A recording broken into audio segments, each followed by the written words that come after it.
mobile phone, let's say for a day or for a week, for whatever reason, it means you do not have access to send, spend, or store your money.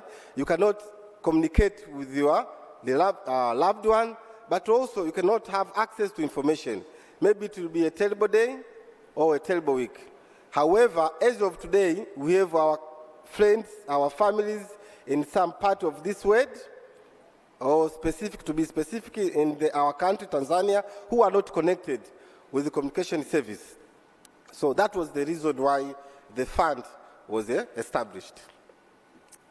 So according to Section 5 of Universal Communication Service Access Act, the reason or why the fund was established first is to ensure the availability of communication service in rural and urban underserved area, but is also to support the widespread access and use of the internet, but also to promote the participation of the public sector in the provision of universal service in rural and urban underserved area. I don't know whether the slide now can play. Please, if can someone play the slides.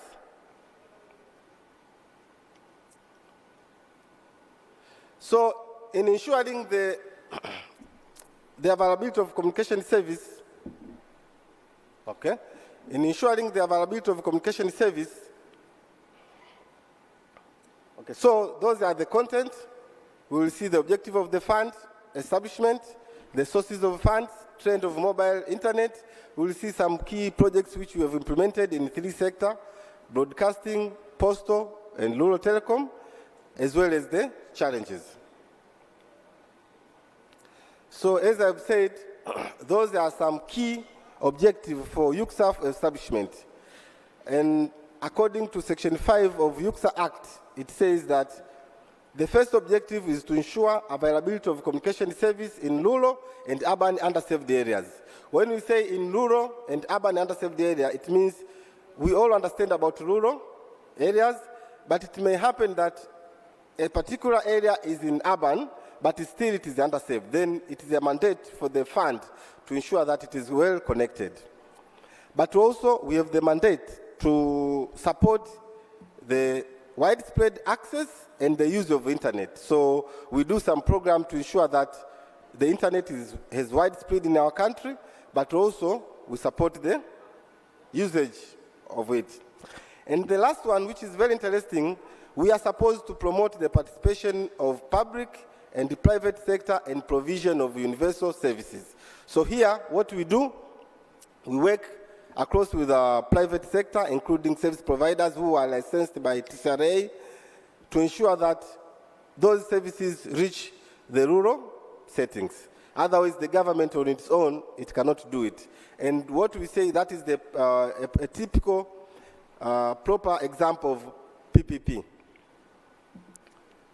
So, according to Article 23 of the Act for UCSAF, we have a number of sources for funds. Where do we get money to run the programs? First, we have the subvention from the government. It means the government is setting the budget to ensure that we have enough funds to implement the programs. But also, we have a contribution from the regulator. The first fund to run the fund, okay, the first funds which were provided by the government came from TCRA to establish the fund. And since then, they've been contributing to the fund to ensure that the fund implements its program. I see Dr. Jabal is there, and I'm sure that they will continue doing so. Okay, sorry, Dr. Jabil, thank you. But another source of fund is the service levy from the service providers.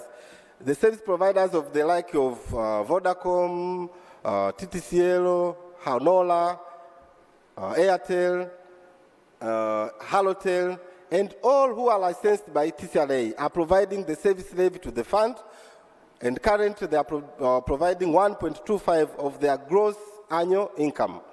So if you calculate maybe annual, it translates maybe to 45 billion Tanzania shillings. And those are the funds which are used now to implement the programs. But also, we get grants and loans from donors. For instance, the government can decide to take loans from the World Bank, like for the current ongoing projects, which is DTP. And another source is the investment. The government can allow that the fund can invest some of the available funds before implementing the projects, so that when the time is due, it will also have achieved some of the profits. So let's see now the trend for mobile internet service subscribers. This is according to TCRI reports, which are public accessible in the internet, in the website. Since 2019 up to 2013, there have been an average growth rate of 9.8 for the mobile internet service subscribers. These are the subscribers with the SIM card which can support internet service. So it means you have the network available, you have the SIM card which can access. So whether you use or not, but at least we know that if you want to use the service, you should be able to do that. And you will see that in 2023, we had a number of above 35.8 million SIM cards. Now, it could be multiple SIM cards, but that is the number standing. So with a population of 61 million people, you will see that over 50% of our population, at least, are accessing internet. Now, this internet could be maybe from the fiber, but we understand that since the majority of our people are staying in rural areas, it could be available through mobile internet. So let's see what the fund, or what the government through the fund have done since its establishment. So far, the fund has entered into contract with service providers to implement projects in 194 wards, having a population of more than 23.8 million people, where 2,143 towers will be constructed upon all the sites, or all the projects have been completed. And currently, more than 1,643 towers have been constructed in 1,500 wards, having a population of 18.5 people. So it means now current 18.5 million citizens are enjoying the voice and data in rural areas where these projects have been implemented. Or even if it's not internet, but at least they can have access to voice. And according with the projects we are having of implementing, upgrading 2G sites to 3G, we are sure that all that population are having access to voice and data, so they are enjoying the internet. And we are pretty sure that for the remaining projects, which are 467 wards, where 500 towers will be constructed, they will be constructed soon, and they will be completed according to the contracts. And the total subsidy which has been used since our establishment is 326 billion Tanzania shillings.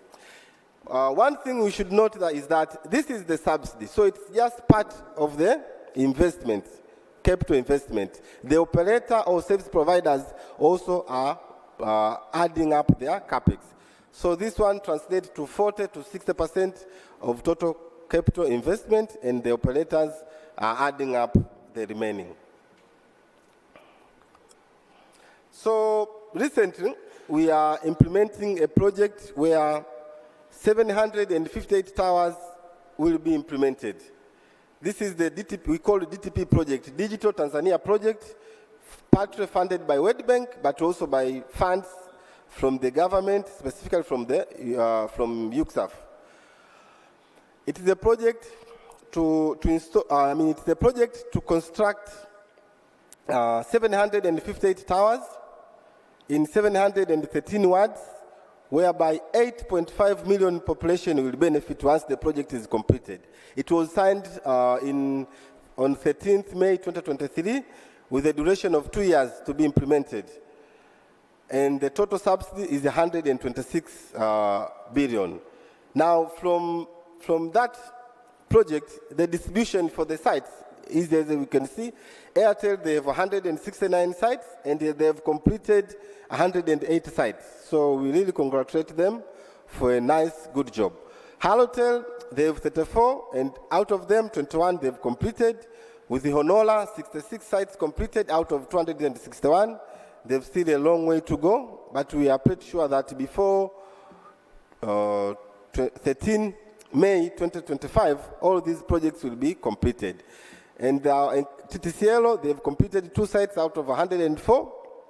The reason why they delayed, there are some contractual issues with the bank, but after sorting them, we are pretty sure that they will catch up the speed and implement the projects accordingly. So as of today, okay, we have an update. When we were preparing the slides, it was 285 sites were on air, but as of today morning, 289 sites have been brought on air out of 758. It translates to around 39%, so you will see that still we have a long way to go, and we pray that we accomplish the project before that, because the Minister for Information, Communication and Information Technology, Honorable Majaliwa, he has stated it clearly that there will be no extension of time for this project. So we urge all the operators to make sure that they also understand that. So this is the distribution. On the left-hand side, on the left-hand side, those are dots representing some of the towers throughout the country. And you will see still we have some gaps. And on your right-hand side, that is the Digital Tanzania project with the 758 sites in 713 wards. The one in red, those are the sites which are not on air. And the one on green, those are the sites which have been brought on air. So you will see the distribution that the project is covering throughout the country. And we are sure that after this project is completed, at least the trouble or the problem for communication will be addressed to a greater extent.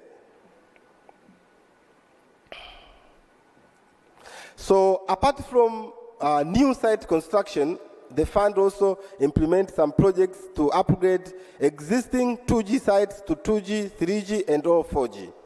We say 2G, 3G, and all 4G because we want to maintain the layer of 2G, and then the operator should be able to upgrade either to 3G or 4G or even to 5G. But the layer for 2G should always be maintained because it is estimated that 90% of the traffic is passing through those small phones we call Vitochi. So if today the regulator decides that we are switching off the 2G service, then we will be in trouble. So that's what we have been doing. Yes?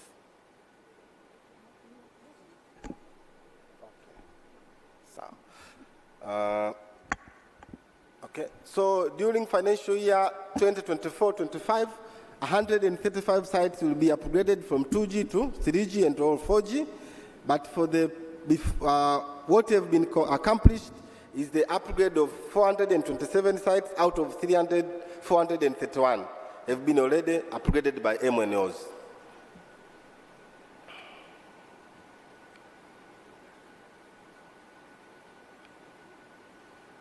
Okay, now that's the challenge of technology sometimes.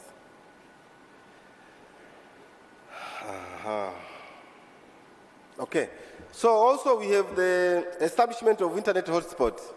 Apart from collaborating with Sabasaba, what we call Dar es Salaam Sabasaba International Trade Fairground Management to have Wi-Fi, we have free Wi-Fi in open spaces like Nyerere Ground in Dodoma, at SAIF in Dodoma, Nyamagana Market in Mwanza, Longemba Training College in Mafinga, Tabora Market in Tabora, as well as Kembe Samaki. It's a project which we think it's in a trial because we have a challenge of how can we sustain the project. The fund would like to implement the project and then later it should be sustained. However, what we see is that if we decide now to leave to the administration of those places I have mentioned, we are not sure exactly what will happen. For instance, in Tabora Market, it means the executive director for that municipal should take care of the cost.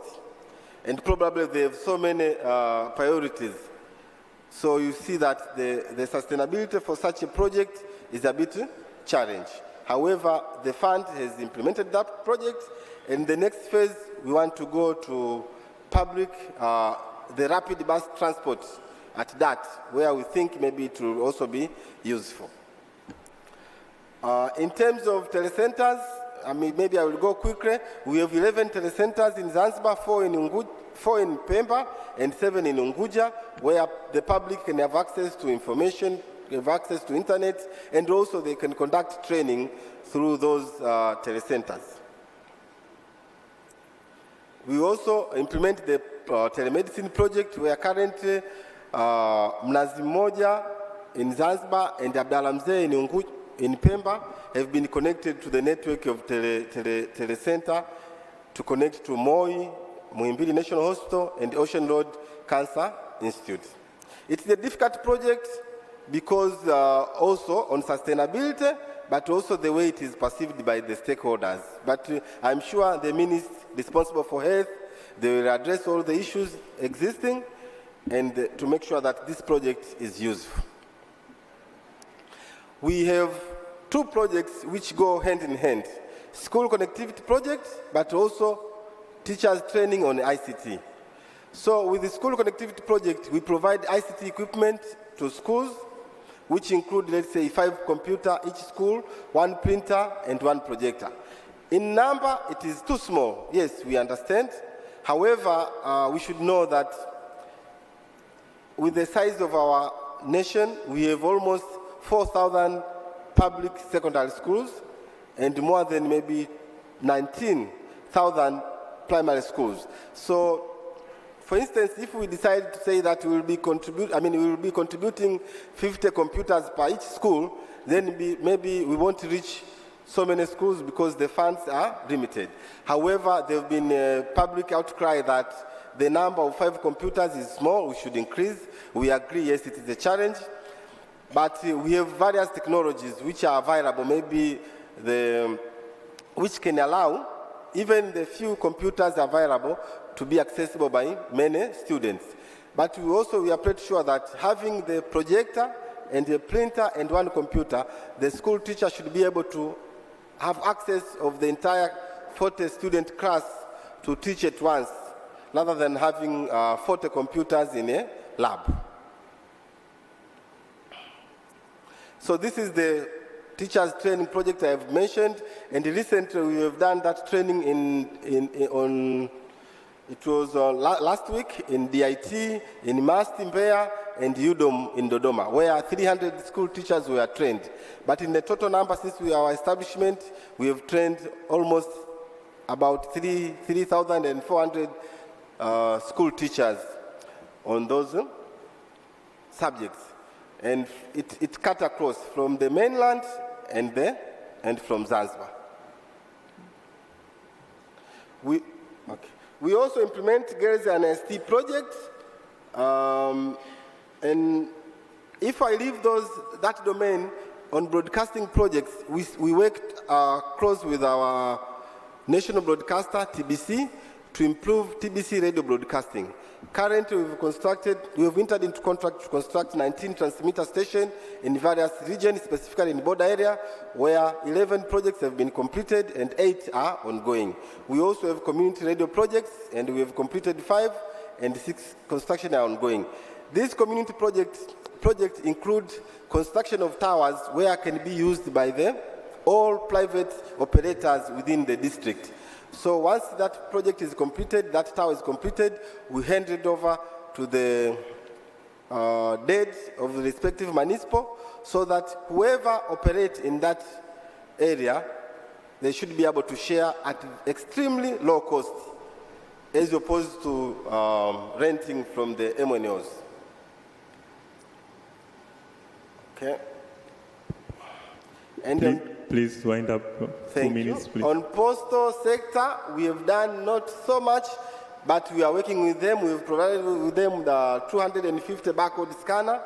The objective is to improve the delivery for postal service. So we have a few challenges, and the main with the current ongoing projects is the lack of unfriendly infrastructure to implement the project, lack of good access road, electricity, but also the topographical challenge, which hinder our service providers from implementing the projects.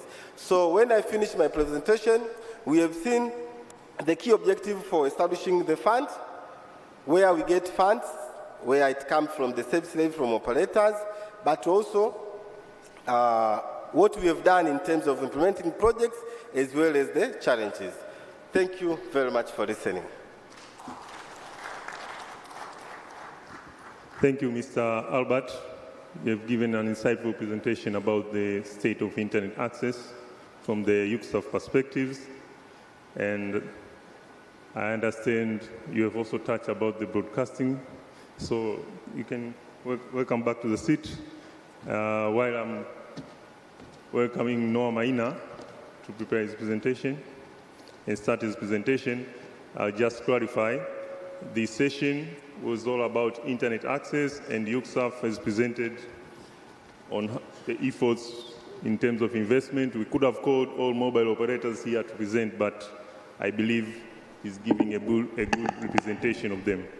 So I also mention it in Swahili, ili mweze kunielewa vizuri. Session yote ilikuwa inahusiana na upatikanaji wa huduma ya internet. Tumekuwa tuna challenge kubwa, nadhani katika kipindi cha miaka 10 iliyopita, inawezekana kuna maeneo kikaa upate huduma ya internet, aidha kupitia simu yako mkononi au kuunganisha kupitia fiber. Kuna maeneo mengine labda kutoka nje ya mji mpaka upande juu ya mti, au uende kilimani kupata huduma ya internet, kuingia Facebook au Instagram.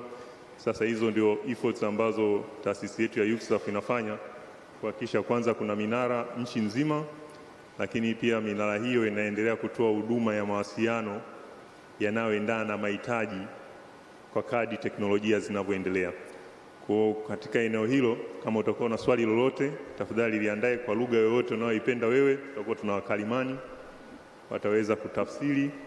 Kuna platform zetu za kuuliza maswali, maoni na usio kutoa, lakini presentation ya pili itakapoisha, basi tutaruhusu maswali kwenye eneo hilo. Asante. Welcome Noah. Thank you. Asante. Good morning. So I'll be presenting about the state of the Tanzania's internet ecosystem. I've realized the slides are not basically changing. If you could put them in full.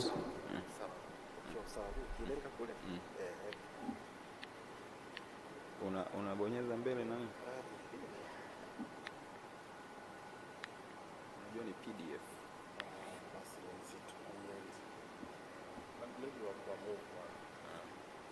Haifanye iwe full screen. Okay. Thank you.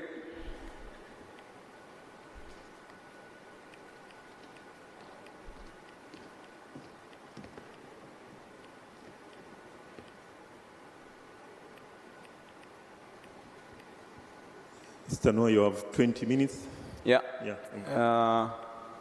I'm trying to figure out how to use this artificial intelligence tool. Okay, so thank you so much. My name is Noah Maina, Secretary General at the Tanzania ISP Association. I'm honored and privileged to speak before all the distinguished guests who are here. I'll quickly just run us through the Tanzania's internet ecosystem and basically the business environment around the internet connectivity space. So I'll first look at the infrastructure. What is the current state of infrastructure?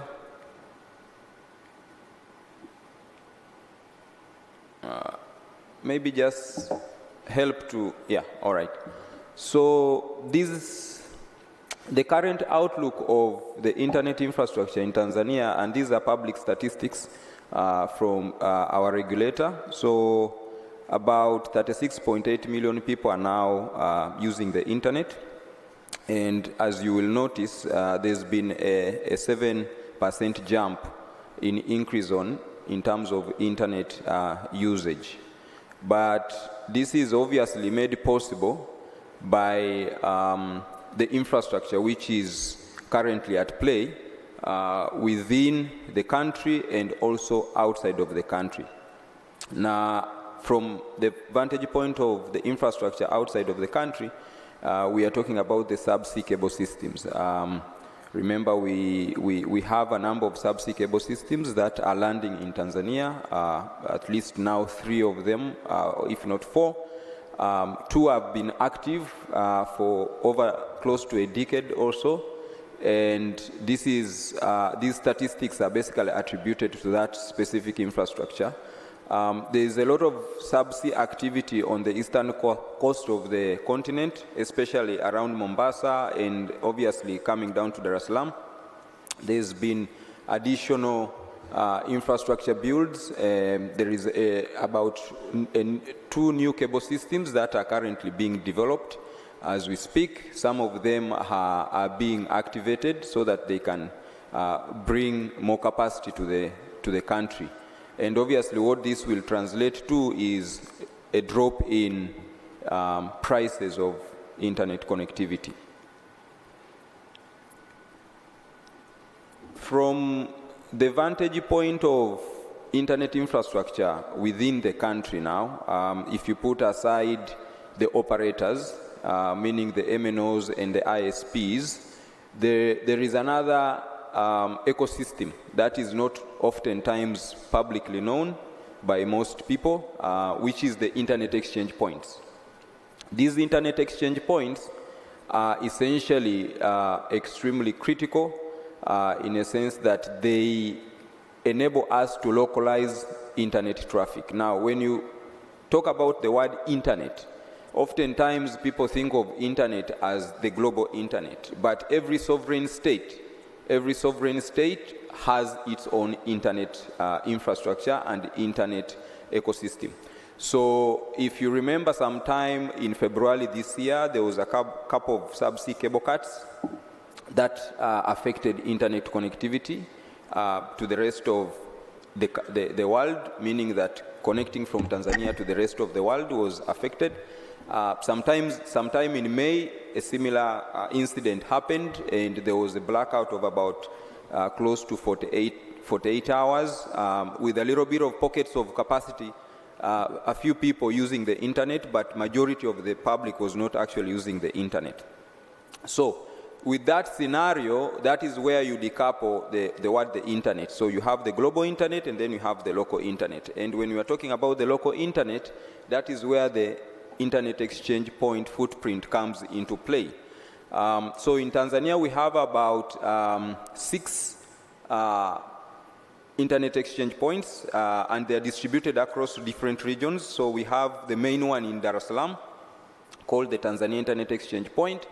And what the purpose of this fabric is to ensure that everybody, the 6 plus or 7 million people within Dar es Salaam, who are not interested in basically communicating with anyone outside of Dar es Salaam or the rest of the internet, to be able to communicate within Dar es Salaam. So that is what the TAIC does. And we have about 3 locations which are active in Dar es Salaam. So at the National Data Center in Kijitonyama and at the Wingu Data Center. And we are planning on adding another footprint at one of the new data centers, with the main one obviously being at Posta House.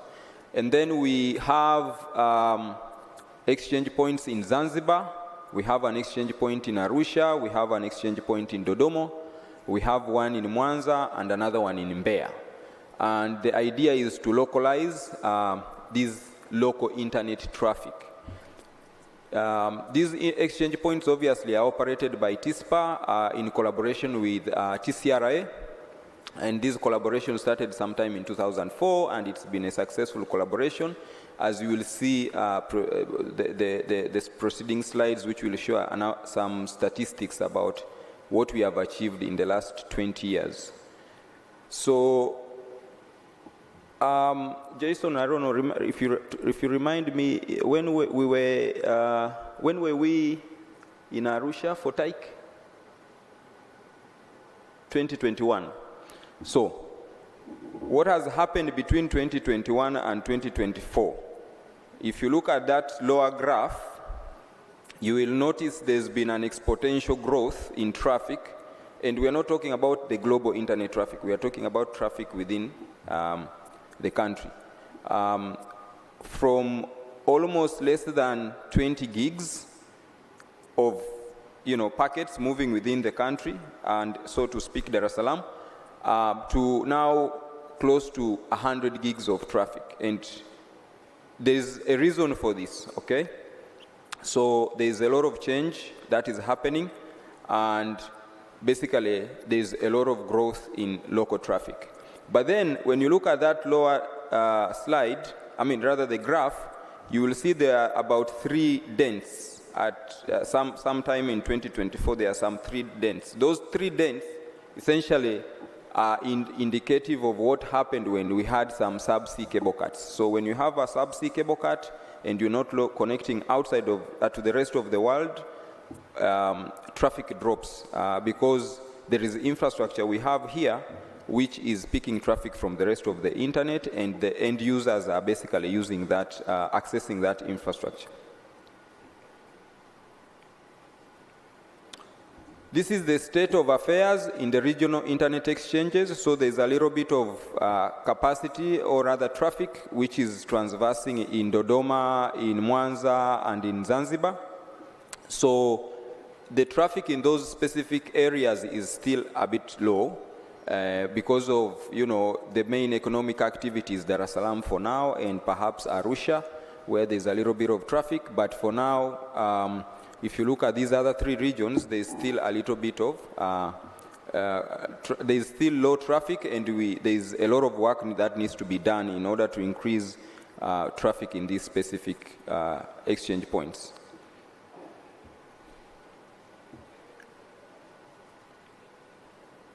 So, what attributed to that increase?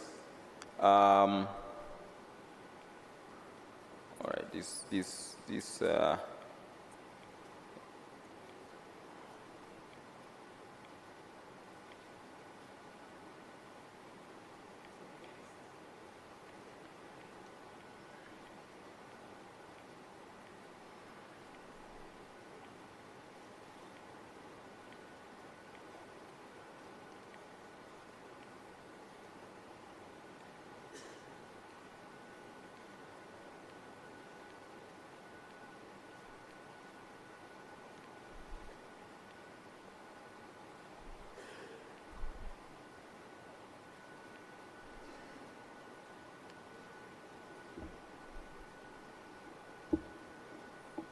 Yeah, so quickly, this thing is acting up, but what attributed to the increase is basically there is another ecosystem that is responsible for ensuring that content is readily accessible as close as possible to the end users, and that is the content delivery networks. So in the last 4 years, TISPA has done quite a tremendous job in ensuring that we have strategic partnerships with some of the hyperscalers, people who actually host most of the global internet content, and having them come to operate and put their infrastructure within Tanzania, so that we don't have to go and pick some of this traffic from, or the content from the North America or Europe. So those logos you see there are those operators of content delivery networks that are currently now hosting some of their contents within Tanzania. So if you're doing your Microsoft updates, if you're watching Netflix, it's probably sending a WhatsApp message or posting something on Instagram or Facebook, chances are that traffic is actually localized. And if you're watching YouTube, chances are that that traffic is also basically being served locally within the country. And ideally, we are trying to distribute these nodes to spread them across the country so that it's not just concentrated within Dar es Salaam.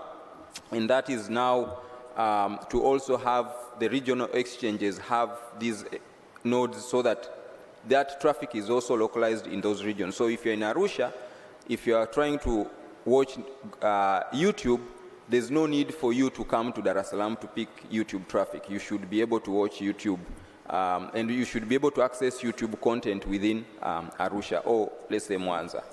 So, but what about locally? Who are the game players in the content distribution? So, interestingly enough, the main content providers from the vantage point of these exchanges is actually the government. So when I talk about government, I'm talking about these specific parastatals. So you have TPA, you have e-government, which basically is mandated to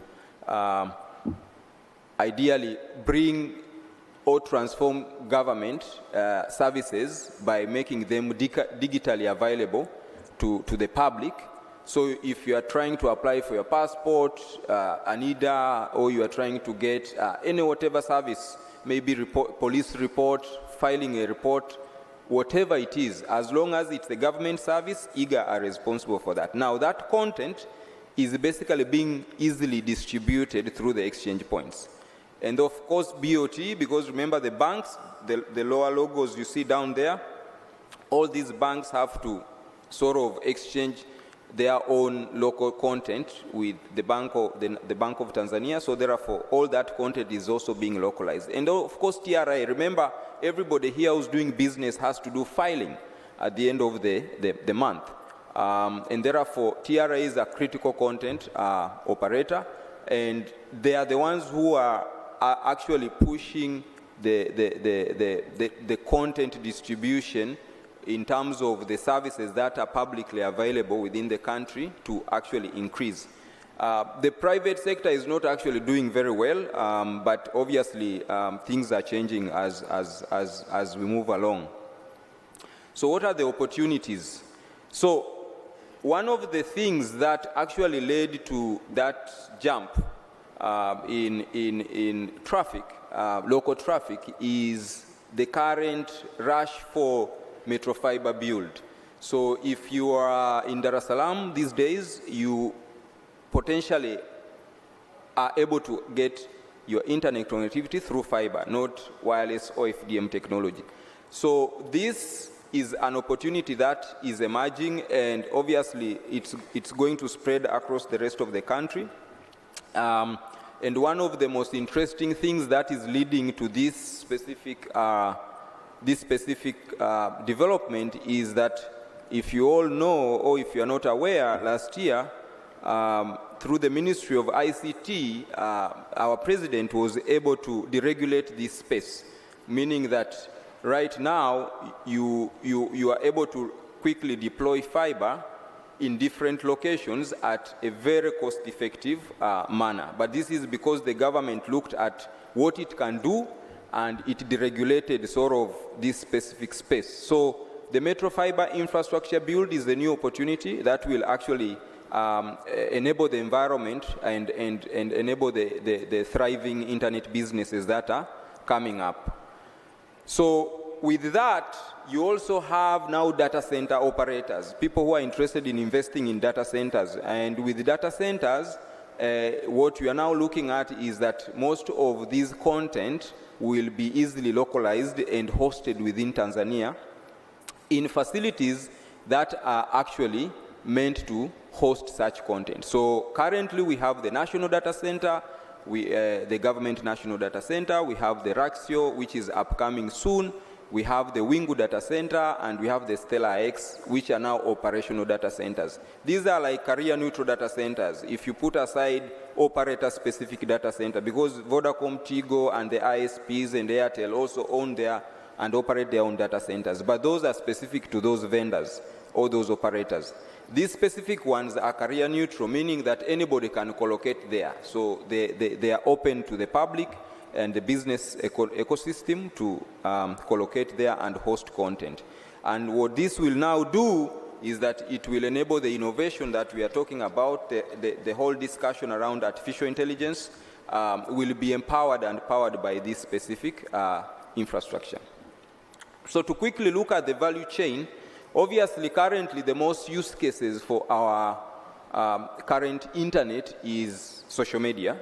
And those, or most of you are familiar with this, so that is where the value chain is. You can go deep into this, like for instance, if you pick Instagram, for instance, a lot of young people are doing e-commerce. They have turned Instagram literally into an Amazon sort of platform. So they are doing e-commerce. So you can actually buy things online. So there's some value chain play there.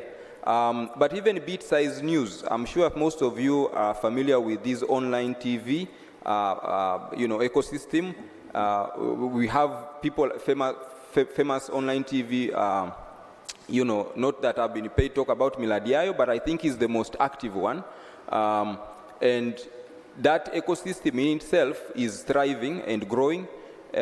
We have obviously a lot of activity towards advertising, which is also happening using these platforms. And obviously the rest of the other use cases for social media applications that we all know are all being enabled by that infrastructure, which I've been talking about earlier on. Within the local ecosystem, we oftentimes talk about the other big names out of Silicon Valley and North Europe, but also within our own ecosystem. The retail and travel segment is also being, empowered to thrive and exist locally. So this specific value chain is currently being disrupted. These days, you guys are able to order stuff, and they're delivered to your home. I'm sure most of you see, border borders, and with that Piki logo, there is the Nalipa. A lot of merchants are buying or interacting with suppliers, say in China, for instance, or Japan, through businesses like Silent Ocean. So you see these specific businesses leveraging the internet to do B2B business, right?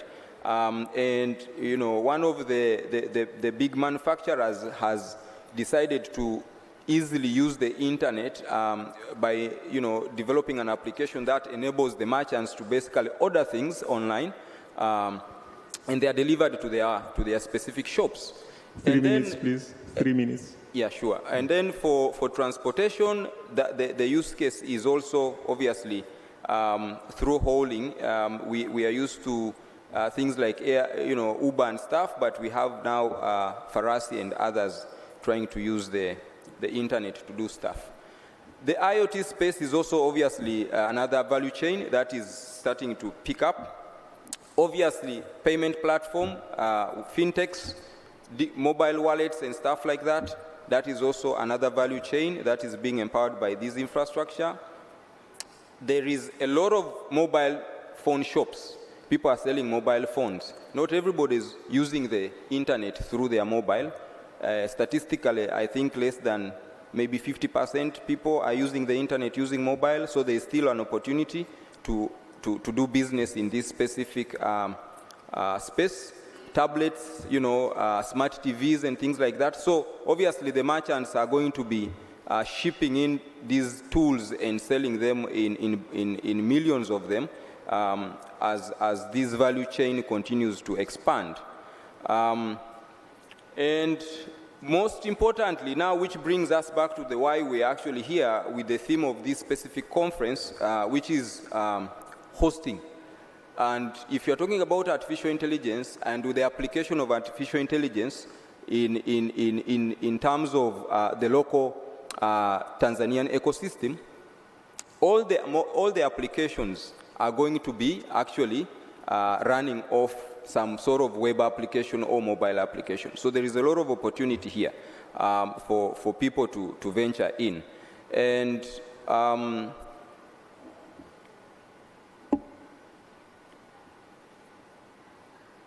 there is also the ecosystem of numbers. So once you have these applications online, obviously people cannot remember, I can only remember names but can't remember the numbers. There's things to do with IPs. there's an opportunity for us to start looking at the adoption of IPv6. Statistically, we are still not doing well, but that is another opportunity for especially operators, startups, because IPs are depleted. If you want to start an internet business, chances are you are going to be using IPv6 in the future. But to wrap this up and to summarize whatever I've been talking about, we are talking about artificial intelligence, right? But one thing we have not taken note of, and maybe we are not aware of, is that the internet itself, the internet infrastructure itself, has been an artificial intelligence system for over 3 decades in itself. Because all the nodes that are enabling us to connect to the internet in themselves, the way they are deployed, the way they interact, the way traffic is moving from here to Japan to the US and everything, has actually been in itself an intelligent system. And now we are talking about how do we now move away from that infrastructure, which has been intelligently moving packets or traffic from different countries and enabling people to interconnect and consume content from different parts of the world.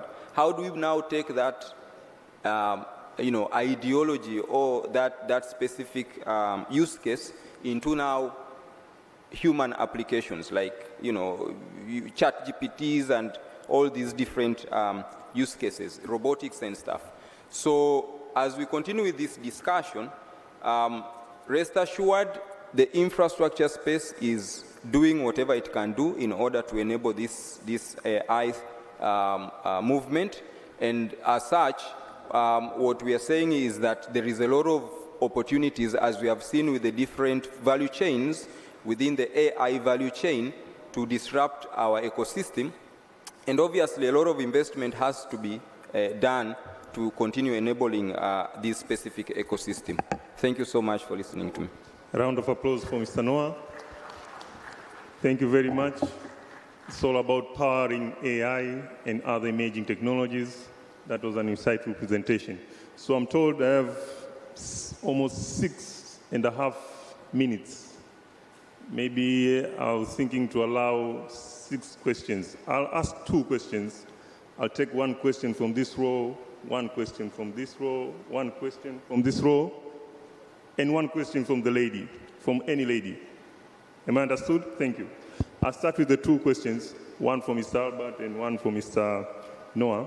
Mr. Albert has told us a lot about the towers which have been covered across the country, and more than 1,500 wards which have been reached by UCSAF. I'll just have 1 question, like, we have a country with a size of more than 900,000 square kilometers and a population of more than 60 million people. Tell us about the geographical and population coverage of all the efforts which UCSAF has been doing. How are we? Okay. Okay, it is a bit trick.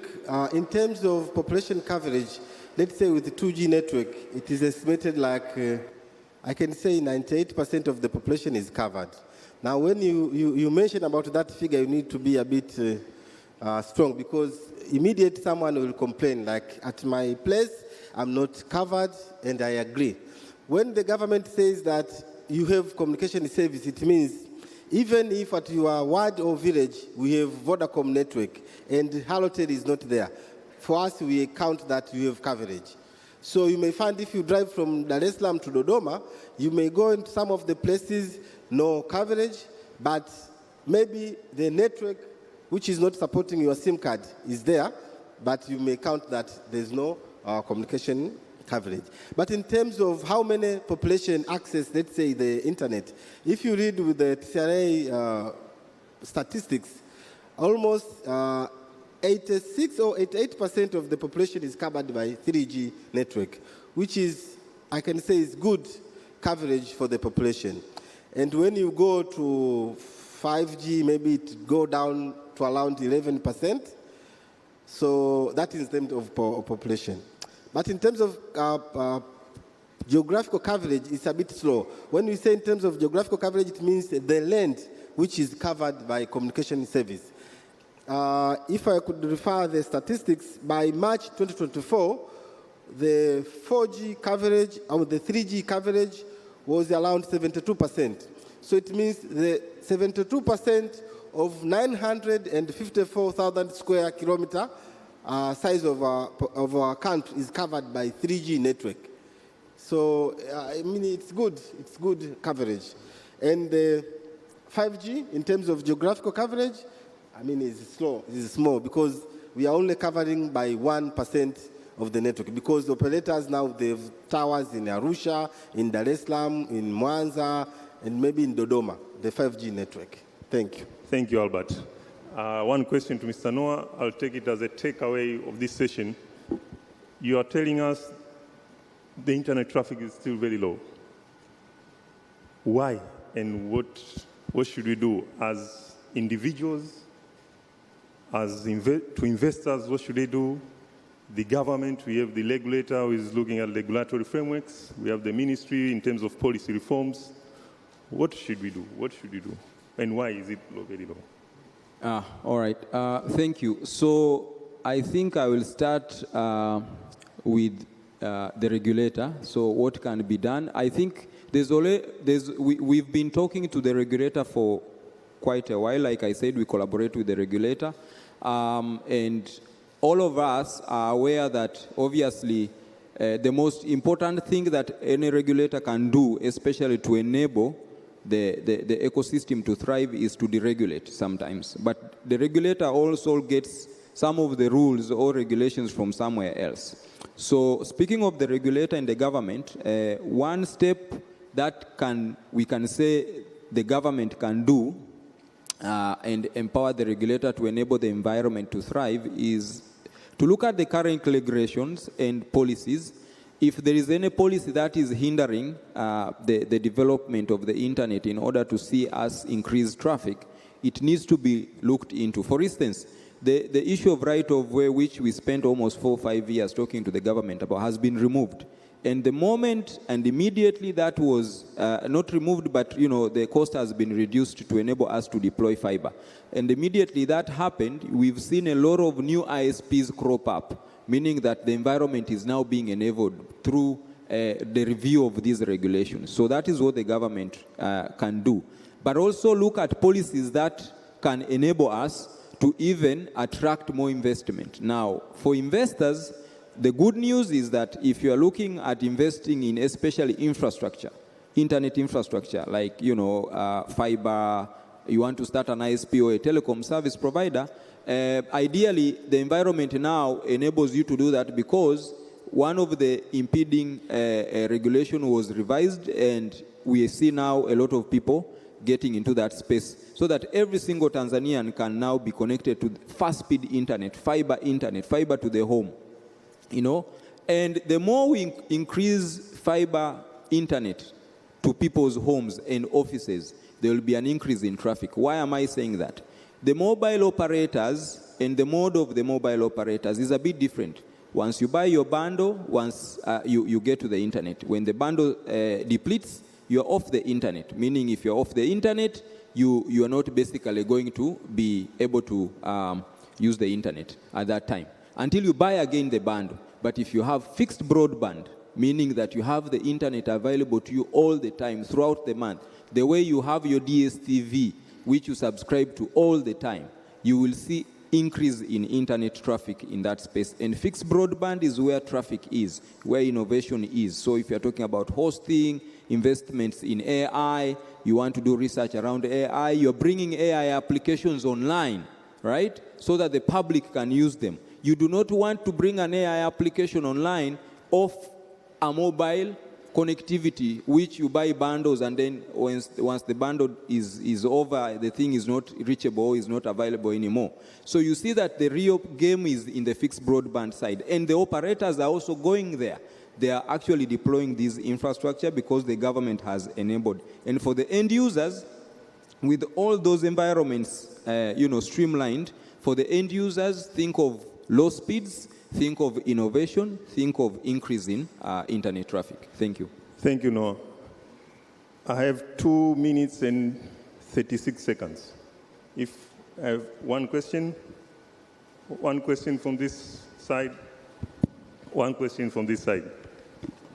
That's almost 70 seconds for each row. and 30 seconds for one lady. Welcome.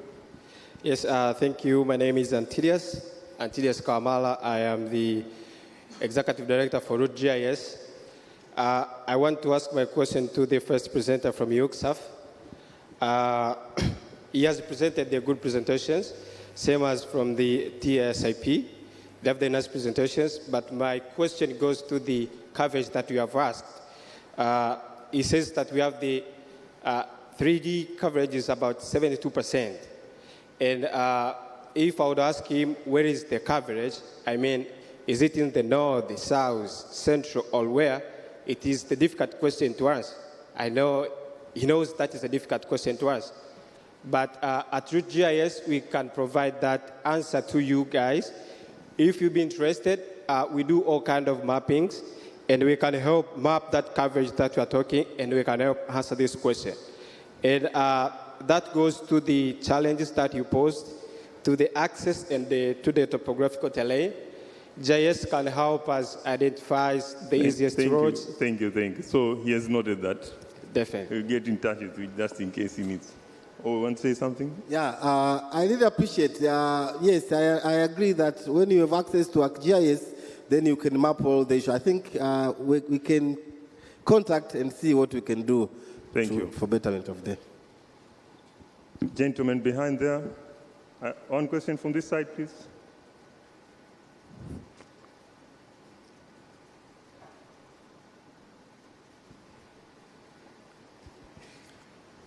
Asante sana, moderator. Hello. Asante sana, moderator. Yeah. Mimi naitwa Amali Bahanza. Swali langu ni kwa UCSAF. Kutokana na utaratibu wao huu wa kupeleka kompyuta 5 kwenye shule zetu za msingi na sekondari, tumekuwa na changamoto ya maintaining. Maana yake kompyuta ukipeleka mahala, maana yake inahitaji ufuatiliaji.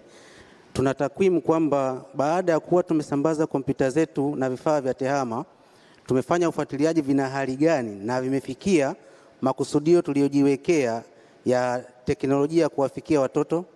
Asante sana. Asante, ni swali zuri.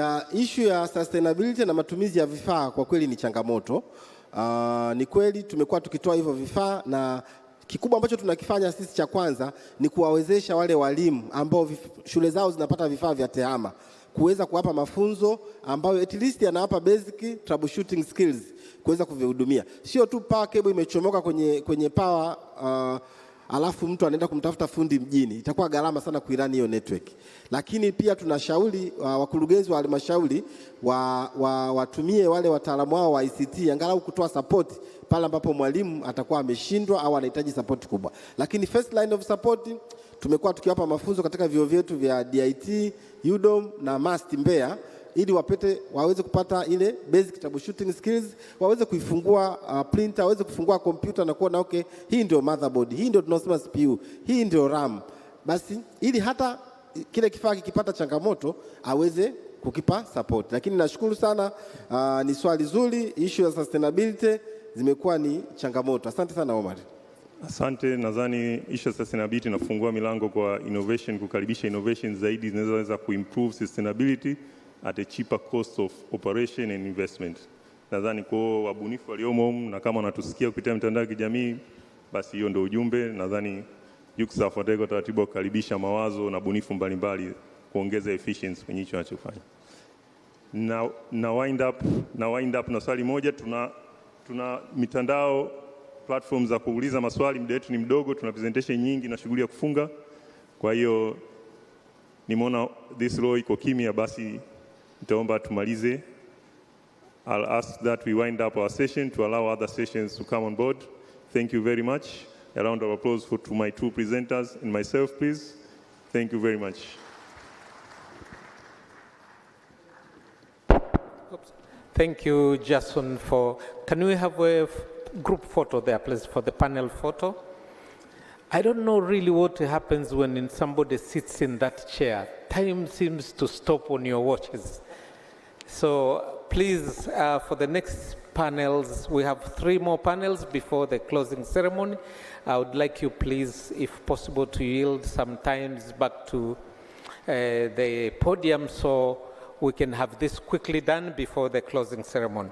Well, as you recall, jamani, wapiga picha wako wapi kwa ajili ya kupiga panel picha hapa? Au na wenyewe wamekwenda likizo? Mko Sawa sawa. Thank you. Another round of applause for the moderator and his panel. Well, yesterday we left a very important presentation. Actually, the panel discussion on the role of digital public infrastructure, Tanzania technology stack in unlocking the next frontier of financial inclusion. And the focus areas will be from a number of financial services provider. And amongst them we have Eric Masinda, who will moderate the session from FSDT. Karibu sana, Alex. Please, 45 minutes, and don't make that chair fool you. Only 45 minutes, please.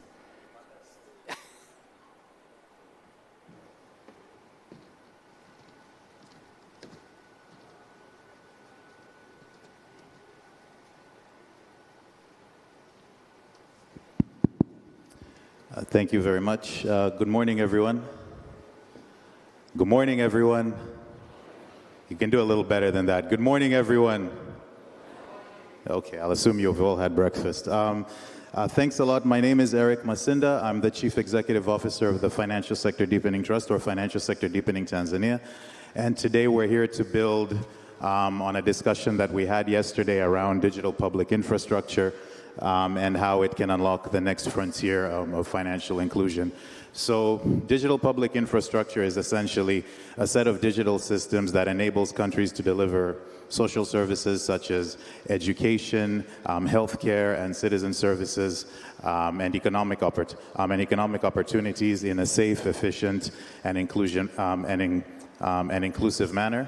And digital public infrastructure basically connects people to money and economic opportunities in much the same way that roads and rails connect regions and people as well. So today's panel discussion, as I said, will be building off of some activities that we did yesterday, and will be led by a distinguished panel of experts, both that span both the public and private sectors. So I would ask my panelists to now come up on the stage, and we'll introduce them as they join.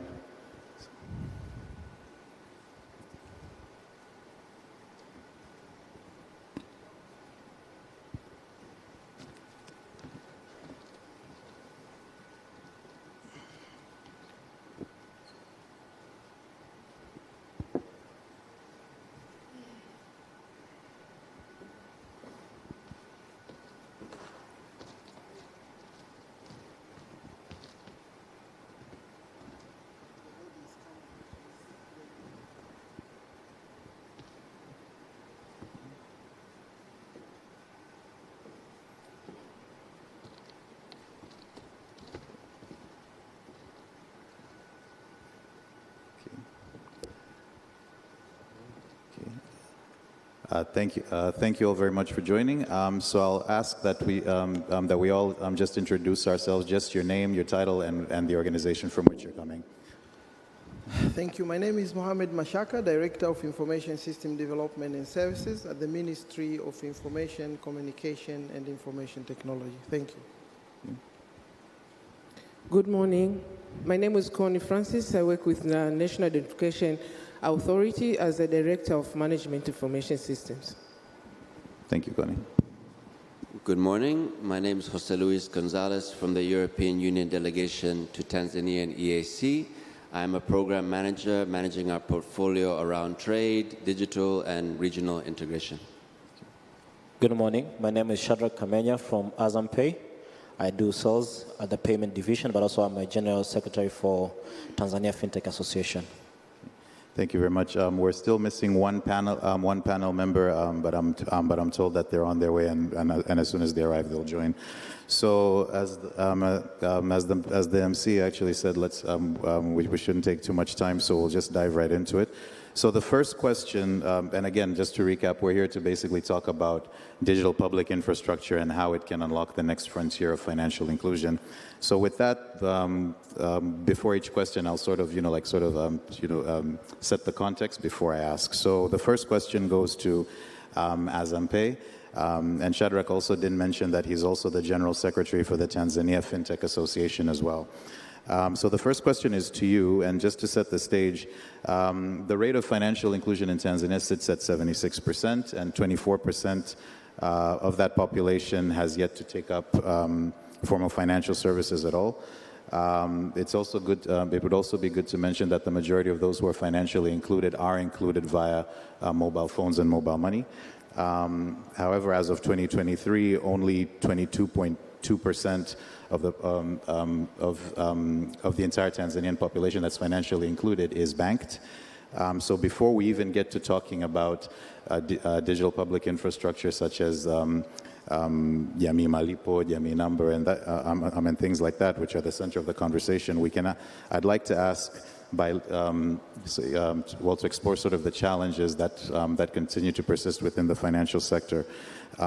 As a market player, since your establishment, what are some of the challenges you've encountered as part of your operations and as an advocate for the use of digital financial services and products? Thank you very much, Eric. We are very grateful, and we commend the government for the initiative that they've been creating, specifically in NIDA. So they've created infrastructure that enables people to register. One of the challenges that we've been having is, as the figure states, that there are quite a number of people who doesn't have NIDA number or NIN, so they tend to use other people's form of identification. So it's a bit problematic because it creates a vacuum whereby we are not correctly identify the customer. Another challenge that we are facing is, as a scale-up company, when you are doing massive onboarding, there's a challenge of cost of acquisition.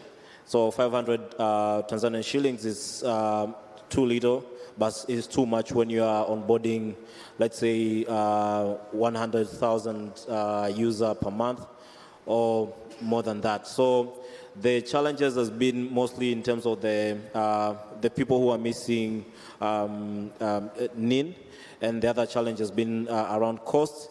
Of course, there are other challenges that we are facing as a mobile money service provider that does not operate a telco network. There are people who are churned from using, from mobile side. And so it's very challenging to recycle such a customer. So those are the key challenges that we are seeing currently operating within that context. Of course, another challenge for Azam Pesa, we've recently introduced what we call a pocket money card, and it's a specific card for students to doing spending when they are at school. The challenge has been that because the minors who are less than 18 years old, they are not having a NIN, so we use their parents' need identification number to onboard them. The challenge is that there are some limitation in terms of the number of people that you can register using the NIN, so it's a bit problematic, and we are very grateful that the government has thought of having a Jamii number, and this we think would easier the process of including those who are minor because they cannot have a form of identification. Thank you, Eric. Thank you very much, Shadrach. So I think some of the challenges that you've pointed to are around the use of NIN, that not everyone has NIN numbers, and that even when you, which presents its challenges in terms of onboarding when someone is using someone else's NIN number, the cost of acquisition or e-verification, as well as the onboarding of those who are under the age of 18 in terms of you being able to roll out some of the products that you're developing. So thank you very much for that.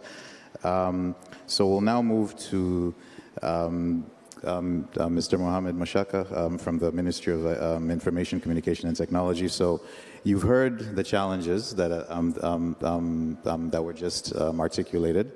and perhaps they're not entirely new to you, which is why you found it necessary to create sort of the Jamii data stack, Mshirikishi, Jamii Malipo, and Jamii number.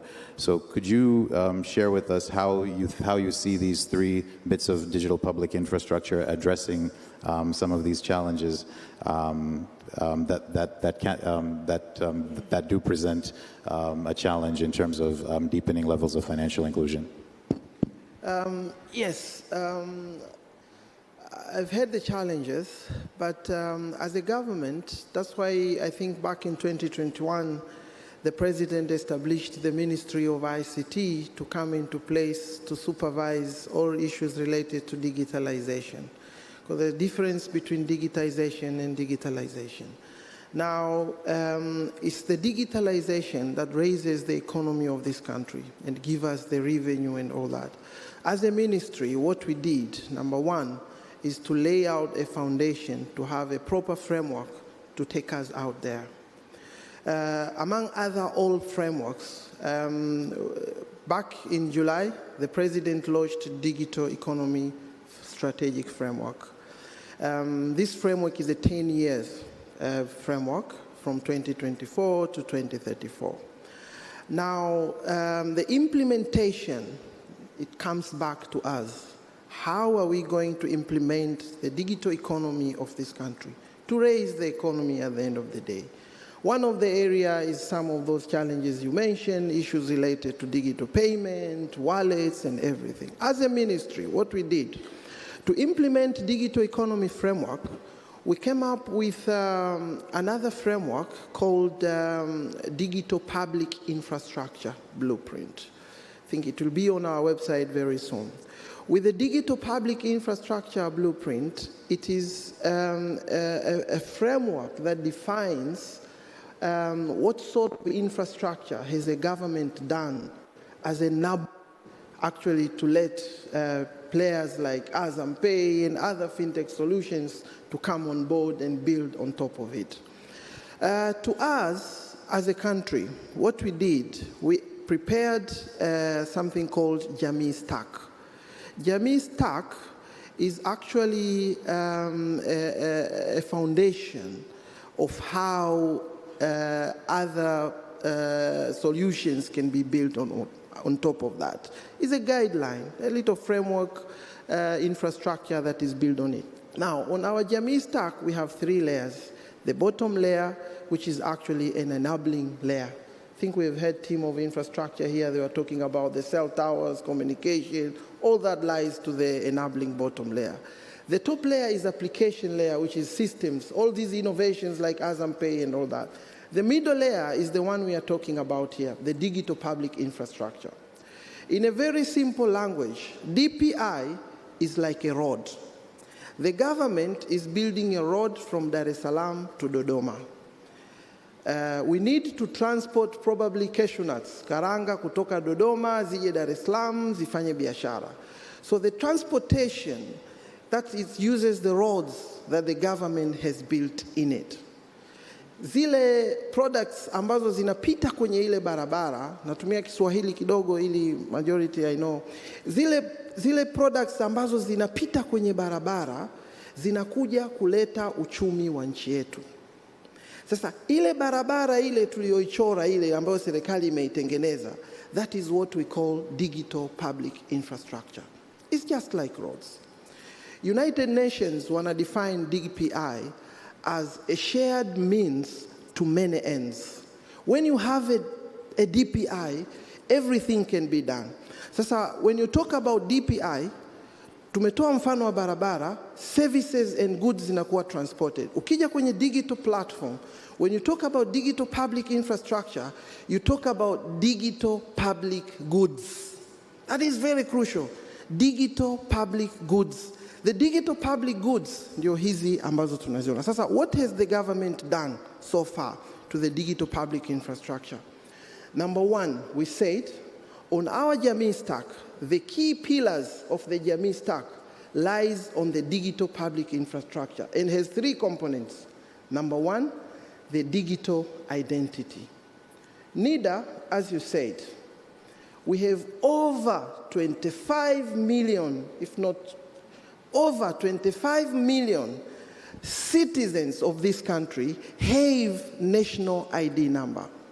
Yet, only probably 4 or 6 million people actually enjoy the financial services. Why?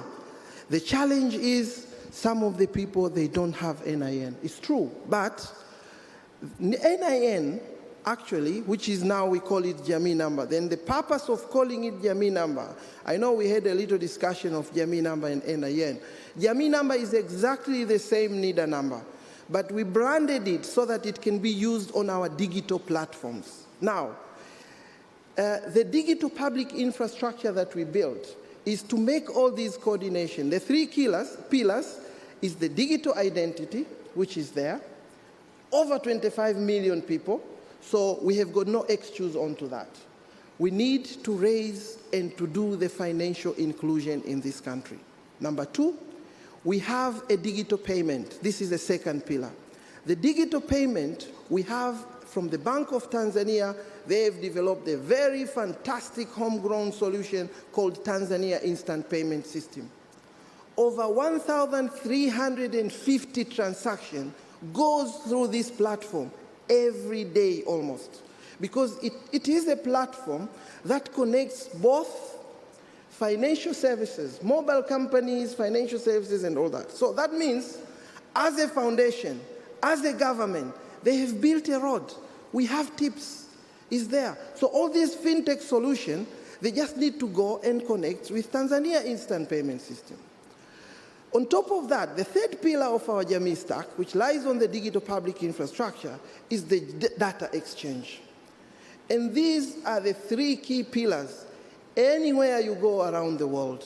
These are the key foundational roads that the government is building or has built it already, and is up to us now to take advantage of it. Now, as a ministry, what we are saying, we don't really need now to build systems. You know, we have so many systems around the country, but we need use cases that brings the innovation. These use cases, like the Azam Pay you come up with, these are the use cases that need to come and build on top of this layer.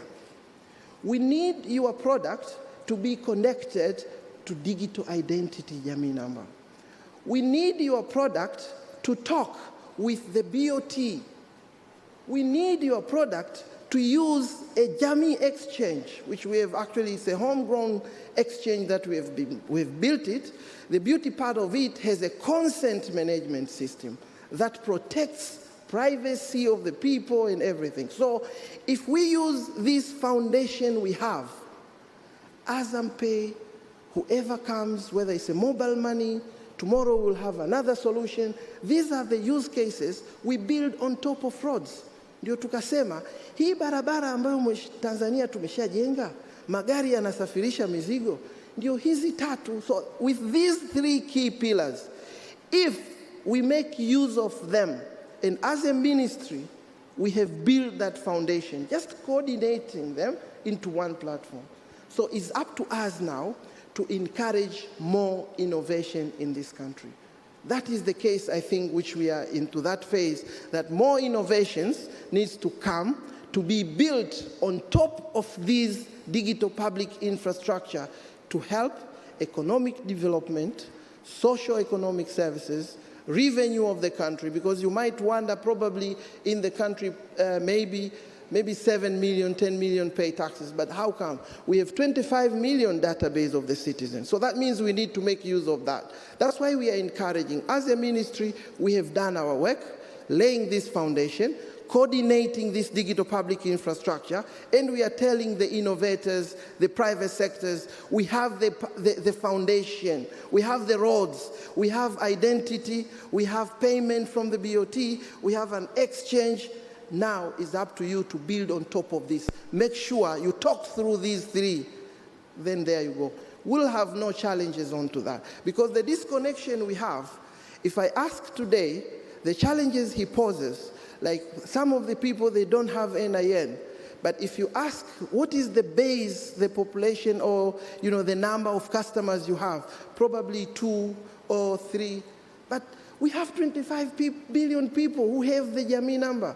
It's us now to make sure together, we cooperate together, we carry this agenda forward, and actually at the end of the day, we raise the economy of this country, and all these challenges will go. Thank you.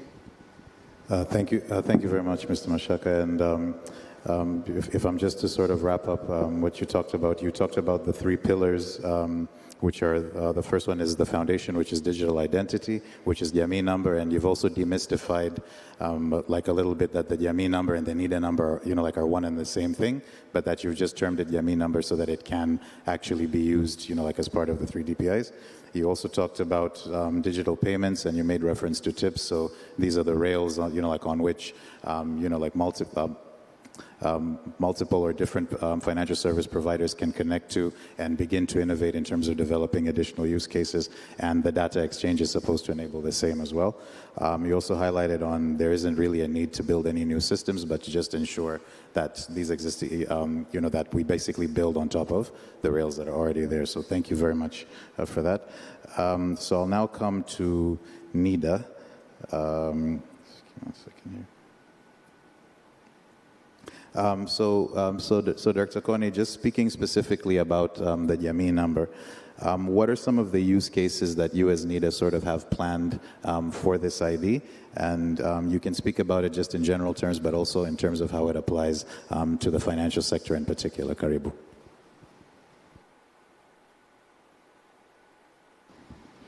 Yeah, thank you. As of today, NIDA has 2 use cases, and maybe if I may start by saying that these use cases has been enabled from the bigger picture or the vision the country has from the beginning, because that when the government decided to have to register and identify persons in Tanzania, they think ahead. And since the beginning, the national ID that has been issued to persons in Tanzania, we say it is an electronic ID. It's an electronic ID because it has been embedded in it a chip that has a lot of potentials that can also be used to enlarge the financial opportunities which are there. But again, when NIDA started the registration, it started in a full-fledged in using the IT systems, and that made it that the number that has been used to be a digital one. Not only that it's a digital ID, but it's also a unique one, and being that you have a unique identifier to identify any person, I think that gives kind of a leeway to the financial institutions to accept anyone who comes in with that unique digital ID. But to add up, the regulator of financial sector, the BOT, has issued regulations that requires any bank, if someone gets in and shows up with a national ID or the unique, gives out the unique ID, then they can just open an account. I don't want to say instantly, but just near to the to instant. Now, up to now, almost 25 out of 31 million people have been registered, and NIN issued around 21 million, and the cards that have been issued, it's around 20. I support my colleague that is a very good number. Now, the unique national unique identifier has enabled NIDA to come with 2 use cases. One is authentication, where that you may use the biometric to authentify someone, or you may use the technology like the OTP. But the other one is eKYC. And as you recall that recently, our Excellence President announced that she wants everyone to be identified the same. If today my name is Connie, C-O-N-N-I-E, it has to be the same. So here she has directed or encouraged all the sectors to try to utilize that digital registry that is in place to make sure that even the service that are delivered to people, it's kind of a client-centric, that someone feels that she or she has been given a good service when he goes for the service. So it has to be the same with the financial institutions. But what I want to say is that a number of financial institutions, banks, and the microfinances have really come up. I think it's because of, again, the regulations that have been enacted. And from the integration with the system that we have for the authentication and eKYC, we have around 34 banks. I think it's a big number. And of recent, the microfinances now, they have also started coming up, and we have around 26 microfinances. So I think the use case, those use cases and the number of the unique identifier that has been used, it gives us a picture that there is a big number of populations that if they can be reached, then the issue of financial inclusion will be addressed. But again, I posed a question on the banks and the mobile operators, because if you look at the number of people who are using the mobile services, the financial services, the number is high compared to the bank. So I think that using these use cases, something has to be done. We have a very big, good example, like if you go to India. India, what they did, they tried to like subsidize or try to find a way of encouraging people to have a bank account. So when someone goes to to register for the national ID, automatically they also open a zero bank account. So if someone has that zero bank account, then as Mashaka was saying, we need to have different use cases that will now enable that person with a zero bank account to start using the bank account. We have like the subsidies that are given to the agricultures. I see now we have the safe energy, where there's a lot of these gas cylinders that people are given. So we have to find different business cases that will now give opportunity of our citizens to see what is the beauty of having a bank account. Because if you don't have a bank account, now you are denying yourself to have like loans and credits and everything. So people, they don't understand that. That's why we rush for the mobile financial services, because I think it's easy to get. There's no hassle to get that. So I don't see that those two use cases in place utilize the way they're supposed to be utilized. Thank you. Thank you very much, Connie, for your response to that question. So you highlighted a few things, such as there are 21 million NIN numbers that have been issued and over 20 million IDs issued. Currently, there are two use cases. One is for authentication and the other for eKYC. I think you also highlighted something that also speaks to Shadrach's point about not being able to register or to roll out products for those who are under the age of 18. And you correctly referenced Her Excellency, the President's directive that everyone be issued a unique identifier from birth, which will now, which is NIDO, or now sort of a YAMI number. You also highlighted that even for these particular two use cases, you've got 34 banks that have, they're already utilizing it. All the telcos are utilizing it, and the microfinance institutions are also utilizing it. So thank you very much for that. I see our final panelist has joined us. If you could introduce yourself to everyone, and then the next question is actually for you. So. Hello, thank you, Eric. Hi, everyone. My name is Leonard Katamba, and I'm the Director of Technology and Operations from DCB Commercial Bank. Karibu sana, Leonard. Yes. So, as of the FinScope survey results from 2023, the banked population stands at around 22% of those who are, of the total population that is formally financially included. But now hearing sort of what the the presentations from both NIDA and a little bit from the Minister of ICT, especially around open data, interoperable payment systems, and eKYC, what opportunities do you see coming from the banking sector emerging for financial services providers and for banks in particular? Okay, thank you, Eric. I think, as you clearly said, yeah, the gap is still very wide. If you still have 22% penetration in terms of financial inclusion for banks, yes, we're still lagging far away behind.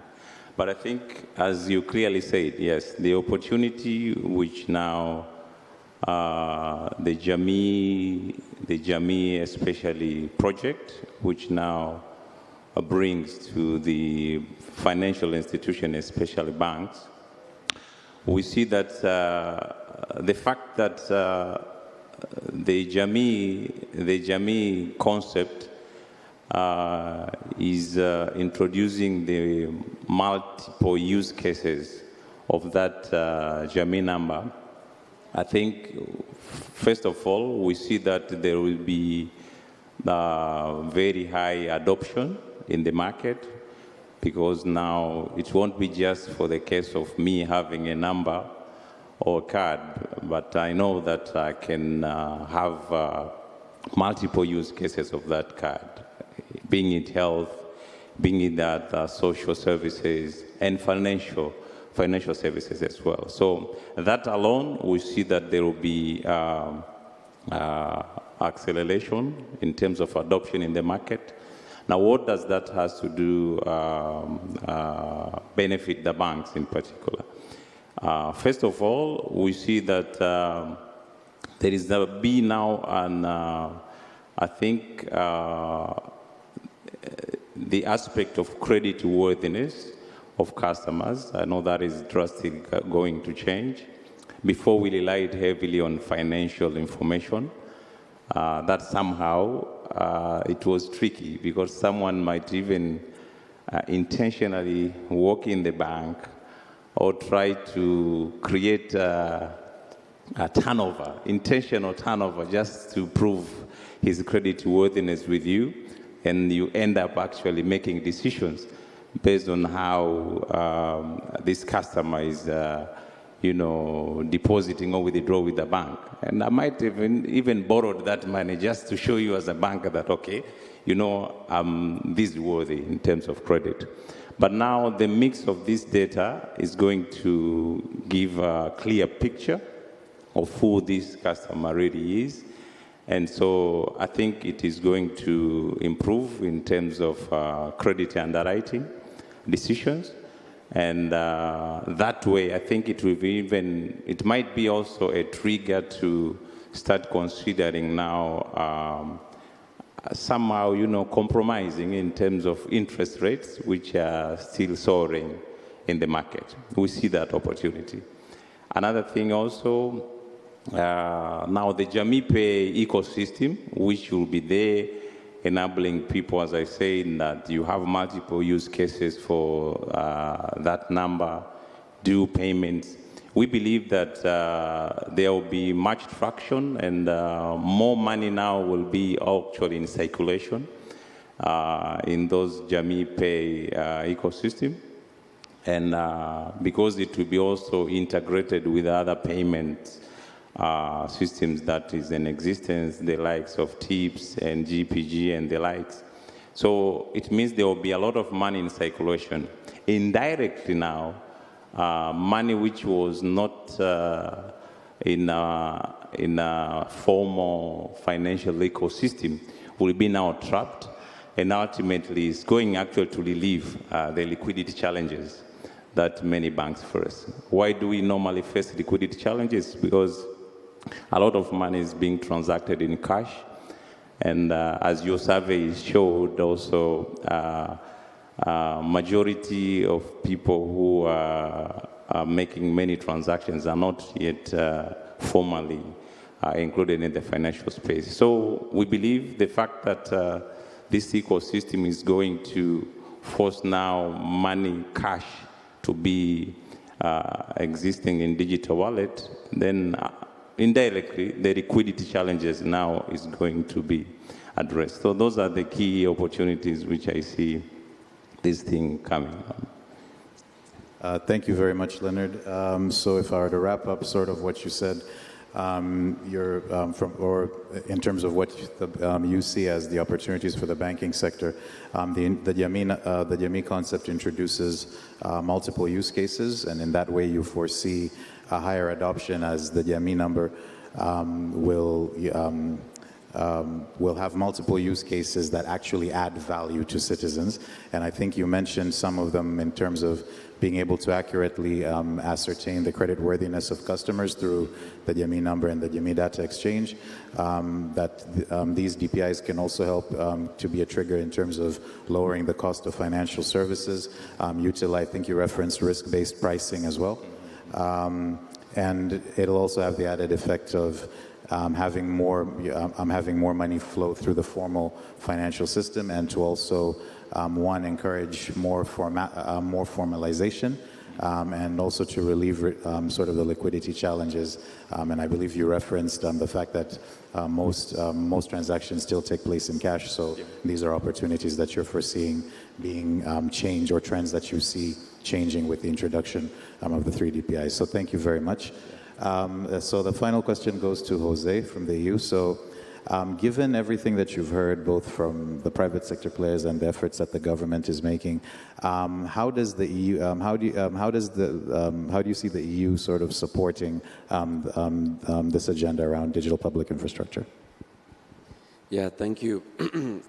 I'm glad that you asked me last, because I wanted to hear all the panelists first before I intervene. So thank you for that.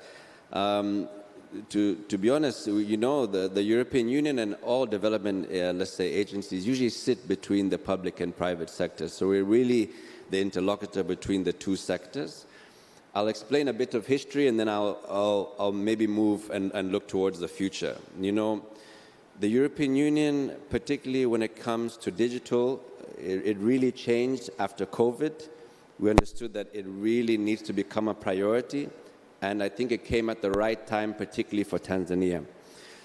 When COVID came, of course, even the Tanzanian government also realized that it should be a priority, and they then established their own ministry in 2021. And that is exactly the moment in the year after, in 2022, when we signed a financing agreement with the government of Tanzania to support the digital sector.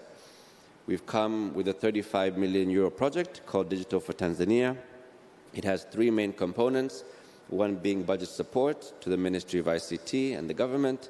The second being our EU member states coming in and supporting an exchange, particularly 3 member states of Estonia, Finland, and Germany, to support the government in terms of all the reforms that they want to do. And then third, we have a component with UNCDF to support particularly the private sector, and particularly on the payment infrastructure, and of course, specifically the fintechs. So we've seen this journey from 2021 onwards. I was even talking to the DG, and I was at TAIC 3 years ago in Arusha. It was actually my first week at the European Union on a personal level.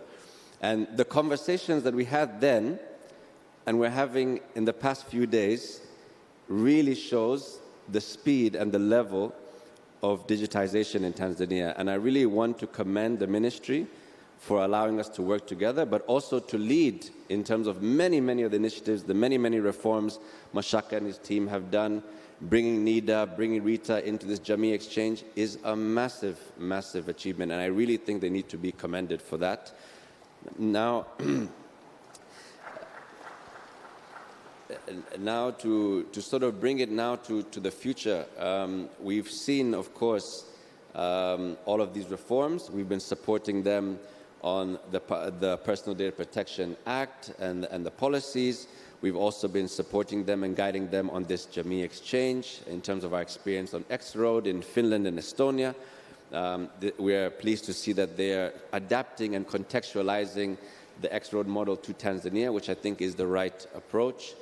I believe also in terms of financial inclusion, the Jamii exchange and particularly the Jamii number will be huge. But of course, I foresee some, not say challenges, but let's say some roadblocks.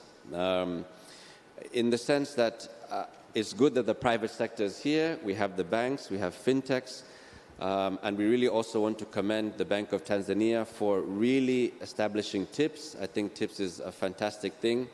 To let you know, we did a recent study on Tanzania and also in East Africa on e-commerce, e-payments, cybersecurity, e-governance. Where is Tanzania ranking in the different levels of this space?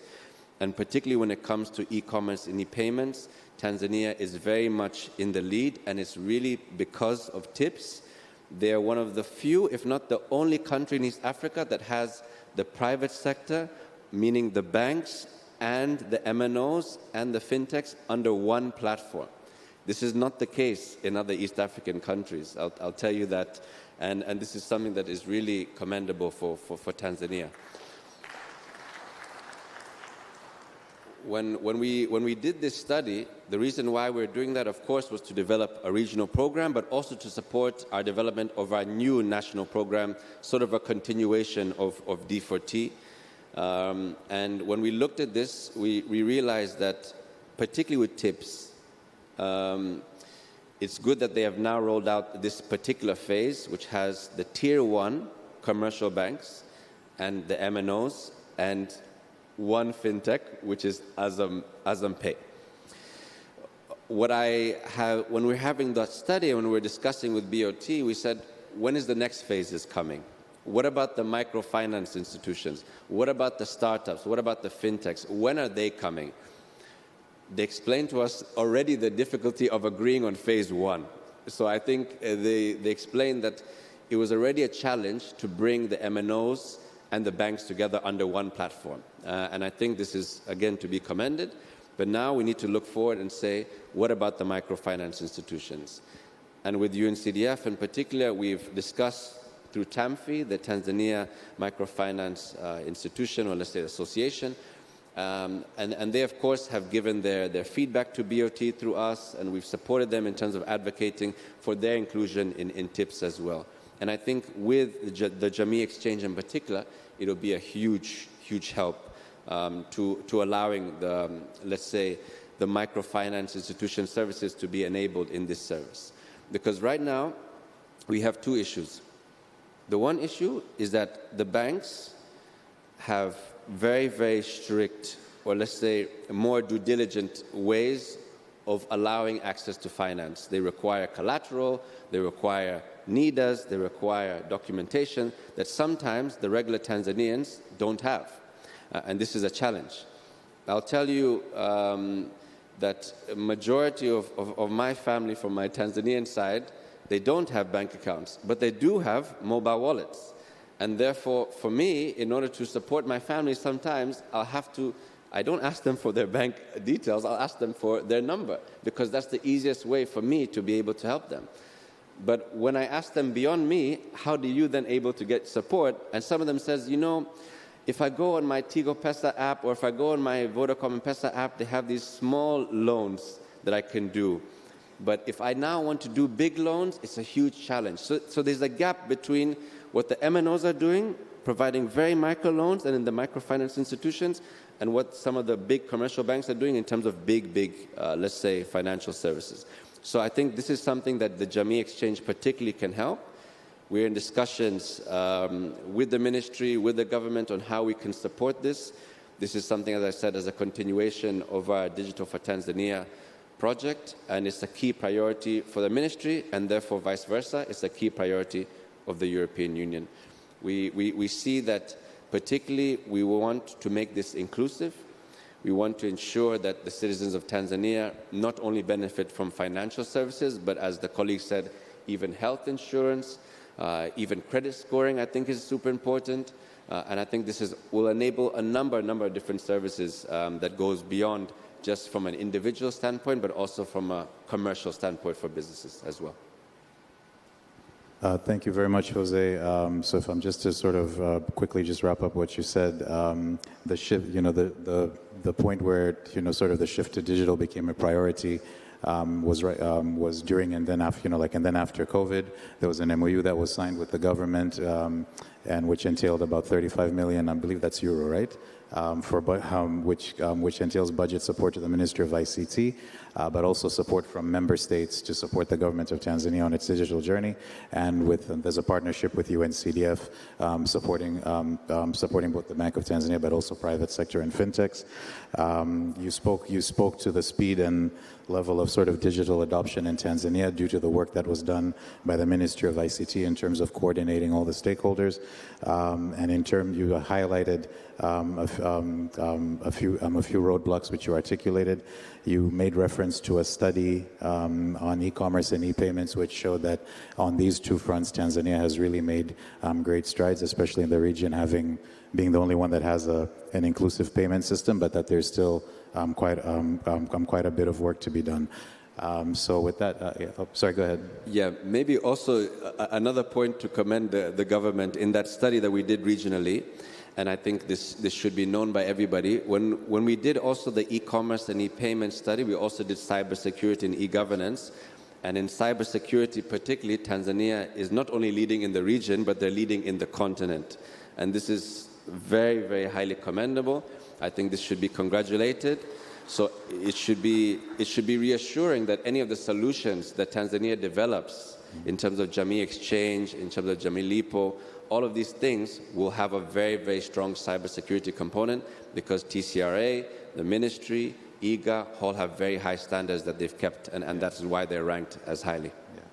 And I think it's also worth pointing out that as FSDT, we are a beneficiary of support from the EU, and one of the components that we're also looking to address is how you connect microfinance institutions eventually to the Tanzanian instant payment system through the development of a sort of a core banking system for microfinance institutions as well. So thank you very much, Jose. I don't know how much time we have, but if I could have 5 minutes, maybe we'll take 3 questions from the audience, and then when we come back to the panelists, I'd like you to just very quickly in 10 seconds to say something that you'd like the audience to leave here with. So at this point, we'll take questions. If we could pass the mic around. Does anyone have a question for the panelists? I see one over there. Anyone else have any questions? Okay, I think we can start with the gentleman in this corner. If you could raise your hand again so they could bring a microphone to you. Yes, my name is Kilavo. Of course, I wanted to ask, we know we all going to this digital economy. My advice or something where we can look at is the transaction cost. The transaction cost is very, very high, which it might hinder people actually to use these services. I'll give one example. For example, paying for this 400,000 for this conference, the charges was 6,000, which is very high. So if you can do something in that area. Thank you. I'm not too sure I understood your question. Are you referring to the cost of the conference, or are you referring to cost of financial services? I'm referring for cost for transaction in online transactions for e-bank. Okay. Not the conference. That was just an example. Okay, I'm okay. Would anyone on the panel like to take that? Shadrach? Yeah, thank you very much for the great question. And I think one of the recent studies shows that amongst 16 countries from East and Central Africa, Tanzania is one of the very costful service provider in terms of their financial cost. But this is structurally because of how the mobile money services are structured, okay? So we have a distribution cost that we need to recover. And I think one of the digital public infrastructure that need to be addressed to is shared urgency, okay? So because now each and every service provider, they invest on their own, cost to be able to, to create footprint in terms of distribution. Now, the challenge is if you don't have a shared ecosystem whereby each and every person is tapping into that, it means that the cost of acquisition is very high. So as a service provider, I need to recover that. So I think one of the initiatives that we have heard that the government is looking at is to have a shared agency services. Another thing that I need to address is when it comes to tips. Right now, as Jose said, we are lucky as Ampay as one of the fintechs, but the challenge has been that we had to have an electronic money issuing a license to be able to offer these services. The challenge is in terms of financial inclusion, you have different stakeholders. So you have the bank, you have the banks which has liquidity, you have the mobile money telco which has the distribution, you have fintechs who has innovation and can actually create different services. So I think it's a high time now for the government to allow fintechs. And essentially this will create access. And when everybody has access, the cost of service will land significantly lower. Thank you very much. Thank you very much, Edric. Did you want to? Yeah, go ahead. Yeah, I would like to add a little bit on top of that. As it was been clearly said, they need to recover some of the costs which is actually they've incurred. But one of the biggest challenges as well is the issue related to financial inclusion. How are we going to bring these informal sectors into formal sectors? Because most of these financial sectors, they are dealing with very small population. I can have bank A, B, C, and if you take the overall number of citizens who have the bank account or who enjoy the digital financial services, whether they have a mobile wallet, is quite small. So we need to widen the scale, to go to these remote areas, to the villages, and encourage people to come on board. As the government, what we are doing, I think 2 years ago, the president signed a contract of construction of over 758 cell towers. Why? Because we are providing these communication to the remote areas and villages. So it's up to now the fintech and all the financial services to take this foundation, to take this roadmap that the government has built and send all these financial services to the village. Number one, you will increase your customer base. Once you increase your customer base, mathematically it's simple, you will lower the transaction costs. So I think now it's time we need to talk.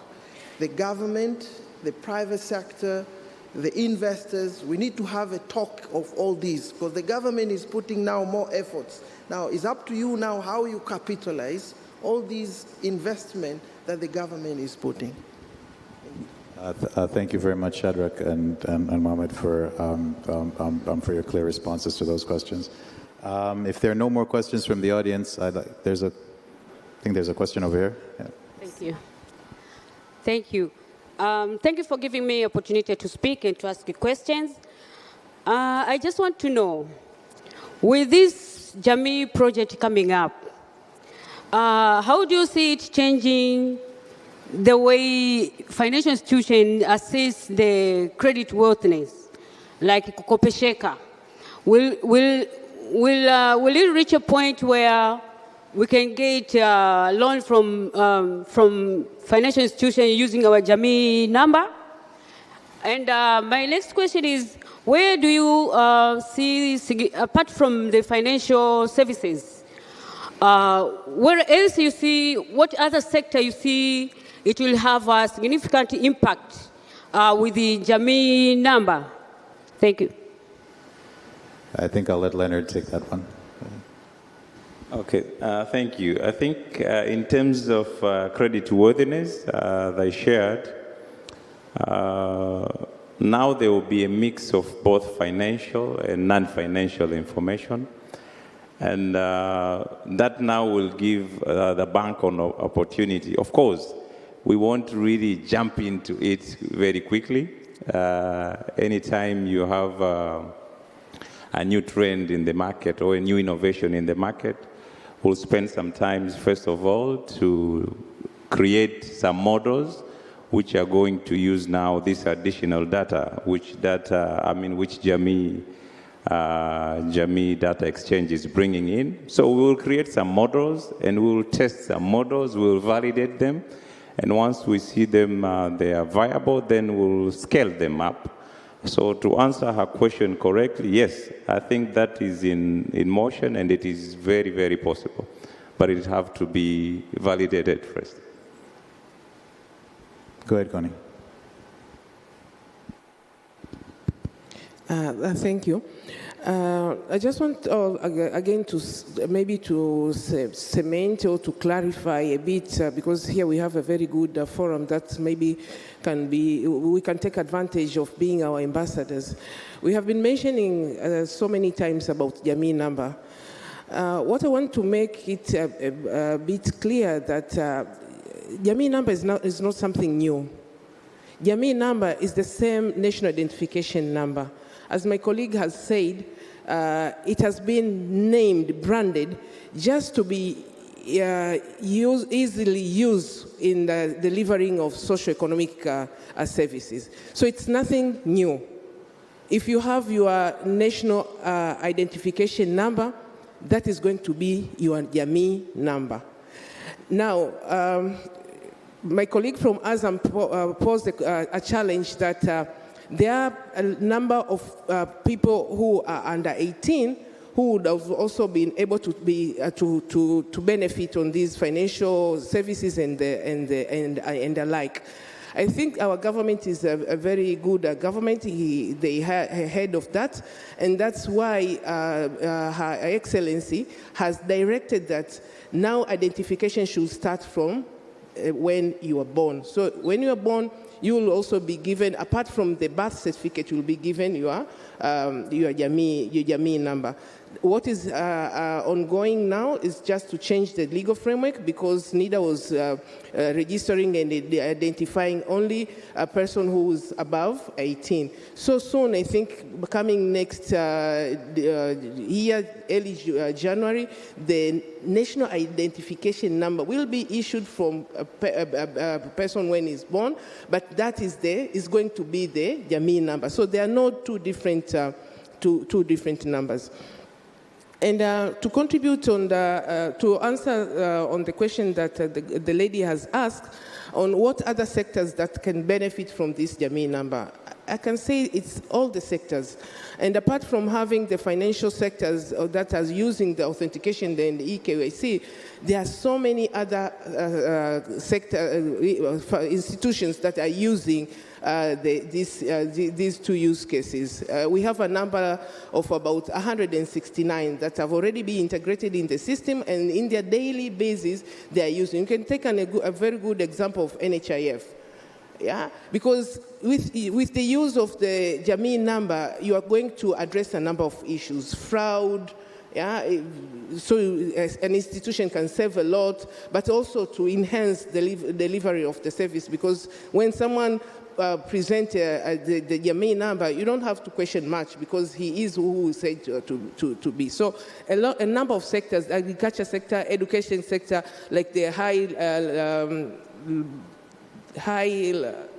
body mikopo, they're using the Jamii number as an identifier of any students who apply for a loan. Even in other sectors like the insurance and the rest. So the use cases of the business cases of using the Jamii number has grown, and that's why we have this the number of 169 who are using the two use cases.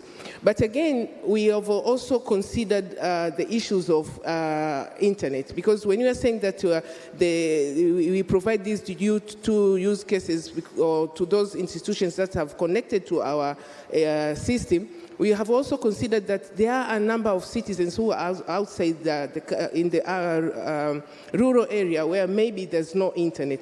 So we have also introduced an offline service where someone can be authenticated or can be authenticated offline. because the national identification number, as I've said earlier, is a smart card wherein inside there is a chip. And inside that chip, there's demographic information and biometric information as well. So someone can be serviced even without the internet connection. And massive use of this national ID will make it a success of what our Minister for Home Affairs has launched an agenda of universal ID. What we are trying to address here is just to have one ID that will identify you in all other sectors, not to have a number of other IDs. So the government is supporting us, and we're thinking that we'll continue to embrace technology, so not only to serve the financial sector, but again to serve the rest of the sectors. Okay, very quickly, Jose, go ahead.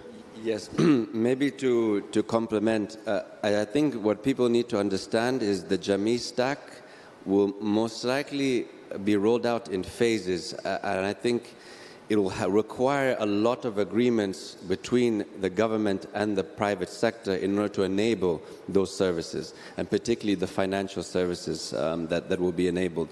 Now, I think the idea, of course, is that the government has seen and has looked around the world, and particularly in Europe, and they've seen in Estonia in particularly this idea of having an ID from birth, and how that has actually enabled their whole country to be able to have all digital services online, with the exception of, I believe, divorce is the only thing they can't do online.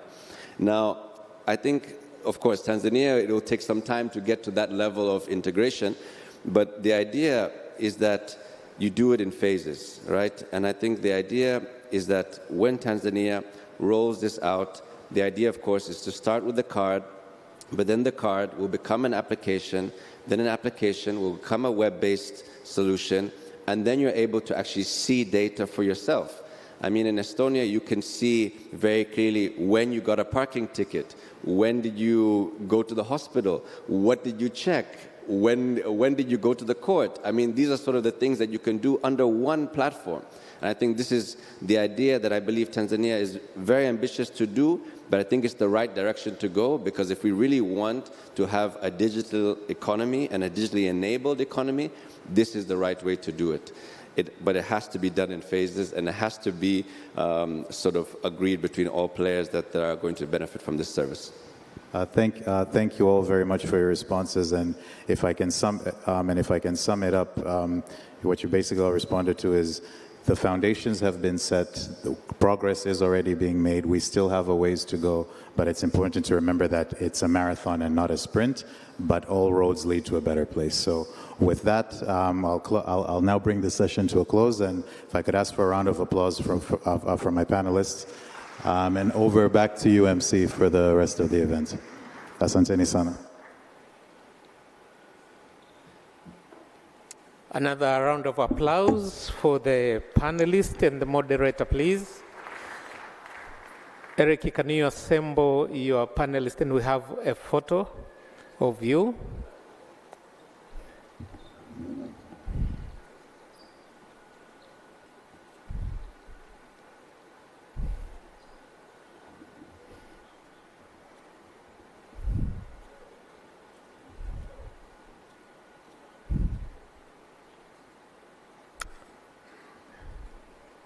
Done.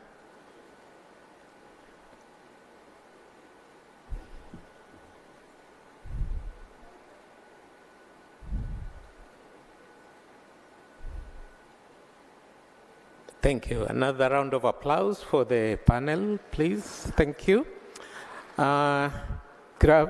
Still good noon or good afternoon? Still good morning. Good morning, ladies and gentlemen. I've been informed that we can't have any more sessions because we have only a few minutes before the guest of honor arrives. So unfortunately, given the time that we were given, we can't manage because we still have 3 more presentations. Then that will be decided when they are going to be presented. So now the auditorium will be under other preparation for the guest of honor. Thank you for being here this morning, and God willing, see you later in the afternoon. Thank you.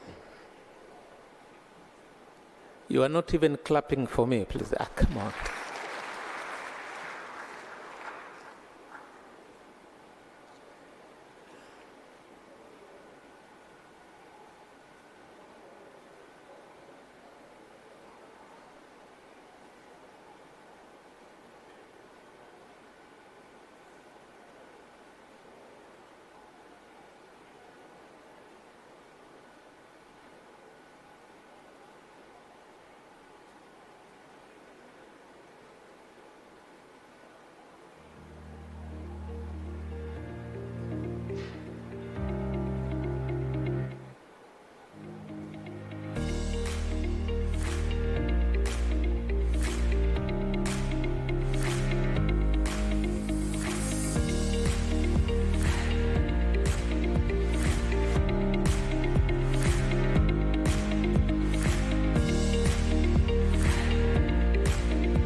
Hello, majaribio, tunajaribu 1 2 3 majaribio.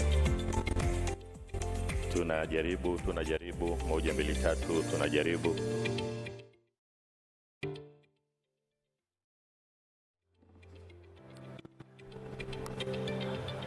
Moja mbili tatu tunajaribu 1 2 3 tunajaribu.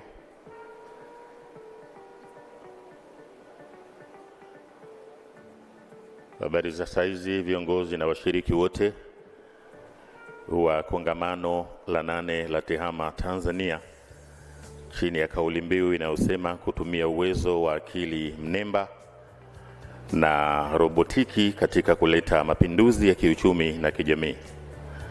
Now we are going to use Kiswahili as our communication language.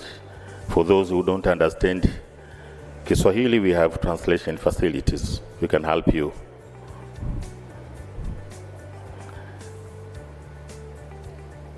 Katika tukio letu la kufunga kongamano, tunamtarajia Waziri Mkuu wa Jamhuri ya Muungano wa Tanzania, Mheshimiwa Kassim Majaliwa mbunge, ndio atakuja kutuongoza katika eneo hilo. Mengi tumejifunza na tumeyapata tangu kuanza kwa kongamano letu. Kongamano hili ni la siku 5. Tarehe 13 mwezi wa 10 tulianza na wanawake katika TEHAMA. Tarehe 14 vijana katika TEHAMA. Tuliangalia makundi hayo. Tukizungumza vijana hapo pia wanaingia vijana wa kiume na wale wa kike. Lakini tarehe 14 hiyo tuliweza kuangalia namna gani tuna mwenzi baba wa taifa katika eneo la TEHAMA. Na tunajua tarehe 14 ilikuwa ni kilele cha mbio za mwenge wa uhuru, kumbukizi ya miaka 25 ya kifo cha baba wa taifa. Pia tuliangalia eneo hili, vijana tunamwenzi vipi baba wa taifa katika eneo la TEHAMA. Pale kwenye eneo la vijana pamoja na wanawake tuliangalia mafanikio na changamoto. TEHAMA imetusaidia, imeturahisishia katika mambo mbalimbali ya maendeleo ambayo zamani tulilazimika kutumia muda mwingi na hata gharama. Sasa imeturahisishia. Pamoja na mafanikio hayo, bado kuna changamoto pia ndani ya maendeleo hayo ya TEHAMA. Kwa hivyo inategemea ni namna gani unatumia. Ukitumia vyema inakuwa ni kitu kizuri chenye manufaa. Unavyotumia vibaya inaweza ikawa ni kitu kibaya. Ni kama kisu. Kisu ni kitu kizuri tu unapokihitaji kurahisishia kitu, ama panga. Lakini kisu hicho ama panga ukitumia vibaya inakuwa ni silaha ambayo inaweza kapoteza uhai wa mtu. Kwa hivyo mabadiliko haya na maendeleo ni mazuri kama tutayatumia vizuri, kwa sababu yana changamoto zake kama tutatumia vibaya, na wataalamu wote wanajua nini kinaendelea. Lakini tarehe 15 kongamano lilianza rasmi sasa, na lilifunguliwa na Mheshimiwa Waziri wa Habari, Mawasiliano na Teknolojia ya Habari, Mheshimiwa Jerry Silaa. Mada mbalimbali ziliwasilishwa kutoka kwa wataalamu wa maeneo mbalimbali, Umoja wa Ulaya, Asia, Afrika na wataalamu wetu wa ndani. Na wote ni mashahidi. Hivi punde tu tumeweza kusikiliza mada mbili na michango mbalimbali kutoka kwa wataalamu ambao wametupitisha kwenye maeneo hayo. Lakini kubwa zaidi ambalo mimi pia nimekuwa na faraja kubwa, Tanzania tumesifiwa kwa kufanya vizuri katika eneo hili la TEHAMA, masuala ya hela na mambo mengine. Tujipigie tena makofi kwa mara nyingine.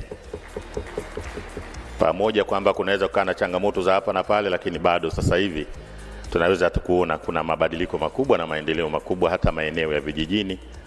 Wazee wetu tunawapelekea hela kupitia mitandao ya simu. Tunaweza kuwalipia ada za shule kupitia mitandao ya simu. Hatuna haja tena ya kwenda kupanga misururu mirefu katika benki, taasisi za fedha.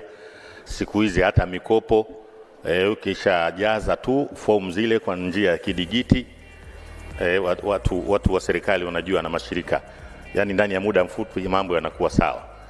Sasa hayo ni mafanikio makubwa, yanaturahisishia katika kuyafikia maendeleo yetu. Lakini kubwa zaidi, nimeambiwa kwamba sisi kama Tanzania tumeingia makubaliano na kampuni moja kutoka nchini Italy ya kutengeneza akili mnemba ya kuweza kuzungumza na kuelewa ama lugha yetu ya Kiswahili. Wanasema large language model ya Kiswahili. Haya ni mafanikio makubwa. Mafanikio makubwa. Yawezekana ni nchi chache za Afrika, ama sisi tutakuwa kwanza kwa lugha yetu ya Afrika tukaiweka katika mfumo huo. Sasa kama unavyoenda Uchina, teknolojia hii ya large language model ya Kiswahili sasa itatusaidia. Na hii ni hatua ya kwanza tu ya kutengeneza basic foundation kama msingi, lakini wataalamu wameniambia matarajio yetu sasa hapo baadaye, kwa kutumia teknolojia hii sasa tunaweza tukaingiza sekta mbalimbali, tukaingiza mambo ya kidaktari, tukaingiza mambo ya kilimo, tukaingiza mambo ya ufugaji, tukaingiza mambo ya uvuvi, mambo ya kisayansi na mambo mengine kama haya. Kwa hivyo hatuna budi kujivunia kwamba kongamano hili limekuwa na mafanikio makubwa, na wale ambao mlihudhuria tangu mwanzo mpaka leo tunapoelekea ukingoni kufikia mwisho takuwa mmefaidika sana. dunia ndiko iliko hivi sasa. TEHAMA ndio kila kitu.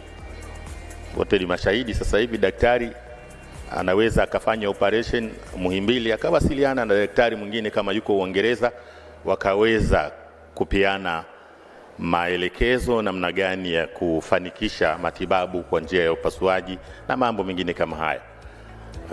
TEHAMA hii inaweza kutusaidia pia na inatusaidia katika swala la elimu.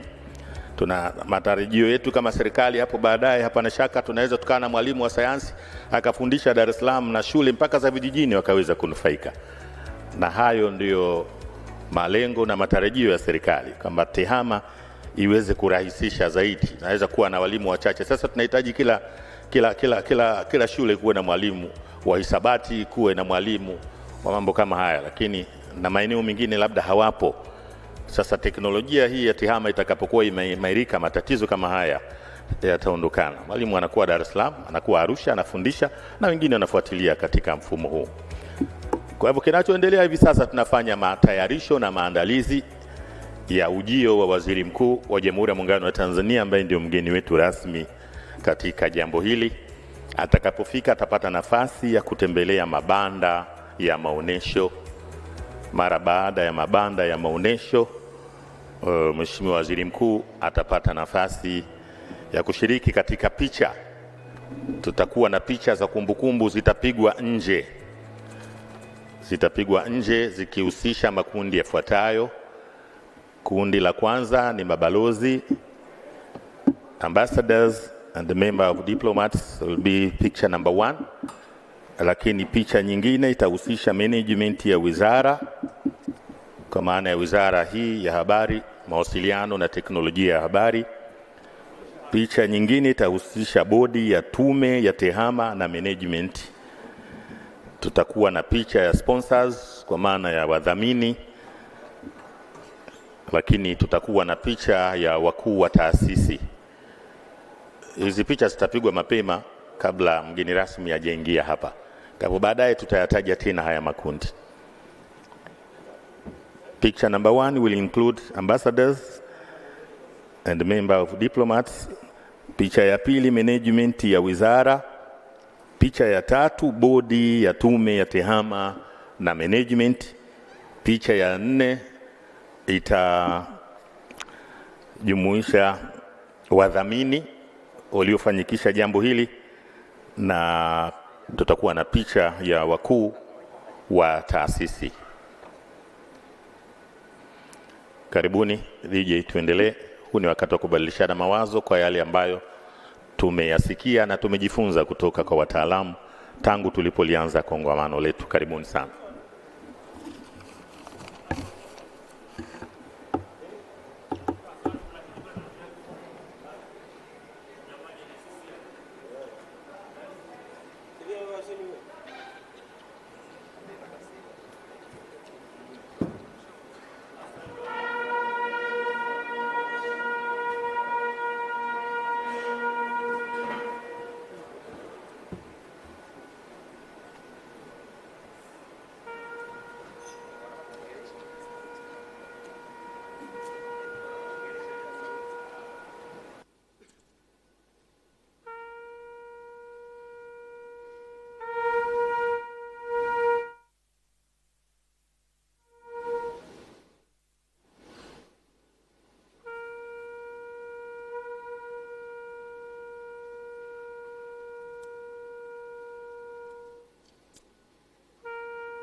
Michael.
Hello, mic check.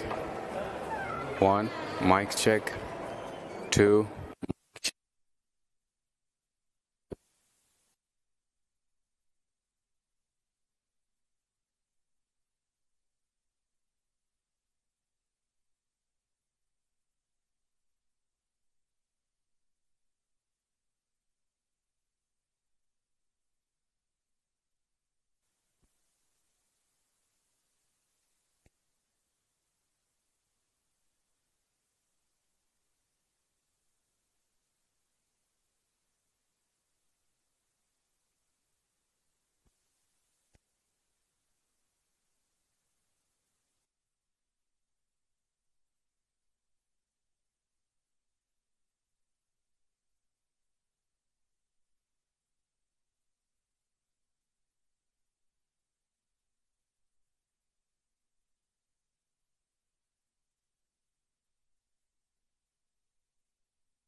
music wamesha mute kwenye transmitter huko.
Hello, hello, hello. Hello, hello, hello, hello. Hello.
Yes.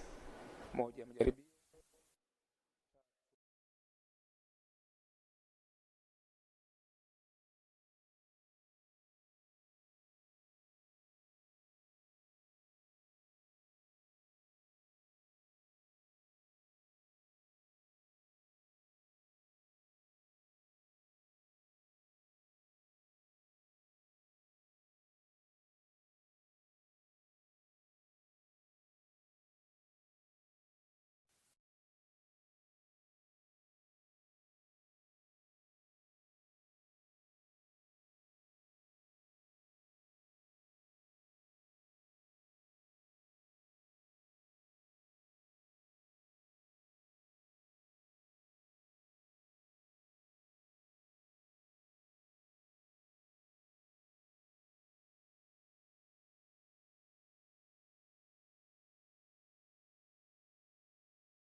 Bwana Ismaili Kimirei, umedondosha hazina yako yenye vitambulisho mbalimbali. Bwana Ismail Kimirei, popote ulipo umedondosha vitambulisho vyako, tunavyo na viko salama.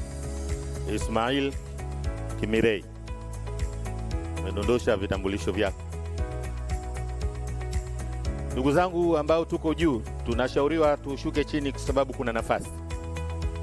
Bado kuna mapengo.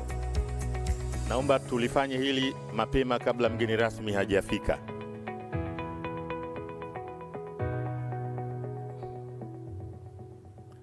Ismail Kimirei, vitambulisho vyako vimeokotwa. Kama upo naomba tuonane ni kukabidhi.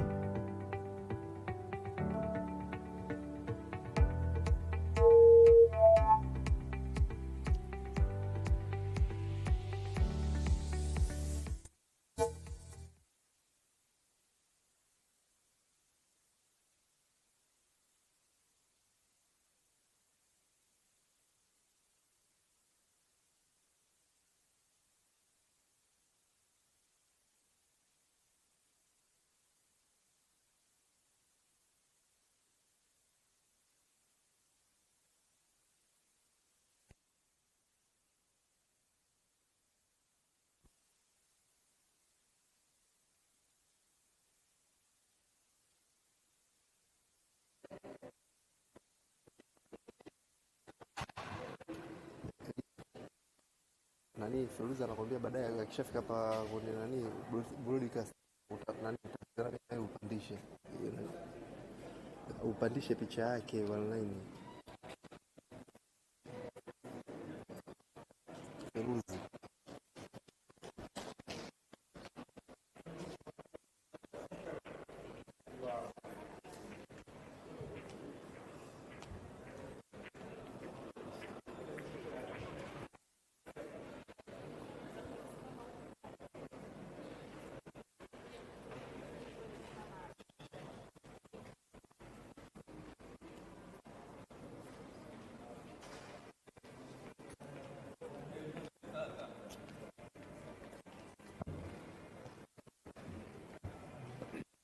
washakwambia huko hataki sauti, wewe pandisha picha.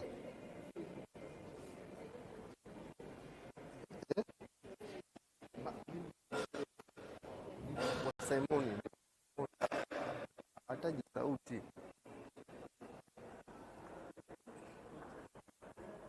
Mgeni wetu wa Jamhuri ya Muungano wa Tanzania, Mheshimiwa Kassim Majaliwa mbunge, ameshawasili katika eneo hili na ameanza zoezi la kutembelea mabanda kama mnavyoweza kuona kwenye screen, akiwa na waziri wa habari, mawasiliano na teknolojia ya habari, mwenyeji wetu mkuu wa mkoa wa Dar es Salaam, pamoja na viongozi wengine. Mtaalamu, hii sauti iko sawa? Kama iko sawa hakuna shida. Naona kama kadri muda unavyoendelea inazidi kushuka.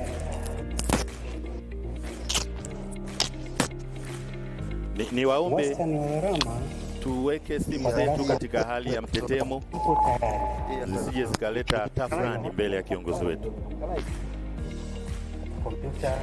Let us switch our mobile phones to vibration mode in order to avoid interference.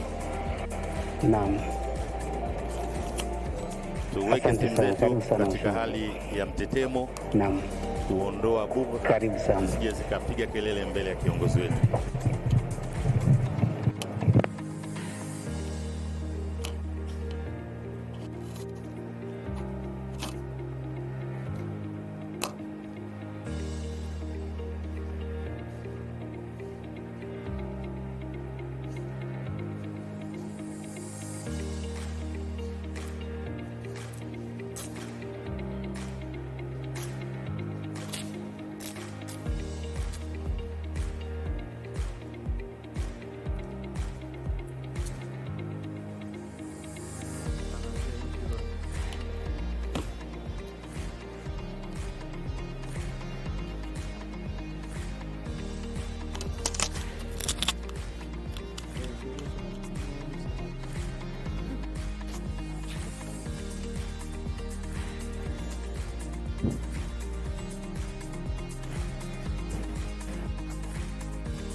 Kama nilivyosema mapema, kuna makundi yatapiga picha nje, na kundi la kwanza ni mabalozi wanaoziwakilisha nchi zao hapa nchini, ambassadors, member of diplomats, please. Huwa tunafanya mbalimbali. Now we are supposed to go out for group photo. Ambassadors and member of diplomats. Now we are supposed to go out of this conference akaona na kutamani mazingira yote kama mnavyoona kwenye screen, na ukimuuliza maswali anaweza kujibu. Kwa sasa hivi tumeweka data set kadhaa ambazo zinamuongoza yeye kuhusiana na Tanzania. Kuongea lugha mbalimbali, ila anasikiliza sana Kiingereza. Mabalozi wanakwenda, management ya wizara Kiswahili vizuri, lakini kusikiliza management ya Wizara ya Habari, Mawasiliano na Teknolojia ya Habari ijiandae. Tukimaliza management, tutakwenda bodi ya tume ya tehama na management. Nataka tufanye haraka, tusimweke sana kiongozi, ili turudi hapa pia tuendelee na jambo letu kwa haraka.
huduma kwa wananchi.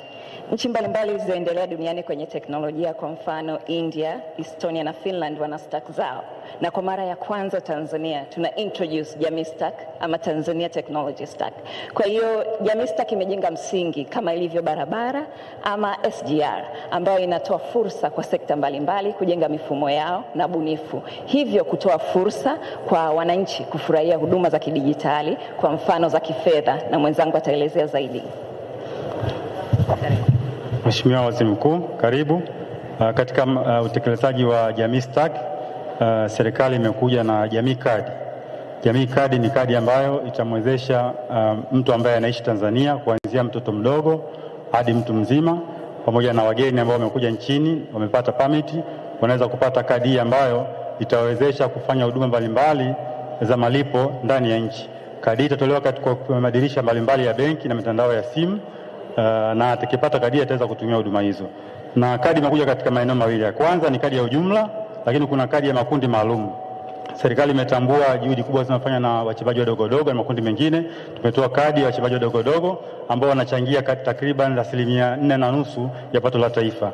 Kadi hii itawatambua wachimbaji wadogo wadogo, lakini wakati huo itawezesha kupata huduma za kifedha.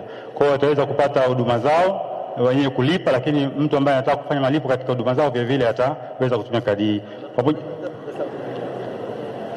Aina ngapi za kadi? Aina mbili. Yes. Hii ya kwanza ni ya jumla. Ya pili ya makundi maalum. Kwa ya makundi maalum inakuwa branded. Kwa maana upande mmoja itasoma taswira ya ile kundi, kwa mfano ya wachimbaji wadogo wadogo, kuna wamachinga, kuna wakulima ambao wanapokea pembejeo zetu. Tunategemea huko mbele safari serikali inapotaka kutoa ruzuku kwa pembejeo itume kwa kutumia kadi hizi hapa, ili mkulima yule ambaye anastahili kupata pembejeo aweze kupata kwa kutumia kadi yake, badala sasa hivi kuitoa kwa wote ambao baadaye baadhi ya faida za pembejeo zinapotea. Pamoja na hiyo, Mheshimiwa Waziri Mkuu, tumetengeneza mifumo midogo midogo ambayo itawezesha wamachinga, mamalishe na watoa huduma wadogo wadogo ili kuweza kupokea fedha za huduma zao kidigitali.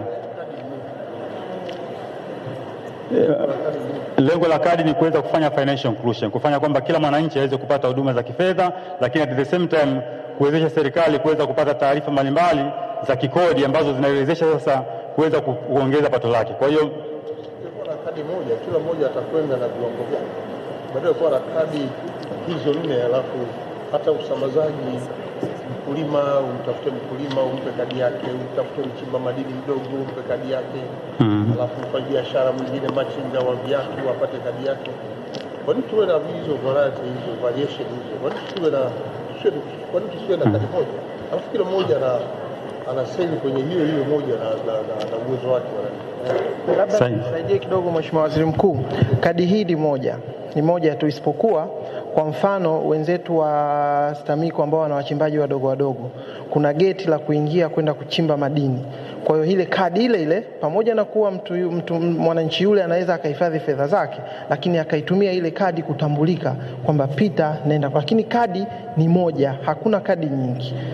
Na kadi hii Mheshimiwa Waziri Mkuu ni ku-enhance kwa sababu ya taasisi ambayo imetumika. Kwa mfano Mheshimiwa Waziri Mkuu, kadi hii sasa hivi ni ile tuna leverage ile N-card iliyopo. N-card inatumika kwenye vivuko vyetu vya Magogoni, kwenye stendi ya Magufuli Ubungo, viwanja vyote vya mpira vinatumia aina hii. Ni hiyo moja, isipokuwa tu ni brand tumezitofautisha, lakini kadi ni hiyo Jamii Card. Sasa kwa sababu ile N-card ilikuwa inatumika sehemu tofauti tofauti, sasa tumekuja na hii Jamii Card kama moja ili sasa iweze kutumika maeneo yote. Kwa hiyo tayari hii inafanya kazi tunavyoongea, lakini tumeongezea huduma zaidi.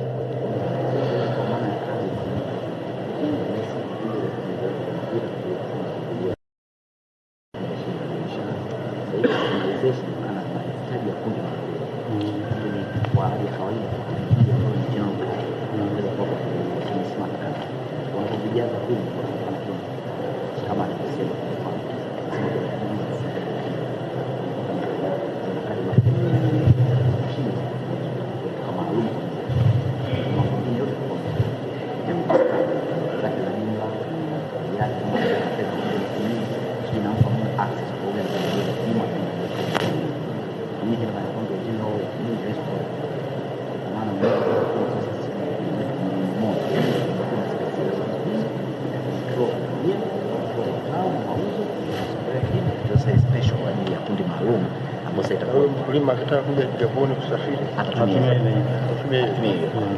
Kwa hiyo ni kubwa zaidi. Yaani hii ni kubwa zaidi. Utakwenda kununua pembejeo aende nyumbani kwao karibu. Hiyo kwa pesa yake ndani ya kadi. Kisa sababu alipo chama cha ushirika fulani pembejeo zake kwa taarifa zile chama cha ushirika zimeingizwa mle.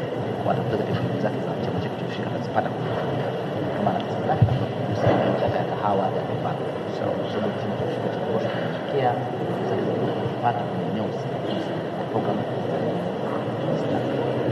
Sasa mmeshawapa Watanzania wangapi? Karibu Watanzania milioni 2 wanakaa sasa hivi mbalimbali. Tunaendelea kutoa. Unapatikana wapi? Kadi sisi tupatikana National Data Center na vituo mbalimbali ambavyo viko kupitia TTCL.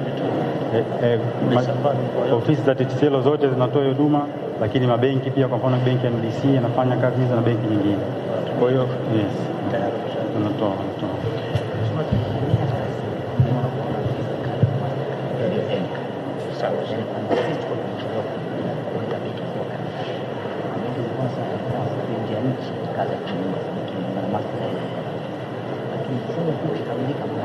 Kama nchi tutakuwa na mamlaka. Serikali nayo inatakiwa kwa wateja wake jamii kama pesa. Jamii nayo inatakiwa jamii kama kijana jamii kama tunamsaidia Mtanzania kutumia kwa benki yake na kwa mambo mengine ambayo anaweza naye corporate kabisa. Asante Mheshimiwa Waziri Mkuu, msingi wa Tanzania ya kidigitali ni mifumo kusomana kwa ajili ya kuchangia katika pato la taifa.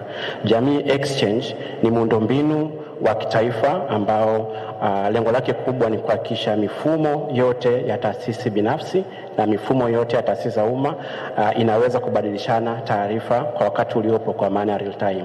Mfumo huu umejengwa na Watanzania kwa kuzingatia misingi ya ulinzi wa taarifa binafsi, ikiwa ni pamoja na kumpa mwananchi ridhaa ya kutoa ridhaa ya taarifa zake zitumike wapi. Anaweza akaingia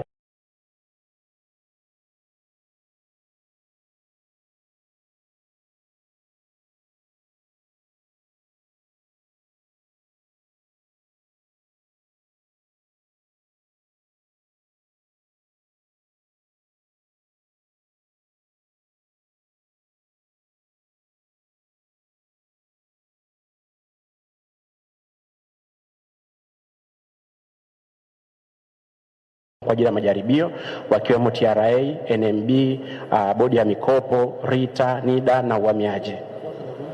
Yes, zote zitakuwa zinasomana, na hatua inayofuatia ni mafunzo wiki ijayo. Yakishafanyika tunatumia kwamba mfumo huu utaanza from scratch, utatumia msingi ambao tayari upo. Mifumo yote ambayo imeunganishwa na NIDA zaidi ya 160 yote inahamishwa kwenye mfumo huu wa kisasa ili sasa tuweze kuendelea. Kwa hiyo jitihada hizi na hizi zinazoendelea zote zinategemea mfumo huu wa Jamii Exchange ili kuweza kubadilishana taarifa na kufikia yale malengo yaliyokusudiwa. Nashukuru. Ndio Mheshimiwa Waziri Mkuu, sambamba na Jamii Exchange, Wizara ya Habari, Mawasiliano na Teknolojia ya Habari inatekeleza mfumo wa anwani za makazi maarufu NAPA. Imeandaliwa program tumizi kwa ajili ya umma. Tunatambua mfumo wa anwani za makazi lengo lake ni kurahisisha utambuzi na kupeleka huduma kwa wananchi. Sambamba na hilo, kwa sasa Wizara ya Habari, Mawasiliano na Teknolojia ya Habari inashirikiana na Wizara ya Maliasili na Utalii kuweza kuingiza vivutio vyote nchi nzima katika mfumo huu wa anwani za makazi. Lengo na mazumuni ni chachu ya kuweza kuendeleza utalii nchini kwetu. Lakini pia sambamba na hilo, kwa sasa mwananchi anaweza kupata huduma ya barua ya utambulisho kidijitali kupitia mfumo huu wa anwani za makazi pasipo kwenda serikali za mtaa, akiwa nyumbani anaomba barua. Asante sana, karibu sana Mheshimiwa. Ndio tayari mitaa yote iko tayari kwa mifumo Mheshimiwa. Kabisa. Baliana kwamba kufikia Novemba tunaona tuwe tumeshaingiza pia hata kwenye magari. Asante sana. Nakumbuka Mheshimiwa Waziri Mkuu, nafikiri hilo agizo ulilitoa tuwe na ride service ya NAPA kwa ajili ya Watanzania. Hilo kwa sasa linashughulikiwa Mheshimiwa. Utapewa taarifa, liko kwenye process. Asante sana. Ni mwezi wa 10 mwaka huu. ilikuwa ni mwezi wa 10 mwaka huu, lakini tunaenda mpaka mwakani mwezi wa pili, Januari au mwezi wa pili mwakani 2025 tutakuwa tumekamilisha hiyo. Kwa sababu pia sambamba na hilo, jamii na Watanzania na taasisi mbalimbali zinataka kutumia anwani za makazi, kwa mfano mabenki. Kwa hiyo taasisi nyingi sana zinakuja kuweza kutumia taarifa hizo kwa sababu zina coordinate sahihi na wananchi wanazihitaji sana sana. Na zilikuwa zinasubiria jamii exchange ambayo imekamilika. Sasa huku tunatakiwa kuona matokeo. Mheshimiwa Waziri Mkuu, karibu. Mheshimiwa Waziri Mkuu, karibu sana kwenye Safari Hunt. Safari Hunt ni mfumo rasmi wa serikali wa kuzitambua kampuni changa au startup na bunifu na kuzikuza bunifu hizo kuweza kufikia masoko ya ndani na nje ya nchi. Asilimia kutokana na takwimu ya mwaka 2022 inaeleza kwamba asilimia 42 ya Watanzania ni chini ya umri wa miaka 15. Kwa hiyo nchi imekuwa na vijana wengi. Kwa hiyo tunataka tukuze bunifu hizo ambazo kijana mwenye ubunifu aweze tukazitambua na tukampa mentor ambaye wanaweza wakamsaidia aweze kukuza bunifu zake ziweze zikagusa, anaweza kauza product hizo ndani na nje ya nchi. Lakini hivyo pia serikali imeweza kufanya jitihada kutumia jamii exchange pamoja na ICT Commission pamoja na Costech kuwa na hubs, innovation hubs. Kwa mfano ICT Commission imekuwa na hubs 8 kati ya mikoa 31 Tanzania bara na visiwani.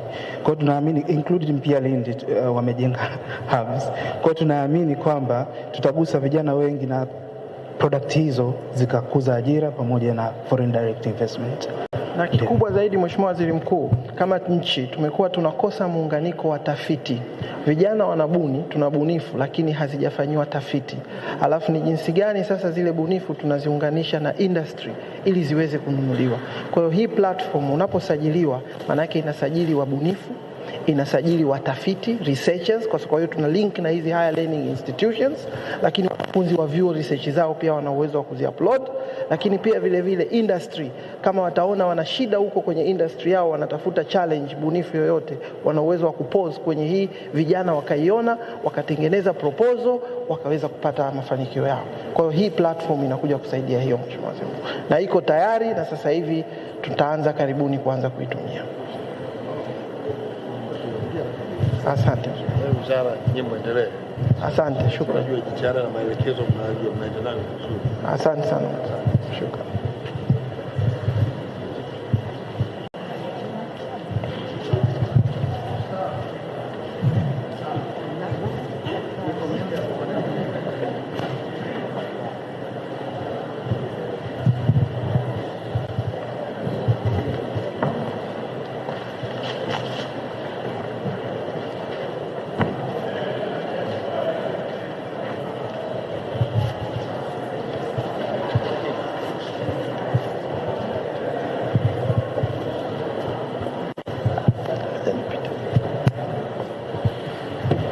Sorry, naomba nipite hapa.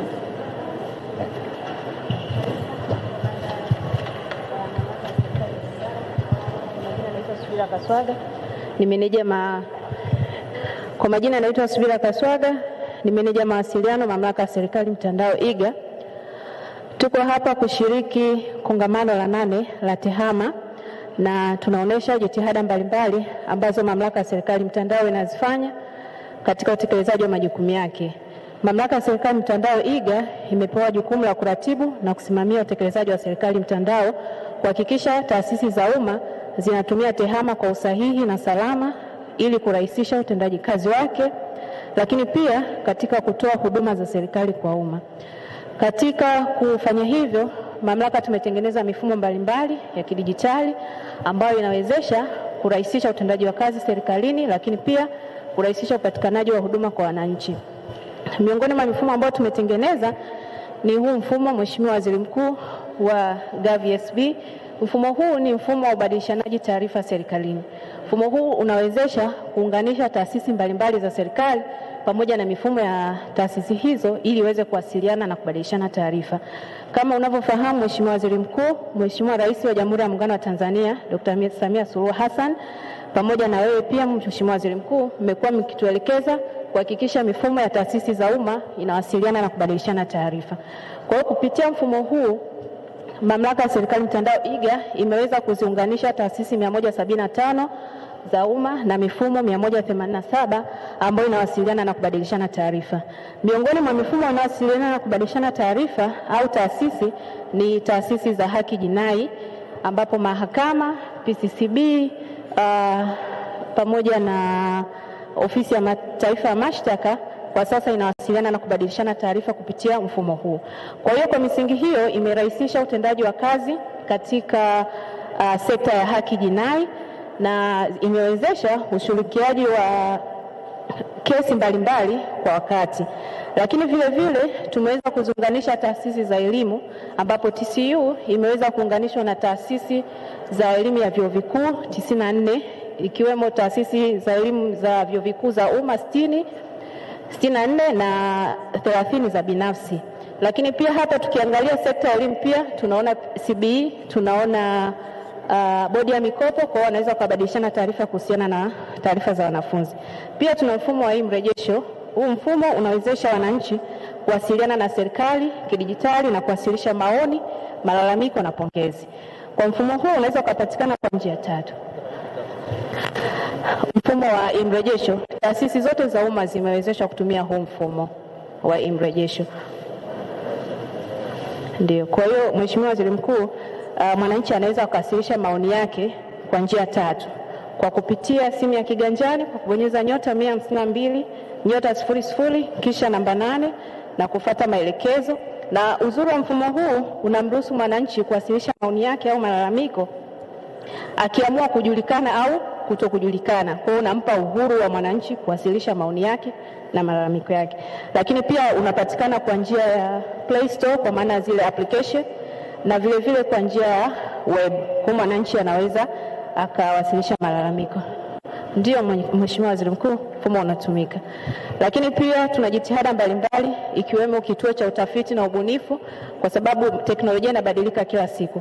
Kupitia kituo chetu cha utafiti na ubunifu tunatengeneza mifumo na ambayo inaweza ikasaidia utendaji wa kazi serikalini kwa kutumia teknolojia mpya. Na baadhi ya mifumo ambayo tumeitengeneza ni pamoja na mfumo wa oxygen, mfumo wa idodoso, mfumo wa e-board. Mfumo wa e-board unawezesha uendeshaji wa vikao vya bodi na management kidijitali.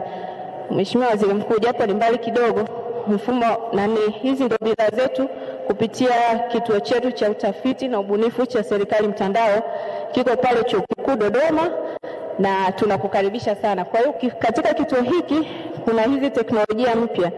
Tuna blockchain, tuna chat AI kwa maana artificial intelligence, tuna mfumo wa oxygen, tuna idodos, tuna e-board, kuna e-signature. Lakini pia huu ni mfumo wa mGov wa huduma za serikali kupitia simu za mkononi, kwa maana tunamwezesha mwananchi pale anaweza kununua huduma ya luku au kulipa bili ya maji kupitia mfumo huu wa mGov.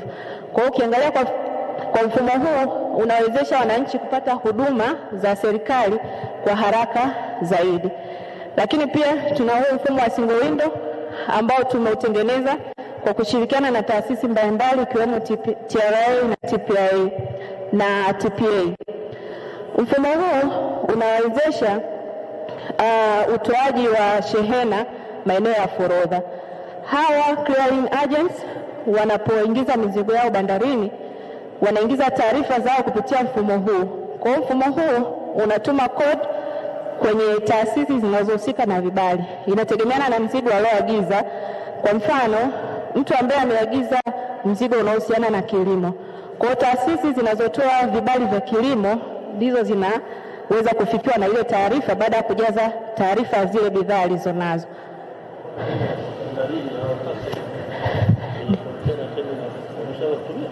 Ndio Mheshimiwa, unatumika. Ndio. Na taasisi za wakala wa forodha zaidi ya 1000 tayari zimeunganishwa na zinatumia mfumo huu.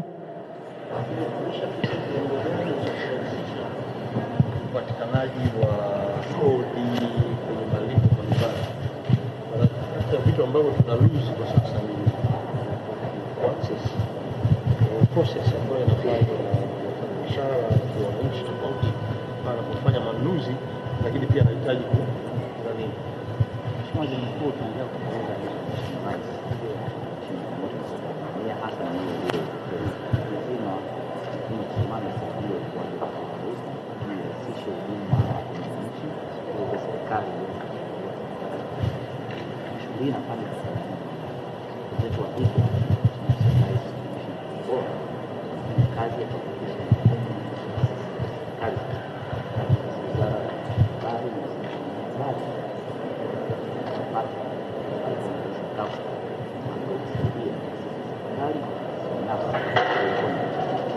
kama alivyosema pale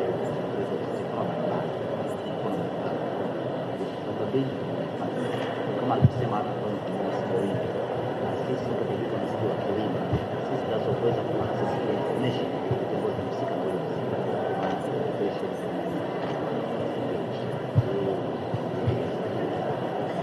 quality hiyo na TAIC wanaendelea kuendelea kila jambo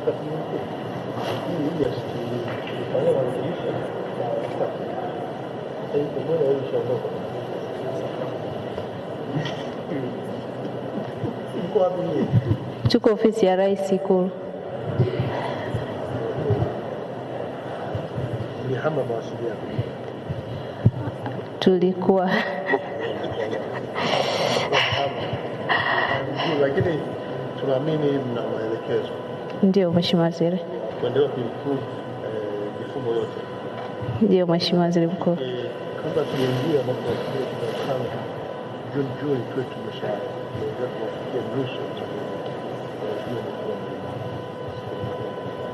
hiyo kazi inaendelea. Ndio Mheshimiwa Waziri Mkuu. Ndio Mheshimiwa.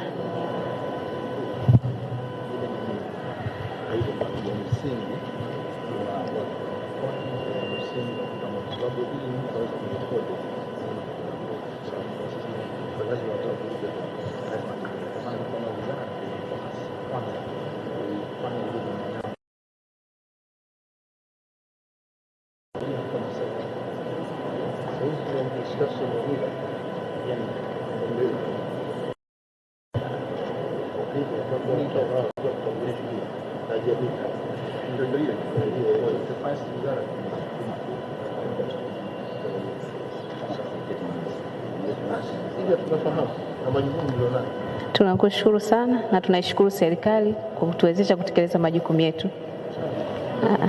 Karibu sana.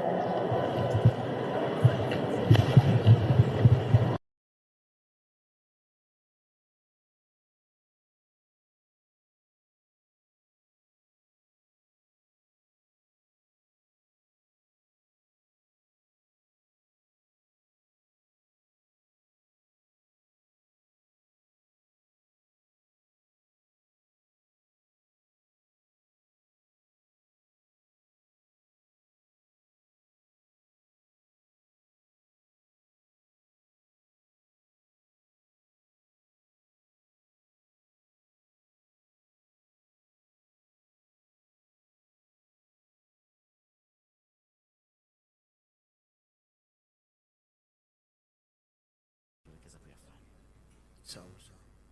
Na natambua yako maelekezo ambayo yametolewa na serikali kwa wizara kuhakikisha kwamba mifumo ndani ya serikali inasomana, lakini baadaye tuunganishe na private sector kwa lengo la kurahisisha utendaji kazi wa pamoja.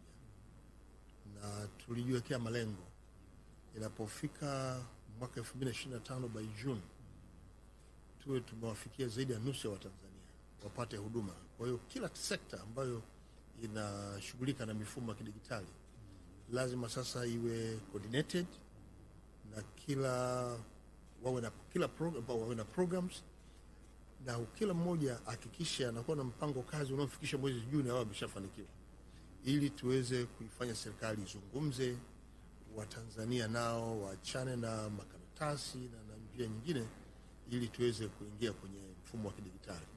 Kwa kufanya hilo, tutafungua milango, fursa kwa vijana wa Tanzania kushiriki kamilifu kwenye mambo ya kidijitali, na ndio ajira ambayo leo inafanyika. Na mkakati wa serikali kupitia Mheshimiwa Rais ni ule wa kujenga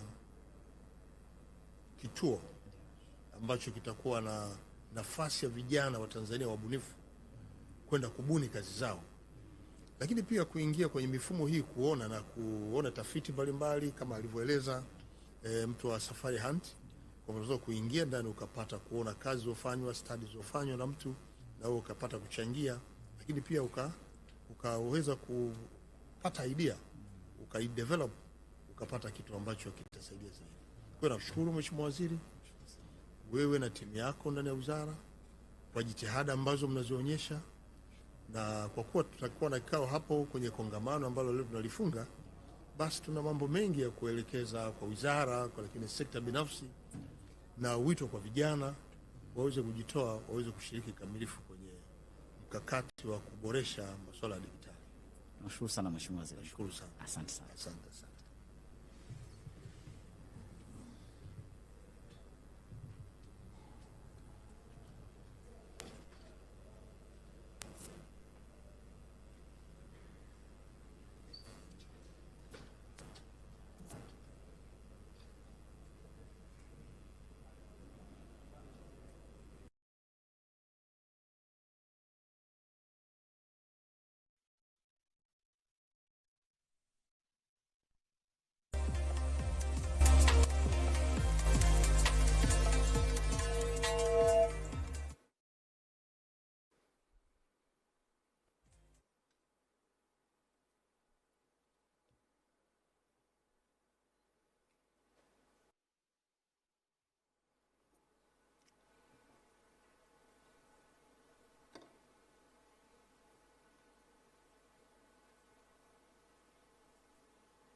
Kama mnavyoona, zoezi la upigaji wa picha limeanza.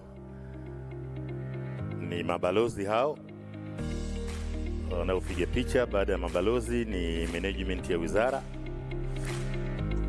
kundi ambalo nadhani tayari limeshatoka nje. Baadaye kidogo tutawaomba bodi ya tume ya tehama na management, tutawaomba na nyie mtoke nje. Subiri kwanza, yani tujiandae kwa ajili ya kutoka wakati utakapowadia.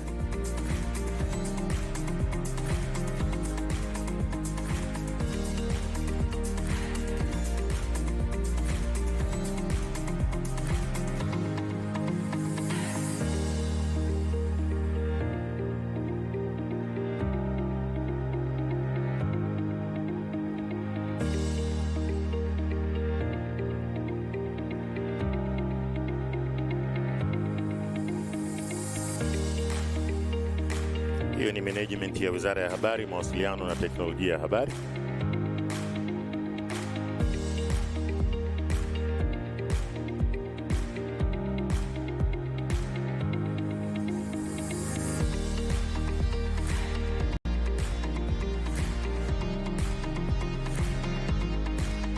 Bodi ya tehama na management, tuko wapi? Bodi ya tehama, tume ya tehama na management. Bodi ya tume ya tehama na management.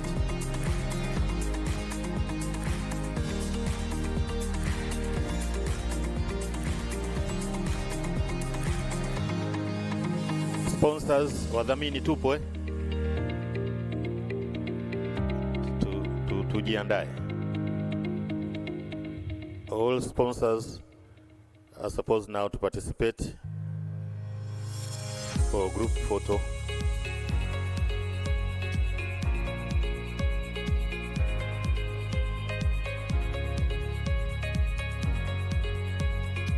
Wadhamini, sponsors please.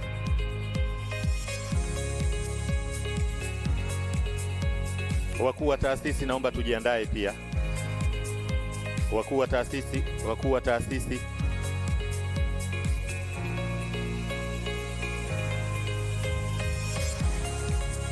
wakuu wa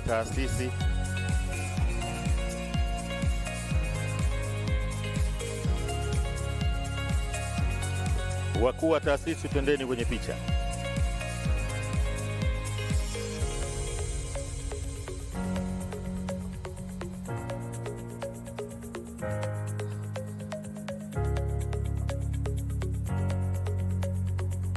Tunaomba pia manaibu mawaziri, makatibu wakuu na manaibu makatibu wakuu. Mheshimiwa Msigwa, nimekuona, twende kwenye picha.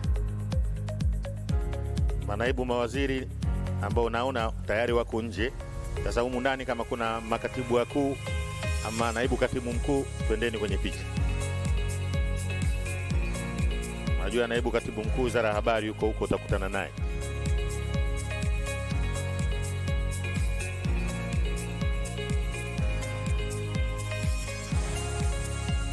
Brass band mtatuongoza wakati mgeni rasmi anaingia ukumbini.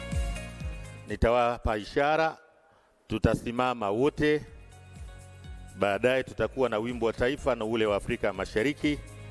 Tutakapoketi tutawaomba viongozi wetu wa dini kwa ajili ya dua na sala fupi.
Namuona naibu waziri wa habari, mawasiliano na teknolojia ya habari, mhandisi Mary Priska Mahundi.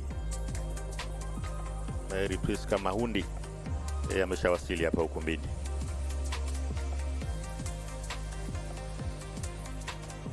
Msemaji wa serikali pia yuko hapa.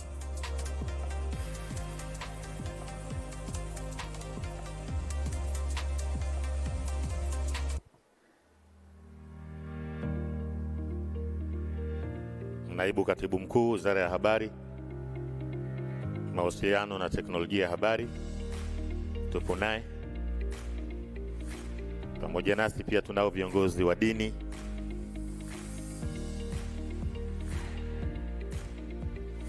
Mapema tulimuona mwenyekiti wa kamati ya kudumu ya Bunge la Jamhuri ya Muungano wa Tanzania inayohusika na miundombinu, Mheshimiwa Selemani Kakoso.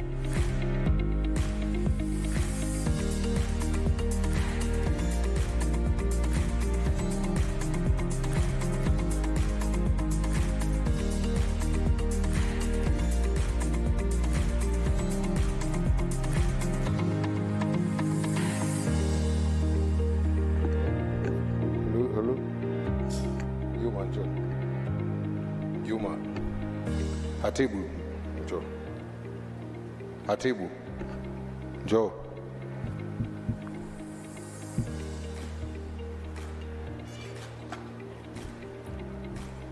Naam, viongozi ambao waliambatana na Mheshimiwa Waziri Mkuu katika zoezi la kukagua mabanda na lile la kupiga picha wameingia ukumbini. Hii ni ishara kwamba muda wote kuanzia sasa mgeni wetu atawasili. Mkuu wa mkoa wa Dar es Salaam Mheshimiwa Albert Chalamila, na yeye pia alikuwa ni miongoni mwa viongozi walioambatana na Waziri Mkuu. Naibu Waziri wa Afya Mheshimiwa Dr. Molel, tunatambua uwepo wako pia.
Mheshimiwa Jerisla, Waziri wa Habari, Mawasiliano na Teknolojia ya Habari, na yeye anawasili ukumbini.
Naomba kwa heshima na taadhima wote tuinuke na brass band tuanze kwa ajili ya mapokezi ya Waziri Mkuu wa Jamhuri ya Muungano wa Tanzania, Mheshimiwa Kassim Majaliwa mbunge, ambaye muda wote kutoka sasa anawasili.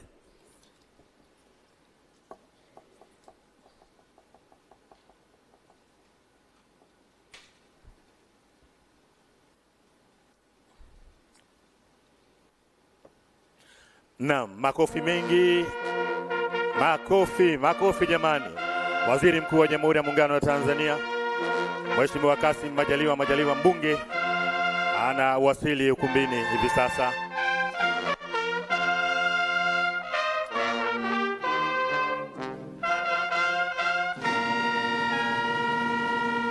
Mheshimiwa mgeni rasmi, Waziri Mkuu wa Jamhuri ya Muungano wa Tanzania, waheshimiwa viongozi na washiriki wote, naomba sasa tujiandae kwa heshima ya wimbo wa taifa na ule wa Afrika Mashariki. Brass Band.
Tujipongeze kwa makofi mengi.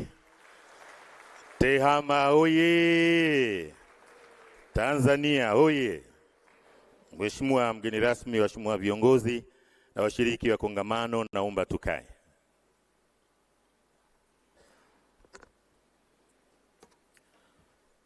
Mheshimiwa Kassim Majaliwa, Waziri Mkuu wa Jamhuri ya Muungano wa Tanzania, Mheshimiwa Jerry Silaa, Waziri wa Habari, Mawasiliano na Teknolojia ya Habari, Waheshimiwa mawaziri mliopo na manaibu mawaziri, Mheshimiwa Albert Chalamila, mwenyeji wetu mkuu wa mkoa wa Dar es Salaam, Mheshimiwa Nardos Bekele Thomas, mtendaji mkuu wa AUDA NEPAD, Bwana Mohamed Hamis Abdullah, katibu mkuu Wizara ya Habari, Mawasiliano na Teknolojia ya Habari.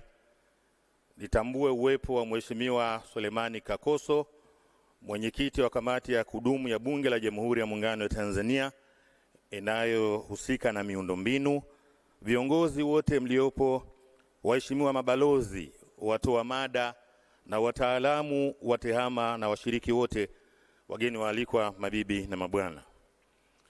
Mheshimiwa mgeni rasmi, upo hapa muda huu kutuongoza katika hafla ya kilele cha kongamano la 8 la TEHAMA Tanzania chini ya kauli mbiu inayosema kutumia uwezo wa akili unde ama akili mnemba na robotiki katika kuleta mapinduzi ya kiuchumi na kijamii. Mheshimiwa Waziri Mkuu, kabla hatujaendelea, naomba uridhie tuwakaribishe viongozi wetu wa dini ili tujikabidhi katika uwezo wake Mwenyezi Mungu tupate baraka kwa ajili ya tukio hili. Kwanza ni kukaribishe Sheikh Mohamed Konseli, naibu kadhi mkuu wa Tanzania, usogee hapa juu kwa ajili ya dua, akiwakilisha Baraza Kuu la Waislamu Tanzania BAKWATA. Sheikh, karibu.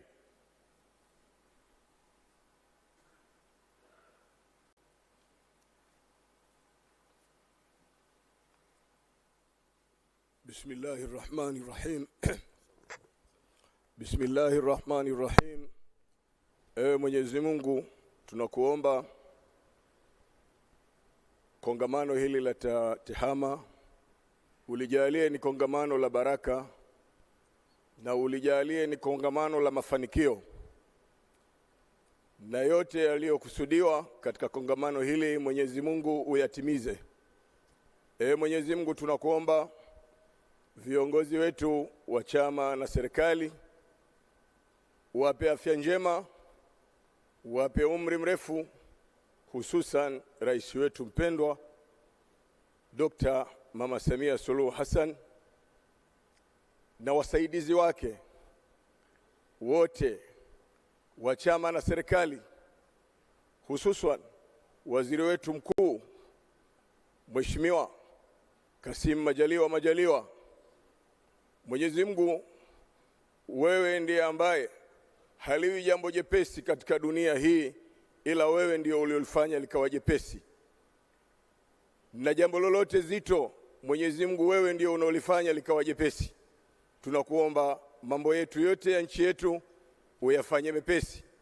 Ewe Mwenyezi Mungu, tunakuomba nchi yetu uipe utulivu mkubwa na uipe amani na upendo. Ewe Mwenyezi Mungu, tunakuomba kongamano hili lianze kwa salama na liishe kwa salama. Allahumma nahnu fi qabdatika haythuma kunna falahidhna bi'aini inayatika haythuma kunna ya aziman yurja likulli azim kullu amrin azimin qad ahata bina yazul بحقك يا عظيم يا عظيم يا عظيم. ربنا تقبل منا إنك أنت السميع العليم وتب علينا إنك أنت التواب الرحيم برحمتك يا أرحم الراحمين. وصلى الله على سيدنا محمد وآله وصحبه وسلم والحمد لله. Asante Sheikh. Nakuomba sasa kiongozi Kuhani Musa Richard Mwacha kutoka kanisa la Fresh Spring Fellowship, karibu tuongoze kwa sala fupi kwa niaba ya waumini wa dini ya Kikristo. Karibu kiongozi.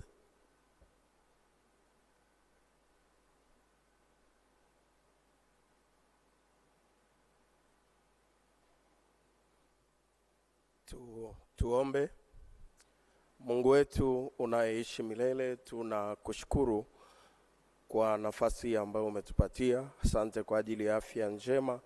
Tunakushukuru kwa ajili ya siku hii ambayo umekusudia tukio hili la kilele cha kongamano hili la TEHAMA kutukusanya hapa. Asante kwa ajili ya afya njema ambazo umetujalia.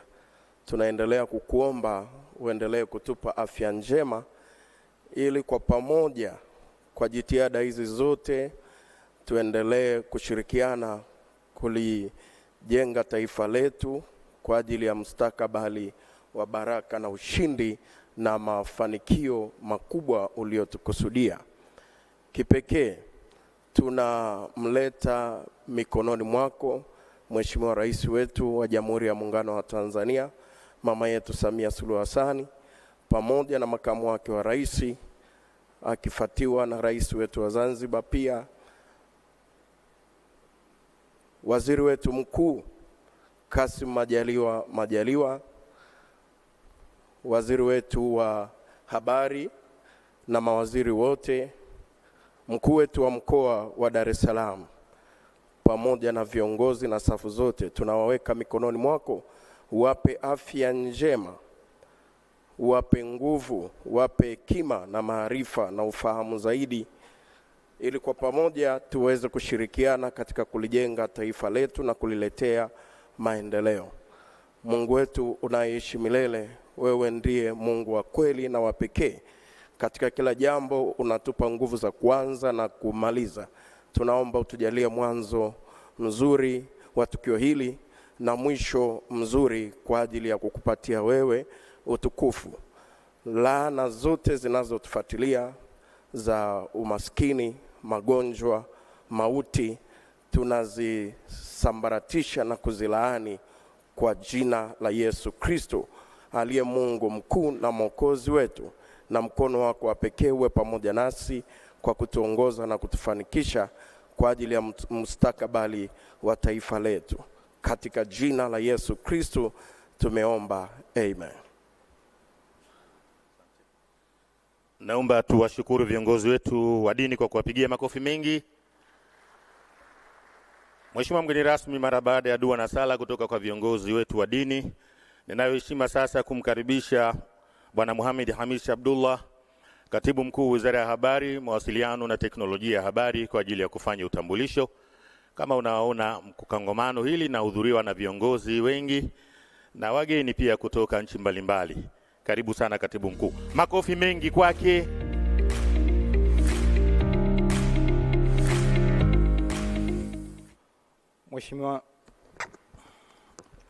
Mheshimiwa Kassim Majaliwa, Waziri Mkuu wa Jamhuri ya Muungano wa Tanzania, viongozi mbalimbali mliopo hapa, itifaki mizingatiwa. Mheshimiwa Waziri Mkuu, nina jukumu moja tu ambalo ni kufanya utambulisho wa wageni waliopo ndani ya ukumbi huu. Na kwa kuanza, naomba nianze kukutambulisha meza kuu, ambapo naomba nianze na kumtambua uwepo wa Mheshimiwa Jerry William Silaa, ambaye ni Waziri wa Habari, Mawasiliano na Teknolojia ya Habari. Mheshimiwa Waziri Mkuu, pia naomba utambue uwepo wa Mheshimiwa Albert Chalamila, ambaye ni Mkuu wa Mkoa wa Dar es Salaam. Pia Mheshimiwa Waziri Mkuu, naomba utambue uwepo wa Mheshimiwa Nados Bekele Thomas, ambaye ni mtendaji mkuu wa Audat Nepad. Mheshimiwa Waziri Mkuu, pia naomba utambue uwepo wa Mheshimiwa Suleiman Kakoso, mbunge na mwenyekiti wa kamati ya bunge ya kudumu na miundombinu. Na mwisho kwenye meza kuu, naomba utambue uwepo wa Dr. Mkunde Maswaga, mkurugenzi mkuu wa tume yetu ya TEHAMA, ndio mwenye shughuli hii ya leo hapa. Mheshimiwa Waziri Mkuu, kundi la pili ni waheshimiwa mawaziri na manaibu waziri. Naomba utambue uwepo wa Mheshimiwa Mary Priscus Maundi, naibu waziri wa Habari, Mawasiliano na Teknolojia ya Habari. Pia naomba utambue uwepo wa Mheshimiwa Dr. Godwin Mole, naibu waziri wa Afya. Mheshimiwa Waziri Mkuu, kundi la tatu, naomba utambue uwepo wa waheshimiwa wa bunge na wajumbe wa kamati ya kudumu ya miundombinu, kiongozwa na Mheshimiwa Mohamed Maulud Ali. Pia tunaye Mheshimiwa Godfrey Adolphus Mwambe, na kwenye kundi hilo tunaye Bijenes Malangu, katibu wa kamati hiyo. Mheshimiwa Waziri Mkuu, kundi la nne ni makatibu wakuu na manaibu wa katibu wakuu. nianze kutambua uwepo wa Bwana Grayson Msigwa, Katibu Mkuu wa Wizara ya Utamaduni, Sanaa na Michezo. Pia naomba utambue uwepo wa Bwana Nicholas Mkapa, Naibu Katibu Mkuu wa Wizara ya Habari, Mawasiliano na Teknolojia ya Habari. Pia naomba utambue uwepo wa Balozi Said Shaibu Musa, Naibu Katibu Mkuu wa Wizara ya Mambo ya Nje na Ushirikiano Afrika Mashariki. Pia naomba kutambua uwepo wa Dr. Hussein Mohamed Omar, Naibu Katibu Mkuu wa Wizara ya Kilimo. Na mwisho kwenye kundi hili naomba utambue uwepo wa Dr. Charles Msonde, Naibu Katibu Mkuu wa Wizara ya Ujenzi. Mheshimiwa Waziri Mkuu, pia naomba utambue kwenye kundi la 5 ni viongozi wa mkoa wa Dar es Salaam, kiongozwa na Kamati ya Ulinzi na Usalama ya mkoa, viongozi wa wilaya pamoja na viongozi wa dini.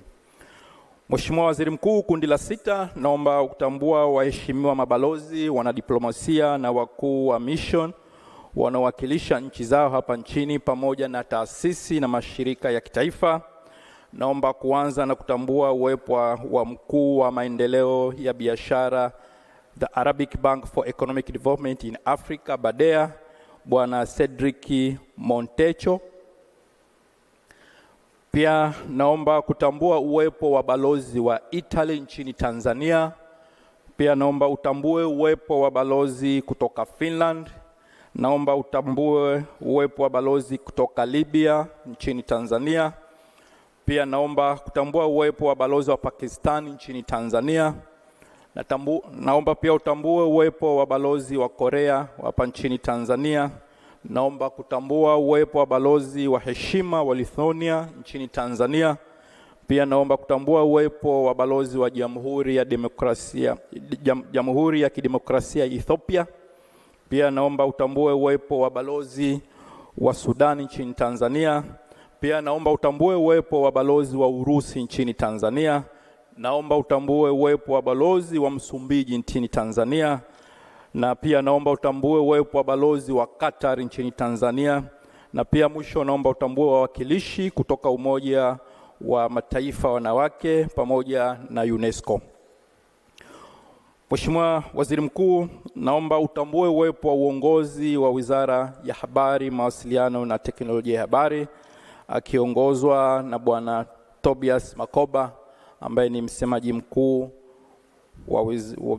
wa serikali na mkurugenzi wa idara ya habari pamoja na management yote. Naomba tusimame kwa pamoja.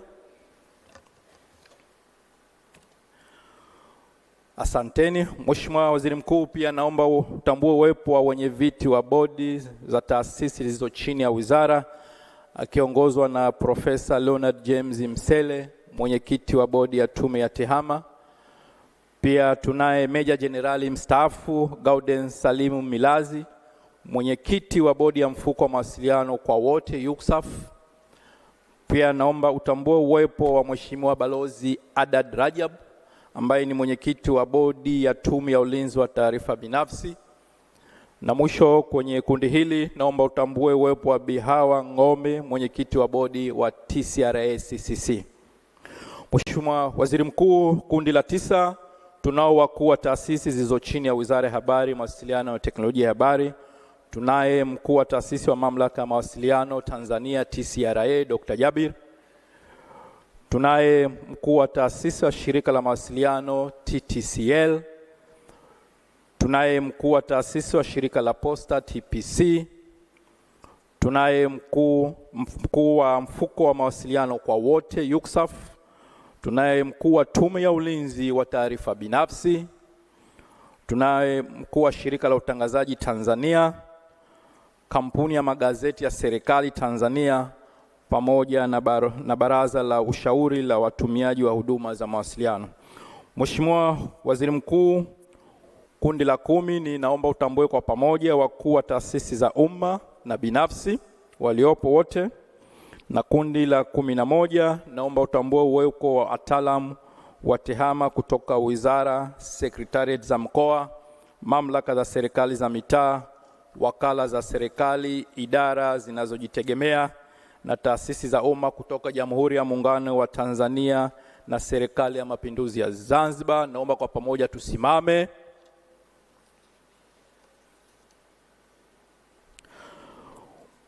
Mheshimiwa Waziri Mkuu, pia naomba utambue uwepo wa vyuo vya elimu ya juu kati vinavyofundisha taaluma ya TEHAMA. Pia naomba utambue uwepo wa watoa mada mbalimbali.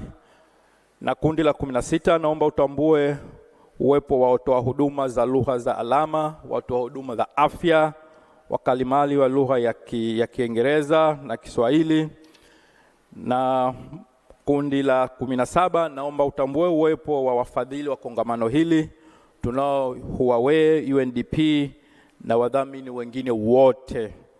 Mheshimiwa Waziri Mkuu, kundi la 18, ninaomba utambue uwepo wa waandishi wa habari kutoka vyombo vya habari. Na kundi la mwisho, naomba utambue uwepo wa burudani maana ya brass band. Mheshimiwa Waziri Mkuu, naomba kuwasilisha na itifaki imezingatiwa. Tumshukuru Katibu Mkuu kwa utambulisho huo. Mheshimiwa Waziri Mkuu, mkoa wa Dar es Salaam umebahatika kuwa mwenyeji wa kongamano hili la 8 la TEHAMA hapa nchini. Na kwa kuwa mwenyeji wetu mkuu wa mkoa wa Dar es Salaam yupo hapa, naomba uridhie tumkaribishe na yeye aweze kutupa salamu za wana Dar es Salaam. Mheshimiwa Albert Chalamila, mkuu wa mkoa wa Dar es Salaam, kwa heshima na taadhima, karibu kwa ajili ya kutoa salamu fupi za Dar es Salaam. Dar es Salaam oye!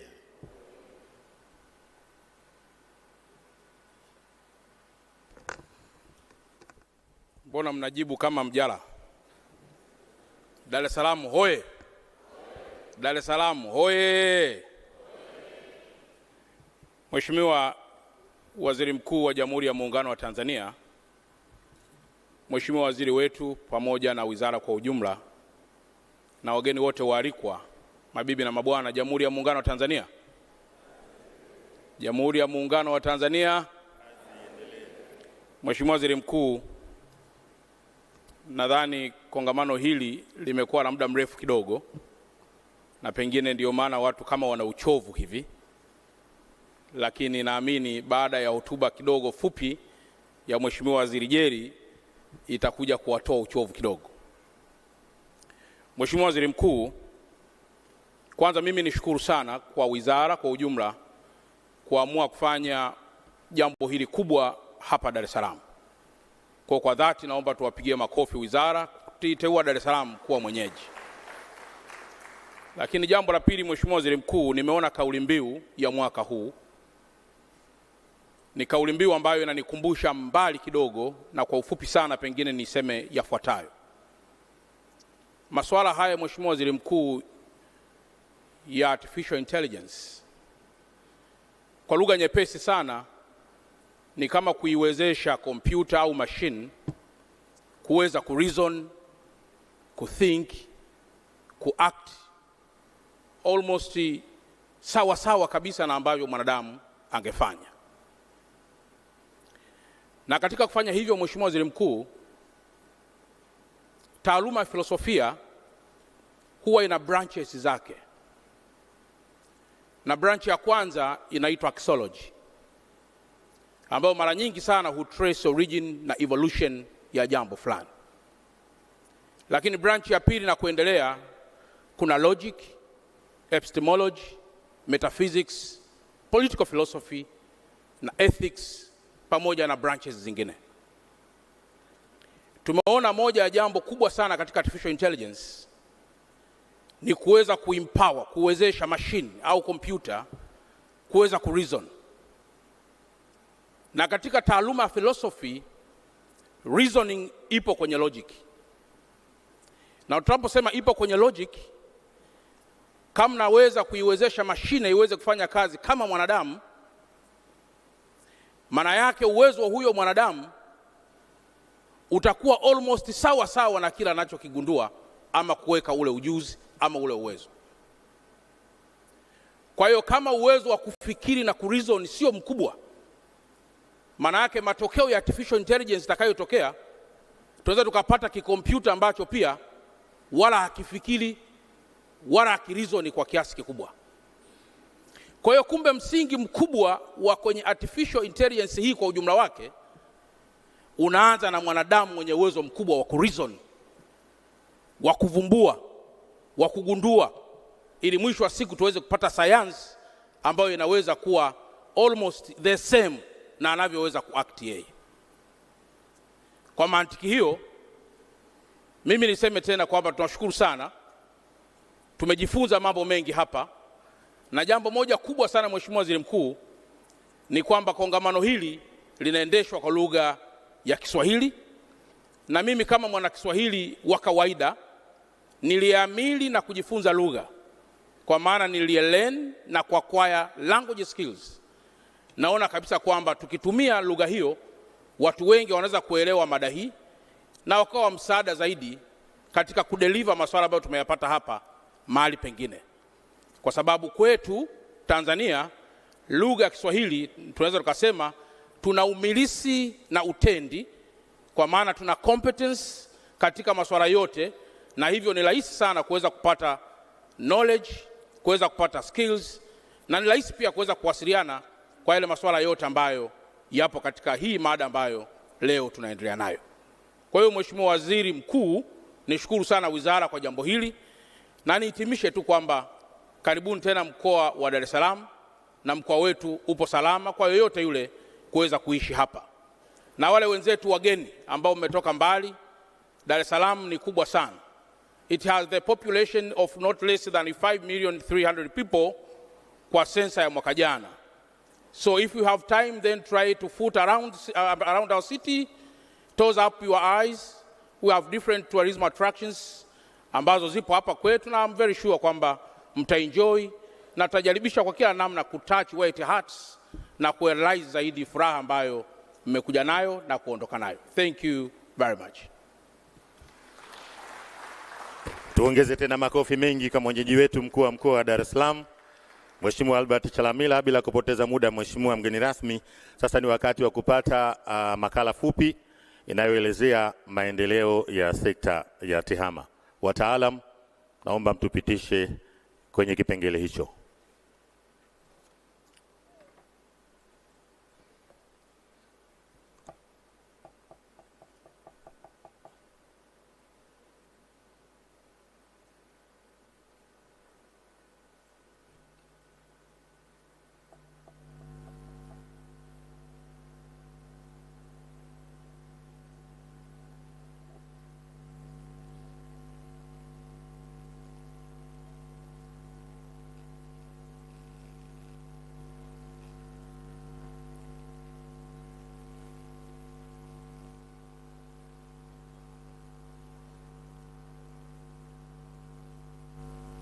Sauti. Sekta ya habari, mawasiliano na teknolojia ya habari. Sekta ya habari, mawasiliano na teknolojia ya habari imechipuka kutoka kwenye vyombo vilivyoundwa na mkoloni wakati huo, kukidhi matakwa na utawala wa kikoloni na uchumi uliolenga kunufaisha wachache, na kuundwa upya na kukuzwa baada ya uhuru, na hatimaye kufikia hali ilivyo hivi sasa. Sekta hii imeendelea kukua na kupitia hatua mbalimbali, tena kwa nyakati tofauti, kutokana na mabadiliko na maendeleo ya teknolojia.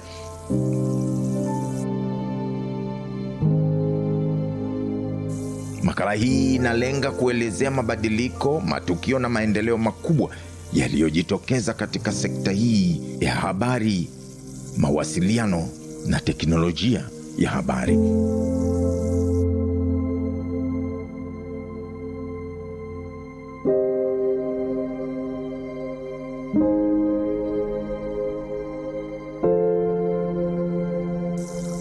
Karne ya 19, mawasiliano nchini Tanzania wakati huo Tanganyika yalikuwa ya asili, yakihusisha njia kama ngoma, moto na mjumbe wa miguu.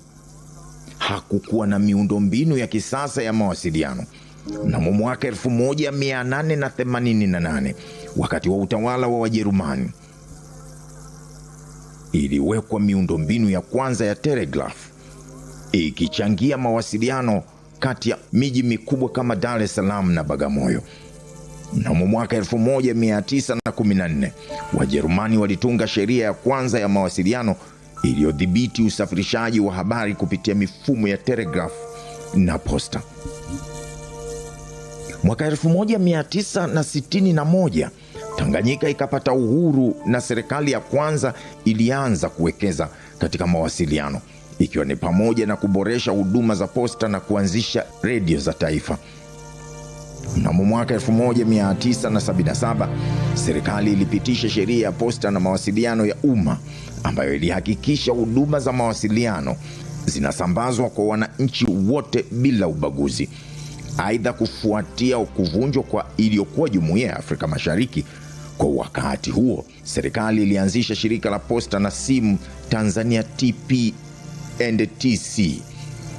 na maboresho rasmi ya teknolojia ya mawasiliano yakaanza mwaka 1993 baada ya kuvunjwa kwa shirika la posta na simu Tanzania TP&TC na kuanzisha kampuni ya simu Tanzania sasa TTCL. Posta na Tume ya Mawasiliano Tanzania na Tume ya Huduma za Utangazaji Tanzania. Mabadiliko haya yaliendelea hadi mwaka 2000 ambapo Tanzania iliingia katika zama za kidigitali. Ili kuendana na kasi na maendeleo ya teknolojia katika sekta ya mawasiliano, mwaka 2003 serikali ilianzisha Mamlaka ya Mawasiliano Tanzania TCRA baada ya kuunganisha iliyokuwa Tume ya Mawasiliano Tanzania TCC na Tume ya Utangazaji Tanzania TBC. Lengo hapa la kuanzisha TCRA ilikuwa ni kudhibiti huduma za simu, utangazaji, posta na teknolojia za kielektroniki.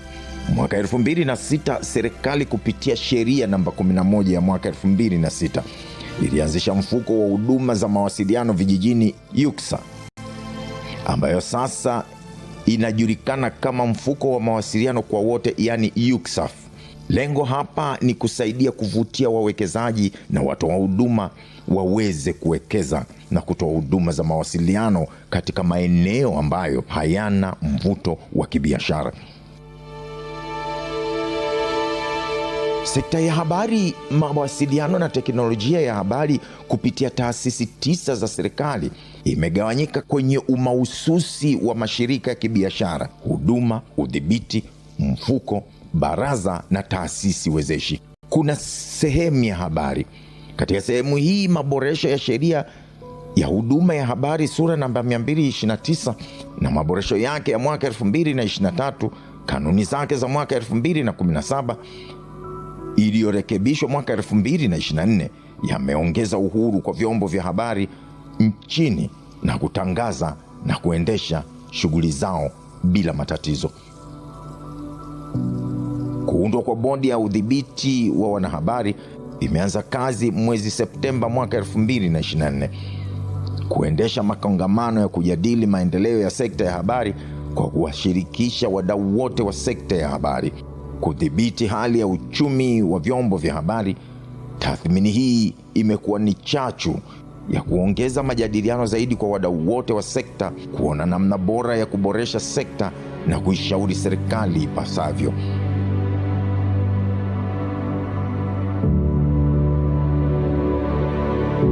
Kuhusu matumizi ya teknolojia ya utangazaji, hasa maudhui mtandaoni, ambayo yamechangia kuongezeka kwa ajira na vijana wa Kitanzania na kuweka mazingira mazuri kwa vyombo vyote vya habari, hali iliyopelekea vyombo hivi kwa sasa kuwa na uhuru wa kupokea na kutoa habari za matukio mbalimbali yanayojitokeza katika jamii. Sehemu ya pili ni mawasiliano.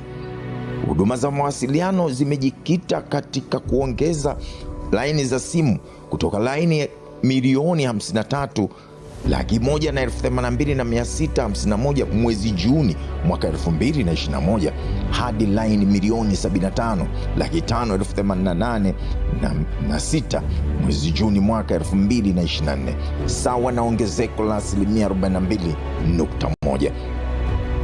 Kuongezeka kwa watumiaji wa internet kutoka watumiaji milioni 29,152,713 mwezi Juni mwaka 2021 hadi watumiaji milioni 311,477 mwezi Juni mwaka 2024, ikiwa ni sawa na ongezeko la asilimia 34.8 kwa sasa.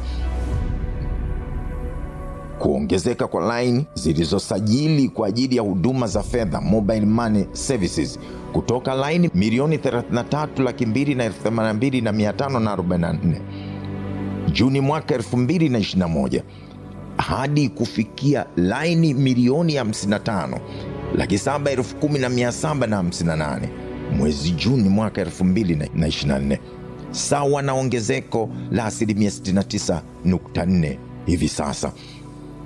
Kuongezeka kwa asilimia ya watu iliyofikiwa na mawasiliano ya broadband kwa uwiano wa watu kufikia asilimia 89 3G na asilimia 83 4G mwezi Juni mwaka 2024. Gharama za kupiga simu kwa mitandao ndani ya Tanzania imepungua kutoka wastani wa shilingi 47 kwa dakika hadi wastani wa shilingi 26 kwa dakika ndani ya mtandao na shilingi 28 kwa dakika nje ya mtandao kufikia Juni mwaka 2024, ikiwa punguzo la kati ya asilimia 40 hadi asilimia 44 hivi sasa. Kuingia mikataba ya watoa huduma za mawasiliano nchini kwa ajili ya ujenzi wa minara 758 katika kata 713, ambapo hadi Agosti mwaka 2024 jumla ya minara 255 imekamilika, na aidha jumla ya minara 296 kati ya minara 304 imeongezwa nguvu kutoka 2G kwenda 2G, 3G na 3G na 4G. Utekelezaji wa mfumo wa anwani za makazi pia umefanyika, na kutekeleza mfumo huu wa anwani za makazi na kusajili anwani za makazi nchi nzima, ambapo hadi Agosti mwaka 2024 jumla ya anwani za makazi zilizosajiliwa ni milioni 12,843,168. Kufuatia janga la maporomoko ya udongo yaliyotokea Hanang mwezi Desemba mwaka 2023 na mafuriko katika wilaya ya Kibiti na Rufiji mwezi Aprili mwaka 2024, mfumo wa anwani za makazi umetumika katika kusaidia kupata idadi ya kaya zilizokuwepo eneo husika kabla ya janga. Kaya zilizoathirika wakiwemo wapangaji na utambuzi wa watu waliokuwemo kwenye kaya husika umefanyika. Hii ni kioni pamoja na kuanzisha utoaji wa barua ya utambulisho ukaazi kwa njia ya kidigitali kupitia mfumo wa anwani za makazi, na kwa sasa mfumo huu uko kwenye majaribio kwenye kata 13 kabla ya kuanza kutumika nchi nzima. Hatua hii imeondolewa taji la kutembea na kwenda kwenye ofisi za serikali ya mtaa kupata barua husika. Kuanzisha kwa maandalizi ya kutumia mfumo wa anwani za makazi kutatangaza vivutio vya utalii, ambapo kazi inayoendelea hivi sasa ni kusajili vivutio husika kwenye mfumo wa anwani za makazi. Huduma za posta. Moja ni kusogeza huduma kwa wananchi kwa kuongeza wigo wa watoa huduma za posta na usafirishaji na haraka, ambapo watoa huduma wameongezeka kutoka 78 mwaka 2022 hadi 146 Septemba mwaka 2024, sawa na ongezeko la 87.2, na kurahisisha utoaji wa huduma za shirika la Posta Tanzania kwa kutumia TEHAMA. Hapa kumejenga mfumo wa ndani unaoonyesha ufuatiliaji mzigo tangu kutumwa hadi kupokelewa, kutengeneza jukwaa litakalokutanisha wauzaji na wanunuzi wa bidhaa mbalimbali, e-commerce platform, na kisha kusafirisha, kutengeneza program tumizi mobile app inayowezesha wateja kupakua na kutumia huduma za posta kupitia simu janja. Yani sehemu ya tatu ni mradi wa mkongo wa taifa wa mawasiliano. Kuendeleza mradi wa ujenzi wa miundombinu ya mawasiliano ya miji uliolenga kuunganisha taasisi zote za umma kwenye mkongo wa taifa. Kuongezeka kwa wilaya zilizofikiwa na mkongo wa taifa wa mawasiliano hadi kufikia wilaya 106.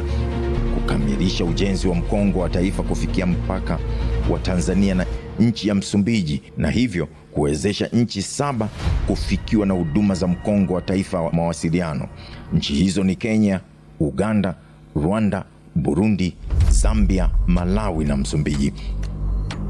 Kumaliza majadiliano ya umoja wa watoa huduma za mawasiliano uliopelekea mapato na uwekezaji wa serikali wenye jumla ya kiasi cha dola za Marekani milioni 33. Kuongezeka kwa ukubwa wa mkongo wa taifa kutoka kiwango cha 200 gigabytes mwezi Juni mwaka 2021 hadi kufikia kiwango cha 2000 gigabytes au 2 terabytes mwaka 2024. Uzinduzi wa mkongo wa bahari wa 2 Africa wenye uwezo wa kukusanya kiwango kikubwa 17 terabytes hadi 180 terabytes. Kufikisha huduma za intaneti kwa wifi kwenye maeneo ya umma ya chuo cha maendeleo ya jamii cha Lungemba Mafinga, eneo la Nyerere Square Dodoma, ndaki ya habari na elimu angavu CVE, chuo kikuu cha Dodoma, soko la Tabora, Kiembe Samaki Unguja na soko la Buhongwa Mwanza.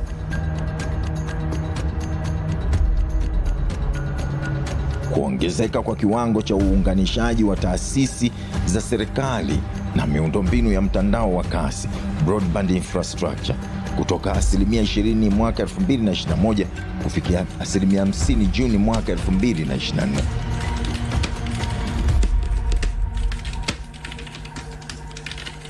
Tuangalie usalama wa mawasiliano. Kuanzishwa kwa sheria ya makosa ya mtandao Cyber Crime Act ya mwaka 2015 iliyolenga kudhibiti matumizi mabaya ya teknolojia ya kidigitali kama vile udukuzi na ulaghai wa mtandao na kuweka msisitizo wa ulinzi wa mtoto mtandaoni. Uanzishwaji wa uundaji wa mfumo wa takwimu za makosa ya kimtandao unaowezesha ubadilishanaji wa taarifa kati ya mahakama, jeshi la polisi na ofisi ya mwendesha mashtaka ili kutoa taswira halisi ya makosa ya kimtandao kwa Tanzania. Kuanzisha kwa ofisi ya tume ya ulinzi wa taarifa binafsi Dodoma na Zanzibar kuiwezesha Tanzania kuwa kinara wa ubora wa usalama mtandaoni ikiwa katika daraja la kwanza na kuongoza Afrika Mashariki na Kusini kwa mujibu wa ripoti ya tathmini ya ukomavu wa usalama mtandaoni Global Cyber Security Index GCI ya mwaka 2024 iliyofanywa na shirika la mawasiliano ulimwenguni ITU. Kwa ulinzi wa mtandao na wenyewe unataka kuwa na walinzi waliojipanga katika kulinda. Kwa ukienda pale TCRA tunayo Tanzania Set ambayo ni kituo mahsusi kwa ajili ya kujipanga kwa ajili ya ulinzi, kuanza kutambua mashambulizi tokea yanapangwa. Lakini kwenye Tanzania Set ziko set za sekta mbalimbali. Iko sekta ya benki, iko sekta ya habari, iko sekta ya afya. Kila sekta imetengewa kitengo chake. Kwa kazi inayofanywa na TCRA ni wakati wote kuwa makini, kulinda mtandao na kujua viashiria vya uvamizi ama attacks za mtandao na kuwataarifu wahusika.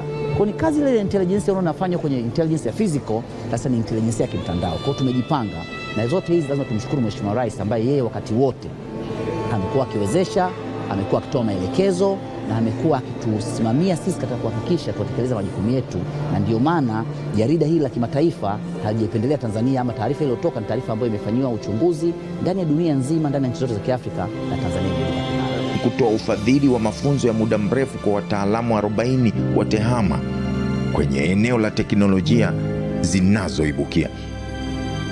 Hili ni kuanza kutumika kwa mkakati wa kitaifa wa uchumi wa kidigitali wa mwaka 2024 hadi 2034 kwa lengo la kuongeza matumizi ya kidigitali katika huduma zinazotolewa na serikali na zitakazotolewa na sekta binafsi.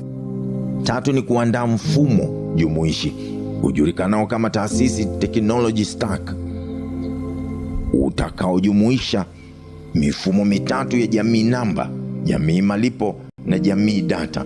Leo kwa dunia ilivyo, akili bandia, artificial intelligence na robotics ndio vitu ambavyo vimechipukia na ndio vinashika kasi. na utafahamu kwamba katika nchi ambazo zimeanza kutumia akili bandia za kwanza, Tanzania ni mojawapo. Leo kwenye mifumo yetu inayotumiwa na mahakama zetu Tanzania, tayari artificial intelligence inatumika.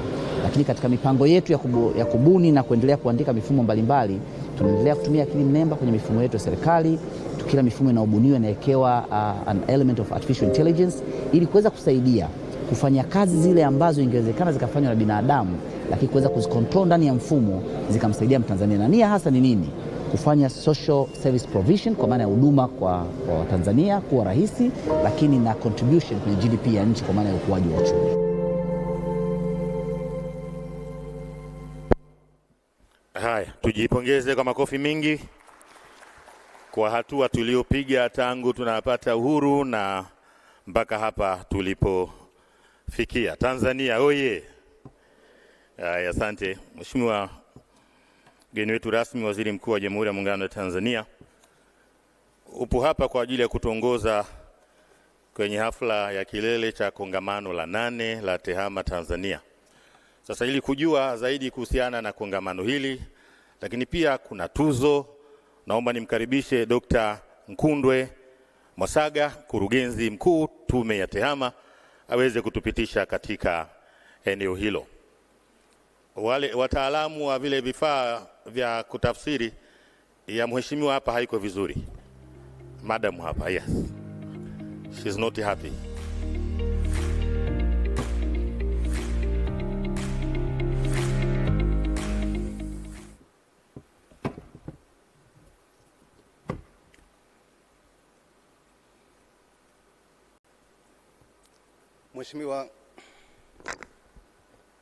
Mheshimiwa mgeni rasmi, Waziri Mkuu wa Jamhuri ya Muungano wa Tanzania,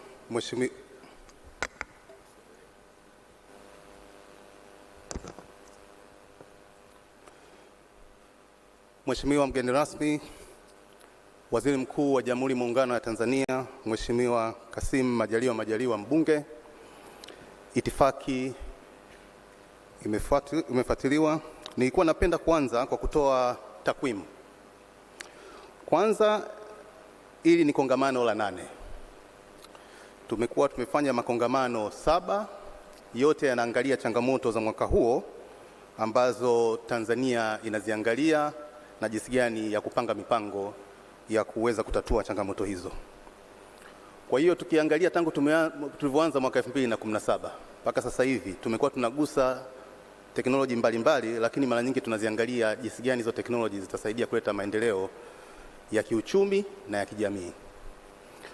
Kwa kuwa kuangalia maendeleo yanayoenda duniani na jinsi Tanzania ilivyo sasa hivi piga hatua, mwaka huu tukahakikisha kwamba kongamano letu linaangalia masuala ya akili unde au akili mnemba na mambo ya robotic, ili tuangalie jinsi gani hayo mambo yanaweza yakaleta mapinduzi ya kiuchumi na ya kijamii. Sasa kongamano letu hili, wakati tunaanza mwanzo lilikuwa linachukua siku 3, kuanzia mwaka jana tukaamua kuchukua siku 5 mfululizo. Ni kama wiki nzima. Na tumefanya hivyo kwa sababu kubwa kwamba Tanzania tunahakikisha kwamba tunajenga uchumi wa kidijitali ambao ni jumuishi. Na kwa kuwa jumuishi, kuna makundi ambayo inabidi tuangalie, ambayo tunatakiwa tuende nayo kwa pamoja sasa hivi. Kwa sababu hiki tunachotaka kufanya ni mapinduzi makubwa sana. Kwa hiyo siku ya kwanza tunaangalia ambayo ilikuwa ni tarehe 13, tulikuwa tunaangalia mafanikio na changamoto ambazo wanawake wanakutana nazo katika sekta hii ya TEHAMA. Na siku ya pili ilikuwa tunaangalia mafanikio na changamoto kwa vijana katika eneo hili. Siku ya 3 ndio siku ambayo kongamano lilianza, ambayo kuna mada nyingi ambazo zilikuwa zimejadiliwa. Kwa hiyo ningependa kuanza kama ifuatavyo. Siku ya kwanza kulikuwa kuna mawasilisho na majadiliano 8 ambayo tuliangalia mada mbalimbali zinazohusiana na mafanikio vile vile na changamoto. Tulikuwa tunaangalia kwanza nafasi ya mwanamke iko vipi kwenye dunia sasa hivi ya akili unde ya duniani. Mambo gani ambayo yanatakiwa tuyaangalie na tuyarekebishe, tuhakikishe kwamba wote tunaenda kwa pamoja. Pia tulijadiliana kuhusiana na kampuni changa au startups zinazoongozwa na wanawake wenyewe, na tulijaribu kuwaalika wanawake ambao wamefanikiwa kwa Tanzania katika eneo hili, kwanza kuonyesha kwamba haya mambo yanawezekana na kuonyesha ni njia gani ambayo wanaweza kuwasaidia wanawake wengine waweze kuwepo. Kitu tunachokifahamu kwamba wanawake ni wajasiriamali kwa kawaida yao. Kwa hiyo wakipata teknolojia hizi zitawasaidia kufanya shughuli zao vizuri na kufanya vitu viwili vikubwa katika uchumi wetu wa Tanzania. Cha kwanza, kutengeneza kazi kwa vijana. Cha pili, kuongeza mchango wa sekta ya tehama katika pato kuu la taifa. Kwa hiyo tulijadiliana vitu vingi, na ile siku majadiliano yote na wachokoza mada wote walikuwa ni wanawake. Kwa hiyo tumepata mafanikio makubwa sana na ilikuwa ni nzuri. Siku ya pili ilikuwa ni ya vijana. Pia tuliangalia masuala hayo. Changamoto zipi na vitu gani ambavyo wao wanavitaka. Tuliangalia masuala ya jinsi gani ya kupata mitaji, jinsi gani ya kuanzisha kampuni, jinsi gani ya kuhakikisha kwamba kampuni zinatoka nje ya nchi.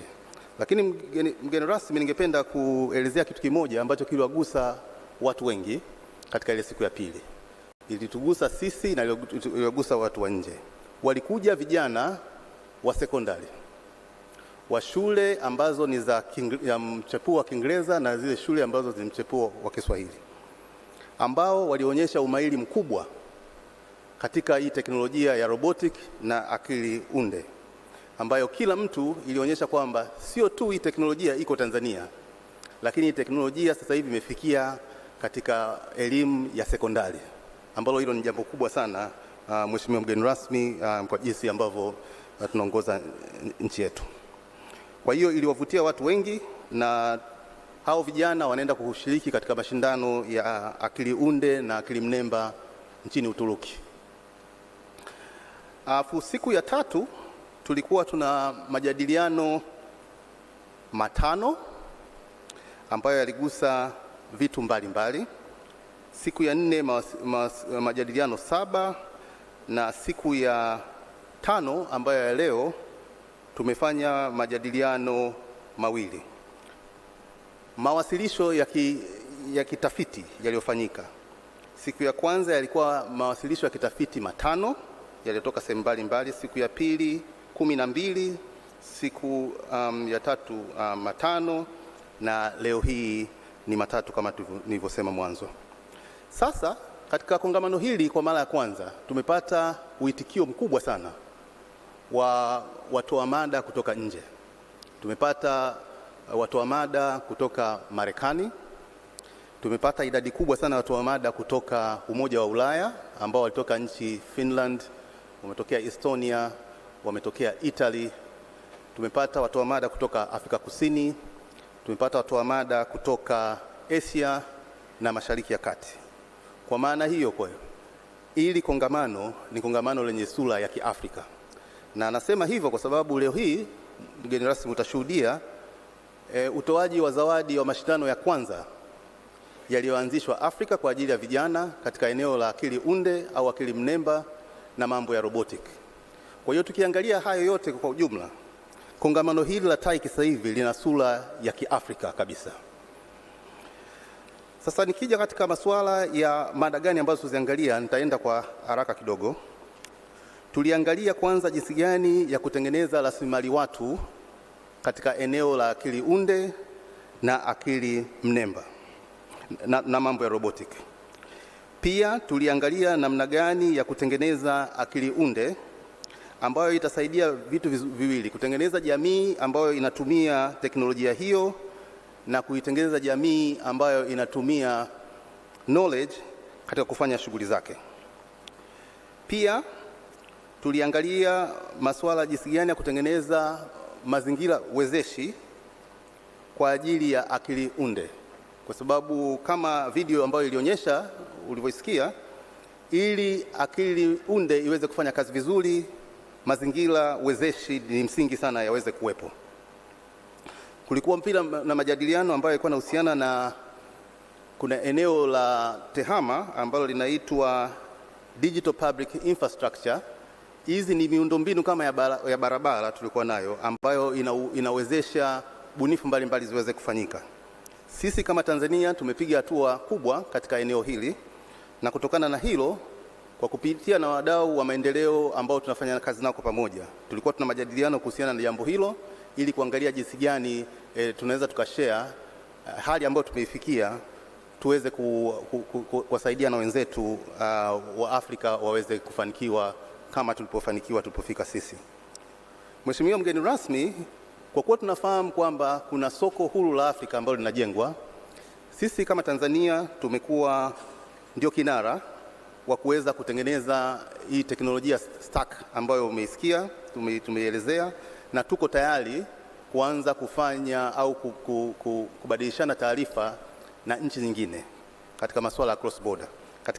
Kwa hiyo katika majadiliano tulikuwa tunafanya ni jinsi gani tumeweza kufikia na jinsi gani tunaweza kuhakikisha kwamba tukashare hicho tulichokifikia na watu wengine ili kutengeneza ili soko huru la Afrika liweze kufanya kazi vizuri. Na sehemu ya mwisho tulikuwa sasa tunaangalia jinsi gani tunaweza kuichagiza hii akili unda na kujadiliana na wenzetu ili kujua kwamba tunawezaje kuwa Tanzania ndio ikawa kitovu cha eneo hili kuweza kutengeneza kampuni nyingi za vijana haswa ambazo zinaweza zikatoa huduma Tanzania na zikatoka nje ya mipaka ya Tanzania na ikiwezekana kwa dunia nzima. Kitu kimoja kikubwa ambacho tumekifanya, Mheshimiwa mgeni rasmi, kama ulivyoona vijana wa University of Dar es Salaam walivyokuonyesha robotic walioitengeneza, na ilikawa ukizungumza Kiswahili kidogo inachukua muda. Jana tumesaini makubaliano na taasisi ya Italiano ambayo itatupelekea kutengeneza mfumo ambao unaitwa large language model ya Kiswahili. Ni mfumo wa Kiswahili ambao sasa utafanya zile robot ziweze kuzungumza Kiswahili kama kawaida tunavyozungumza wote. Ili kwetu sisi ni jambo kubwa. Kwanza linaifanya Kiswahili kiweze kuwa ni kikubwa katika eneo lote la akili mnemba la dunia, na mahali popote watu wanaweza kutumia Kiswahili. Hicho kitakachofanyika kitapelekea sasa kutengeneza hali ambayo itatoa fursa ya ubunifu mkubwa sana baada ya kutengeneza hiyo large language model, kwa sababu itatupelekea kutengeneza model kwa ajili ya walimu, afisa ugani, katika specialization zote ambazo zinatakiwa. Kwa hiyo kwa hilo tumepiga hatua kubwa na tunaelekea vizuri. Ningependa kuelezea waliotuwezesha mpaka kutufikisha sasa hivi katika kongamano hili. Wafadhili waliotufadhili ni kama wafuatao. Kuna Huawei, UCSAF, FSDT, UNDP, UNCDF, Umoja wa Ulaya au EU, TTCL na Liquid Technologies.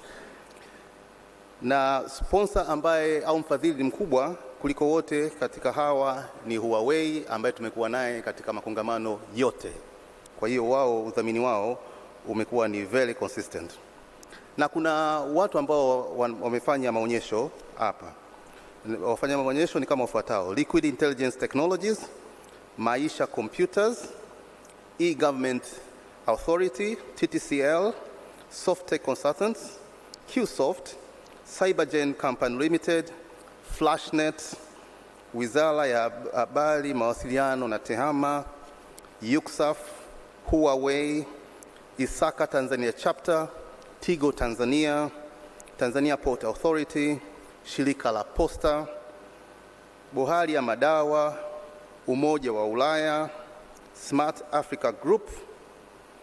Na katika kongamano hili tumekuwa tuna wenzetu ambao tumesaidiana kuifanya kongamano liwe zuri zaidi, au kwa Kiingereza wanasema conference partners, ambao ni Smart Africa Group na Bluefin Technology. Mheshimiwa mgeni rasmi, kuna jambo la kipekee ambalo nilipenda kuweza kuelezea. Tulipata ufadhili wa aina yake kutoka UNDP ambao waliwawezesha vijana 50 wenye kampuni ndogo ndogo za startup ambao waliwaona katika lile eneo la nje kabisa, kuweza kuonyesha shughuli zao, na kusema kweli zimefana na wameweza kupata mafanikio makubwa sana.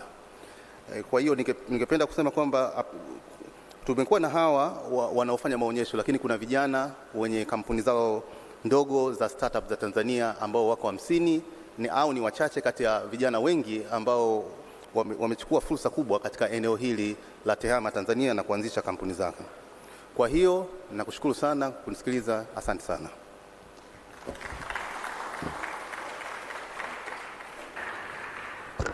Mheshimiwa mgeni rasmi, Waziri Mkuu wa Jamhuri ya Muungano wa Tanzania, hayo yalikuwa ni maelezo mafupi kuhusiana na kongamano letu la 8 la TEHAMA pamoja na tuzo.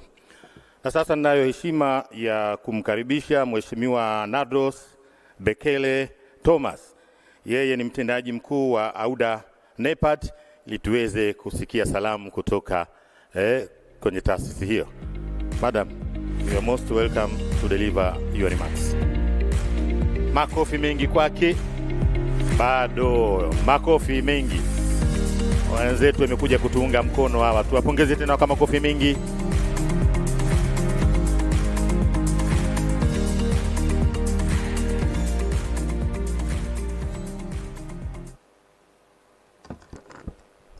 Thank you very much, my brother. Honorable Kassim Majaliwa, the Prime Minister of the United Republic of Tanzania, Honorable Jerry William Sila, the Minister of Information, Communication and Technology, the Regional Commissioner who was here with us this morning, and his representative, the PS, the Permanent Secretary of ICT, thank you very much for the insightful message you just delivered. Distinguished guests, ladies and gentlemen, but most importantly, you know, our youth community that have really decorated this conference. Your innovation, your energy, your intellectual capacity is the hope for Africa. And I want to salute you and greet you.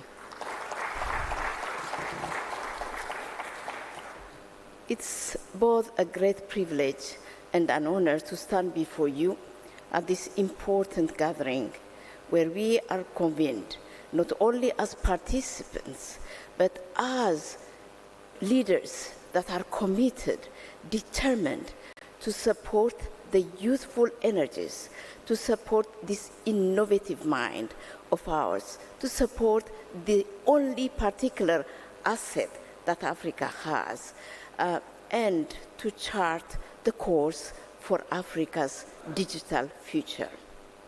Today, we come together to celebrate the 8th Tanzania Annual ICT Conference of 2024. This conference underscores our shared commitment to leveraging ICT as a powerful engine for socio-economic transformation, like the PS just alluded to. Let me begin, ladies and gentlemen, by extending my heartfelt congratulations to the government of the United Republic of Tanzania through the leadership of my dearest sister, Her Excellency, Madam Samia Suluhu Hassan, the President of the United Republic of Tanzania, who is now, you know, the only women president in the continent, for the remarkable strides the country is making in taking this country forward.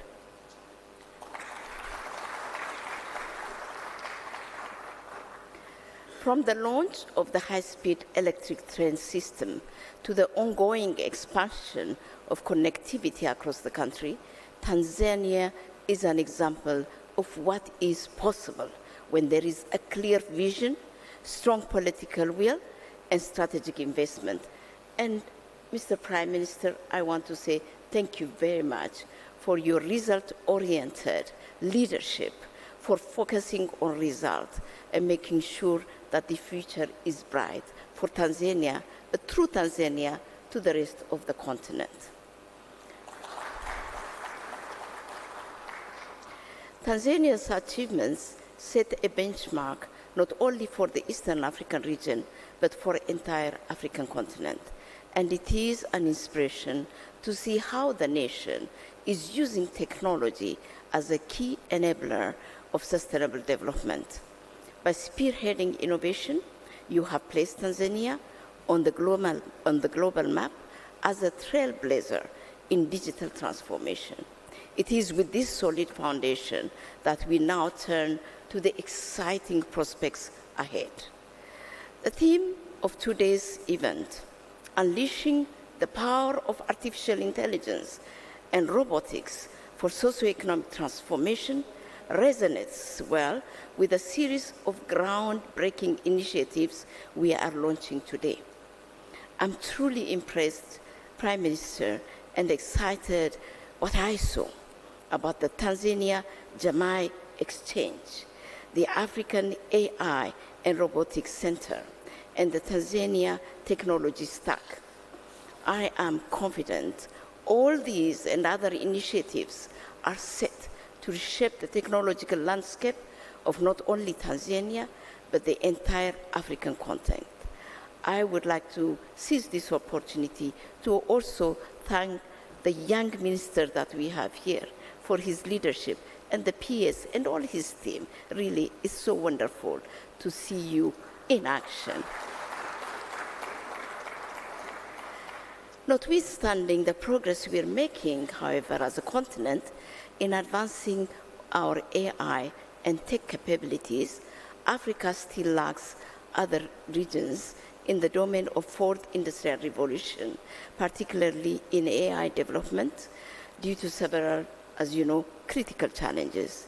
The continent invests less than 1% of its GDP in science, technology, research, and innovation, which are central to AI development, well below the global average of 2.5%, with Europe's 2.1% and North America's investment of approximately 3.1%. This underinvestment hampers the cultivation of research capacity and local AI talent, with only 2% of global AI research originating from Africa. Limited quality data availability and inadequate infrastructure further hinders progress, while a severe shortage of skilled professionals exacerbates these issues. Many experts migrate to better opportunities in the global north, abroad, further exacerbating the skill gaps in the continent, and an underdeveloped and often fragmented policy landscape has been really a problem for Africa. Moreover, reliance on foreign technologies, low public awareness, and challenges in interdisciplinary collaboration are impeding AI development across the continent. However, it's not all doom and gloom like what we have witnessed today. As we scan across the continent, we can see a silver lining because of the actions of our youthful digital natives who are enthusiasts when it comes to new technology innovations. We can already see how AI and other fourth industrial revolution digital tools are providing us as Africans with the unique opportunity to leapfrog traditional barriers to development. We have hope. In country after country, technological innovations and their applications are driving socio-economic growth and transformation, improving livelihoods and transforming industries. Let us look at Kenya and the Fintech revolution led by M-Pesa, which has transformed the financial landscape, bringing financial inclusion to millions who were previously underserved by traditional banking systems. In Nigeria, the booming tech ecosystem, driven by startups like Paystack, raised over 1.2 billion in venture capital in 2023, fueling innovation and growth across multiple sectors. Government-led initiatives, countries like Rwanda, South Africa, Kenya, Ghana, and what I see here in Tanzania, have launched national AI strategies or initiatives to promote AI research and technology development. For example, both Rwanda and South Africa host centers for the fourth industrial revolution and the African Institute for Mathematical Sciences. These successes and these success stories around Africa and many others are a testament to the power of technology in driving African progress. What do we do in our NEPAD? At our NEPAD, we firmly believe that our greatest asset as Africa is its people, particularly the potential of our youthful population, the digital natives. Allow me to mention just key initiatives that touch on our digital natives. In 2022, we co-launched the Energize Africa initiative with the Afrexim Bank, which focuses on fostering innovation through research hubs, enhancing public sector efficiency, and promoting entrepreneurship to improve socio-economic well-being. Ladies and gentlemen, I went around Africa and we have seen so many hubs, innovation hubs. And what I see is sometimes encouraging, but sometimes discouraging, because there are no standards for these innovation hubs. Some are just skeleton with 1 or 2 computers, and no one can use them. Some don't even have any facility, but a name on there and a development partner attached to that. And therefore, as our NEPAD, what we want to do is map out all the innovation centers, benchmark them with the excellent centers that we see elsewhere, or the hubs that we see elsewhere, and set standards for Africa so that any partner that comes to help us will have to really meet the minimum standards that is required for Africa's growth and transformation. The second one is promoting youth entrepreneurship. Our agency recognizes the huge potential technology holds to address the fundamental problem of our continent, the youth unemployment. In this regard, we have oriented our MSME program, the 100 million MSMEs, to support youth in technology to go beyond just innovating. We want to help them use their innovations to create new businesses and scale them up where they already exist. We want to turn our young people into employers instead of being the job seekers. In line with this, we have empowered 70,000 micro, small, and medium enterprises through training in business management and logistics, mobilizing $84 million in financial guarantee funds across countries such as Ghana, Nigeria, Malawi, Tanzania, and Zambia. And this is very critical and very important, but what we need to insist is that for any startup, for any MSME, a judicious mix of all the support that they require has to be made. It's not just enough to just give a piece of that support, because you turn around and the MSME is never there, is no more there. And therefore, we need to really make sure that the ecosystem is built for these MSMEs to thrive. Our Africa Skills Initiative has provided vocational training to over 200,000 youth, facilitating job placements for 60,000 young Africans in sectors such as ICT, agriculture, and renewable energy. Additionally, over 50,000 rural youth have gained access to quality education through the digital platforms, effectively addressing the youth demographic dividend by building skills for the future. And we would like really to make sure that we connect with the innovation that I just saw. And we need to scale it up and upscale it. And that will be part of our knowledge building process that we have engaged in. In February 2024, our NEPAD launched the Africa Youth in AI and Robotics competition, together with Elevate AI on the Callistus Juma Executive Dialogue, bringing together Africa's brightest minds to promote innovation and problem solving through technology. Designed with these strategic partners, the competition empowers Africa's youth by providing a platform to tackle real-world challenges using AI and robotics. We are delighted, Your Excellency, the Prime Minister, that we received more than 1,000 project submissions from across the continent, covering critical sectors such as education, healthcare, agriculture, climate, and fintech. This highlights the desire of our digital natives to explore and unlock their potential to solve Africa's problem.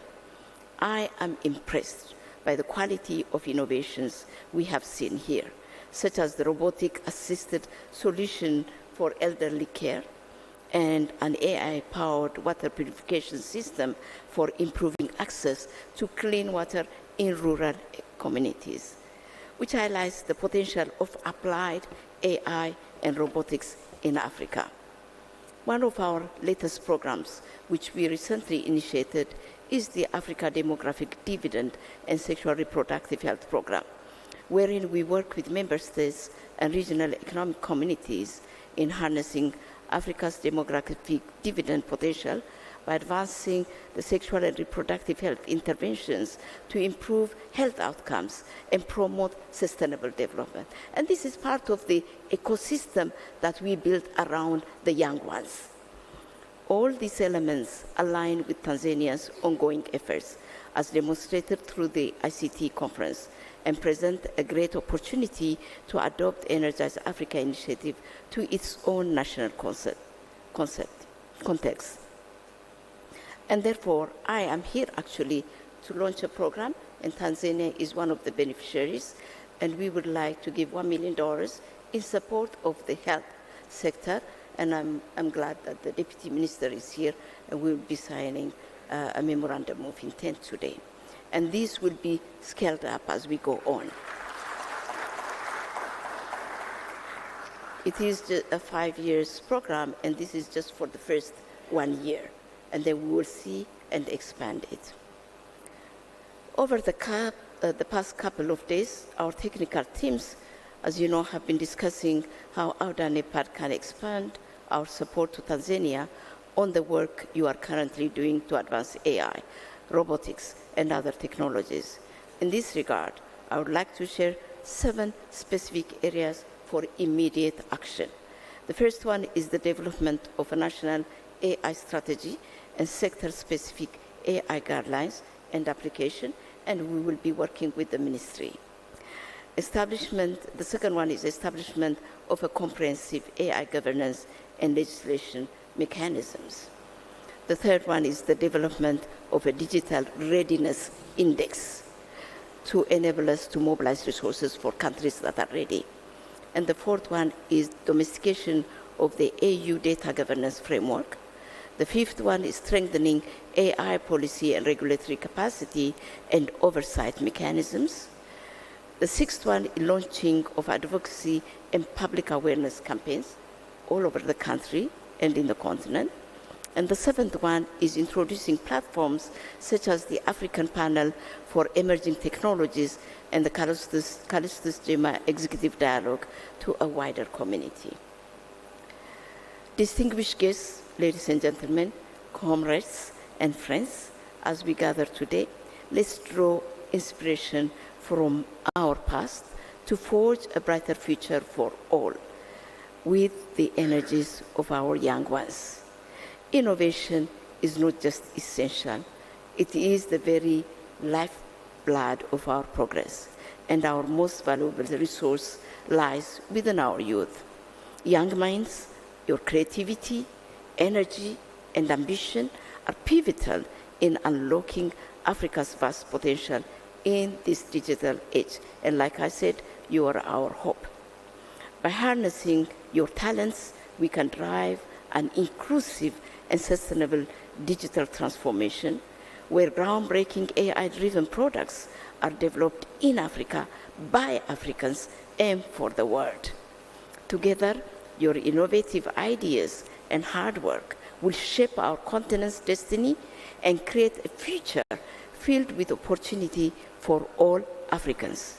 The journey ahead is bright, and I invite each of you to be an active participant in this transformation. You young ones, thank you very much for being patient with us. I thank you all.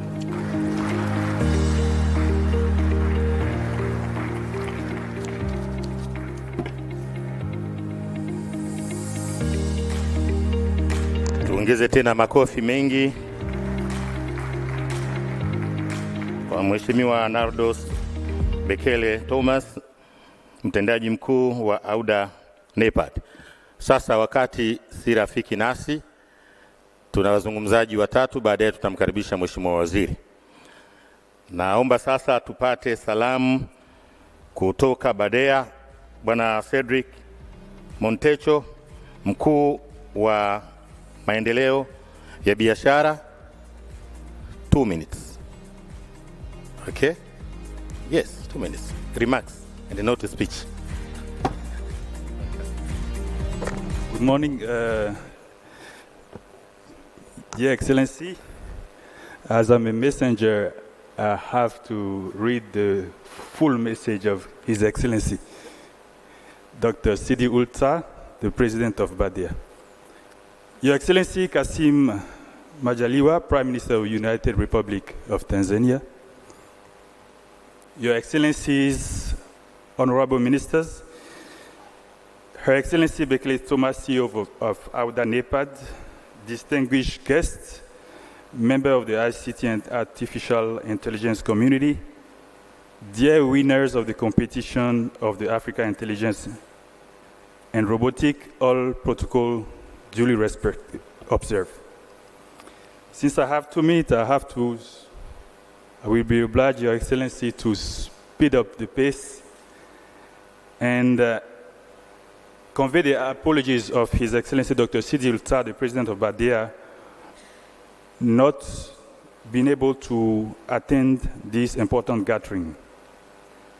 Badea President could not be here in Dar es Salaam because of some engagements in Saudi Arabia, our head office, and he would like to convey to the government his high appreciation and the commitment of Badea on this important event with a diamond sponsorship of this inaugural competition, which speaks volume of the bank commitment to promote knowledge and capacity building development for ICT infrastructure. Your Excellency, please kindly convey to our appreciation to Her Excellency Samia Suluhu, Dr. Samia Suluhu Hassan, the President of the United Republic of Tanzania.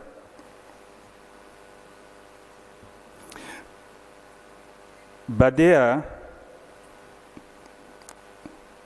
before I go in the details, I would like to present to you that Badea has celebrated its 50th anniversary this year, and the United Republic of Tanzania was our first partner in 1974 with a national maize production unit that we have financed in 1974, followed by many other projects, the Uganda-Zanzibar Road Project, the Bukombe-Isaka Road Project, the State University of Zanzibar, for a cumulative portfolio of financing in Tanzania of $500 million, in details $475 million as at April 2024. And as we speak, a finance team of Badea is currently in Zanzibar to finance the State University of Zanzibar. Badea has also brought in 2022 a list of Saudi and Omani investors through his private window to meet the private sector community here in Tanzania. Badea commitment to SADC was marked by the signing of an MOU with SADC in Zimbabwe the 15th August of 2024 in the margin of the SADC State Meeting Summit, which mark our commitment and legacy financing history worth of 400 projects of more than $2 billion from Badea, and project worth of $8 billion from the Arab Coordination Group members, OPEC Fund, Saudi Fund, Islamic Development Bank, Kuwait Fund, and the like. Distinguished guests, Your Excellency, I should also underscore that Badea has launched in the margin of the AU summit in Ghana on 21st July 2024, a coalition of Arab Africa Financial Consortium under the leadership of His Excellency President Nana Addo Dankwa Akufo-Addo, the President of Ghana. To close, Your Excellency, Mr. Prime Minister, Badia President, His Excellency Dr. Sidi Ulta, would like to reiterate Badia commitment to support the economic and social development of United Republic of Tanzania. And as I indicated, a team is currently in Zanzibar on the financing of the State University of Zanzibar. And His Excellency is conveying to Her Excellency Dr. the President of Tanzania that we look forward to more social, economic, and development project financing and wish the youth and the AI and robotic competitors a successful conference. Thank you. Jamani, tuongeze tena makofi mengi kwa kiongozi kutoka Badea. Tunakwenda kuwakaribisha wadhamini wetu, wako wengi lakini ambao wamepata nafasi ni wawili, UNDP na Huawei. Let us start with UNDP. Sponsors, yuko wapi? Karibu sana. Tumkaribishe kwa makofi mengi. 2 minutes.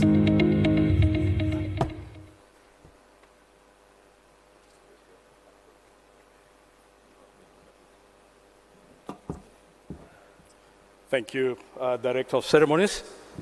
Honorable Kassim Majaliwa, Prime Minister of the United Republic of Tanzania. Honorable Jerry William Sila, Minister of Information, Communication and Information Technology. Honorable Albert Chalamila, Dar es Salaam Regional Commissioner. Madam Nardos Bekele Thomas, CEO of African Union Development Agency. Dr. Ngundwe Moses Mwasaga, Director General of ICT Commission. Distinguished delegates, Mabibi na Mabwana, good afternoon. It is a great honor to join you as we conclude this impactful conference under the theme Unleashing the Power of Artificial Intelligence and Robotics for Socio-economic Transformation.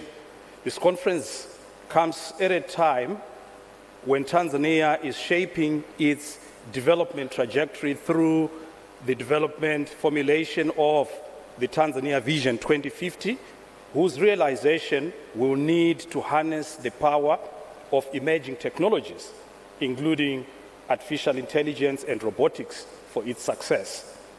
As UNDP, we are proud to have sponsored this event because we recognize that the journey toward a sustainable future demands that we embrace emerging technologies. AI and robotics are no longer just tools of innovation, they are enablers of development across education, health, agriculture, and beyond. They represent an opportunity to accelerate Tanzania's ambition to transition to an upper middle income economy. According to recent reports, AI has the potential to boost Africa's economy by $1.5 trillion, or half of the continent's AI market, half of the continent's GDP, if African businesses can capture just 10% of the global AI market. Tanzania too stands poised to benefit from this technological revolution, and this conference is evidence that Tanzania is positioning itself to be at the forefront of this revolution.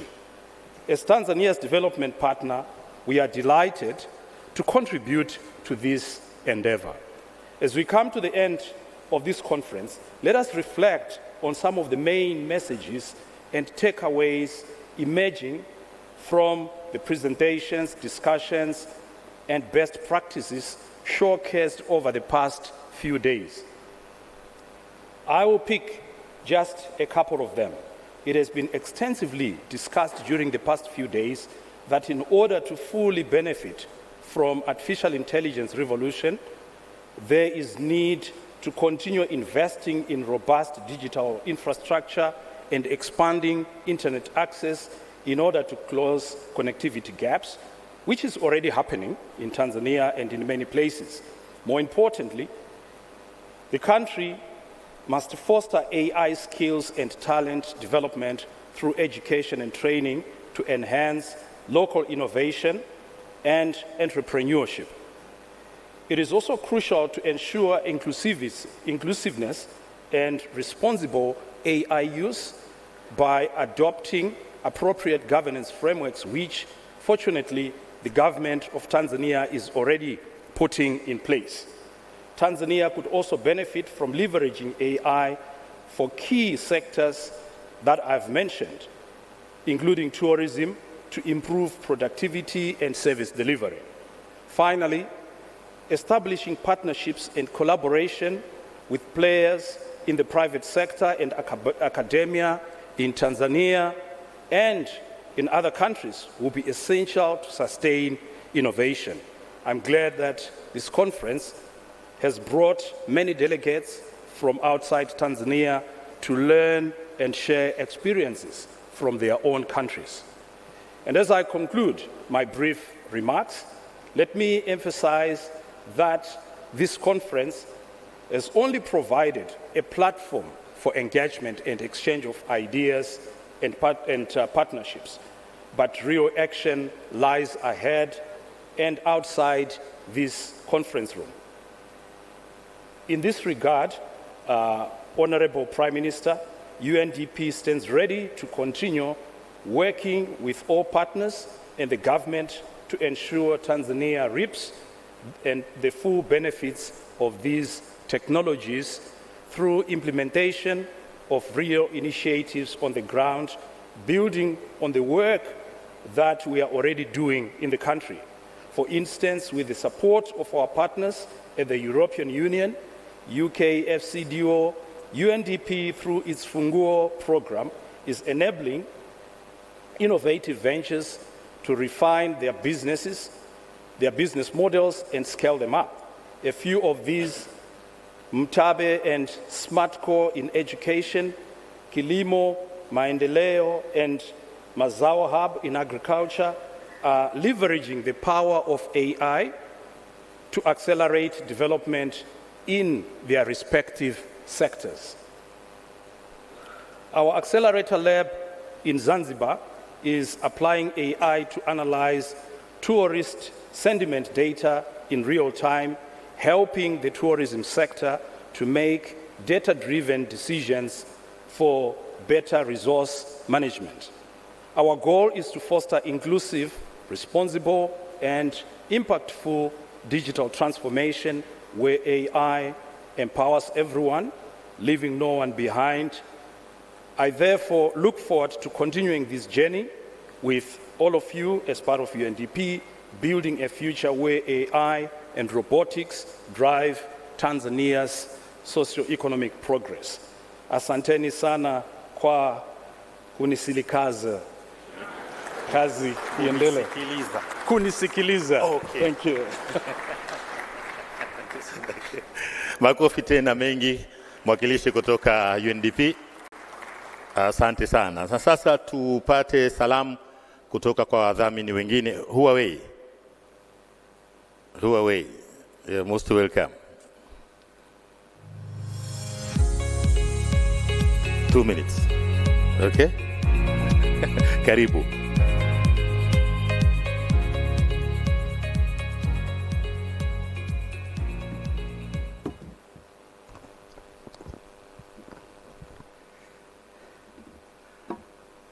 Honorable Kassim Majaliwa, Prime Minister of the United Republic of Tanzania. Honorable Jerry William Zila, Minister of Information, Communication and Information Technology. Honorable Albert John Chalamila, Regional Commissioner of Dar es Salaam. Mr. Muhammad Khamis Abdullah, Permanent Secretary of the Ministry of Information, Communication and Information Technology. Dr. Nkundwe Mosaga, Director General of ICT. Honorable guests, distinguished guests, Machami Mamwume. First of all, I'm honored to stand before you on behalf of Huawei Tanzania to deliver these remarks. I would like to thank the organizers for the invitation and the opportunity here among so many distinguished guests and leaders as we discuss the digitalization of this beautiful country.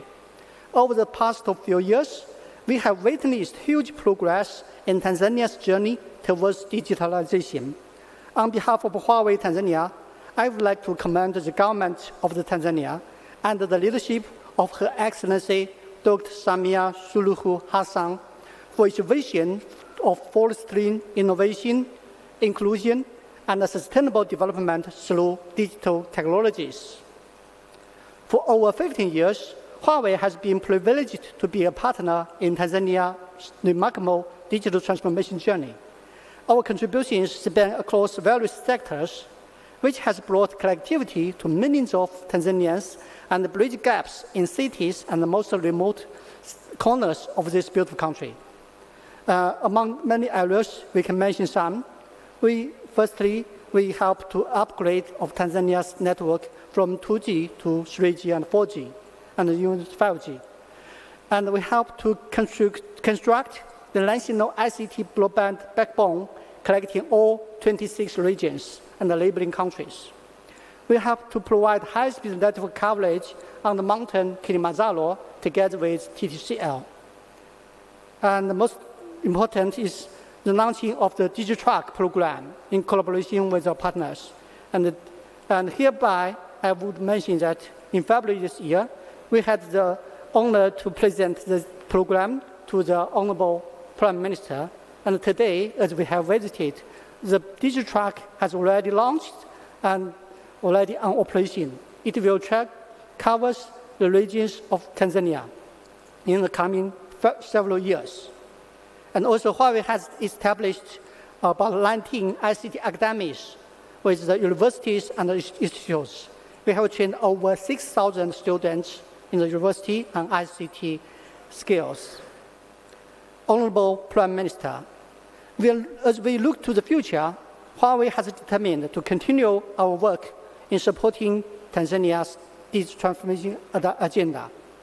In line with this, please allow me to reflect on the powerful message you delivered at the recent United Nations General Assembly. You spoke about the urgent need for clean energy solutions, emphasizing sustainable energy is not only essential for the environment, but also for the development of our communities. This call to action aligns well with Huawei's missions. We believe that the rural connectivity must be paired with reliable and clean energy sources. In response to that, Huawei is excited to announce that our solutions for the Smart Village initiative with the rural solar power microgrid solution. This initiative aims to bring sustainable energy to the rural villages without power grid access. It can enable schools, clinics, and homes to stay connected and powered, and then to create a digital village livelihood. This is where the ICT and the energy intersect to build a sustainable power, sustainable internet connectivity, and the digital services to ensure that no one is left behind. Honorable Prime Minister, to sum up, I would like to thank the Ministry of ICT and the ICT for your outstanding cooperation in taking our common visions forward. Moreover, Huawei is committed to the concept of in Tanzania and for Tanzania, and will continue contributing to the development of Tanzania's digital economy, ensuring that no one is left behind.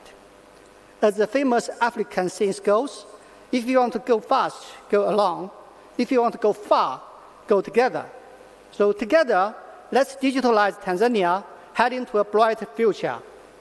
Asanteni sana.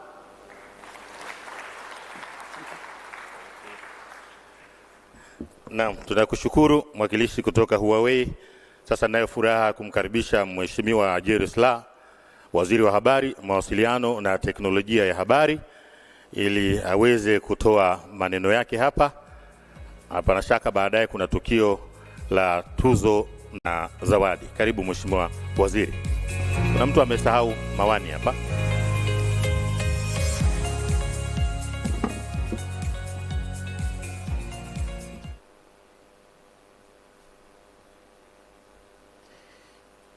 Mheshimiwa Kassim Majaliwa, mbunge, Waziri Mkuu wa Jamhuri ya Muungano wa Tanzania, uniruhusu nipite kwenye itifaki ambayo imeshatambuliwa hapa mbele.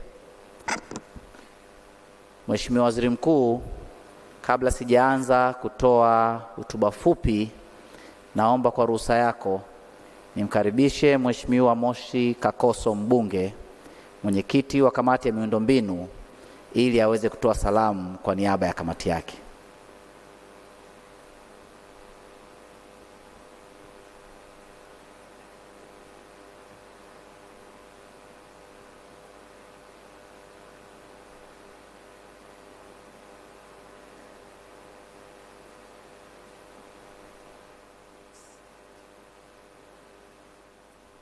Mheshimiwa Waziri Mkuu wa Jamhuri ya Muungano wa Tanzania, Mheshimiwa Jerry Silaa, Waziri wa Mawasiliano na Teknolojia ya Habari, viongozi wote ambao mko meza kuu na wanakongamano kwa ujumla.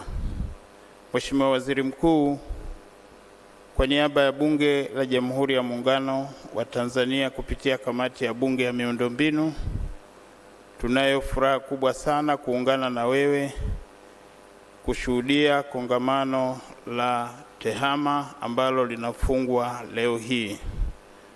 Mheshimiwa Waziri Mkuu, sisi kama bunge ni mashuhuda ambao tunakuja kuangalia shughuli za serikali ambazo kamati ya bunge ilipitisha bajeti ya serikali.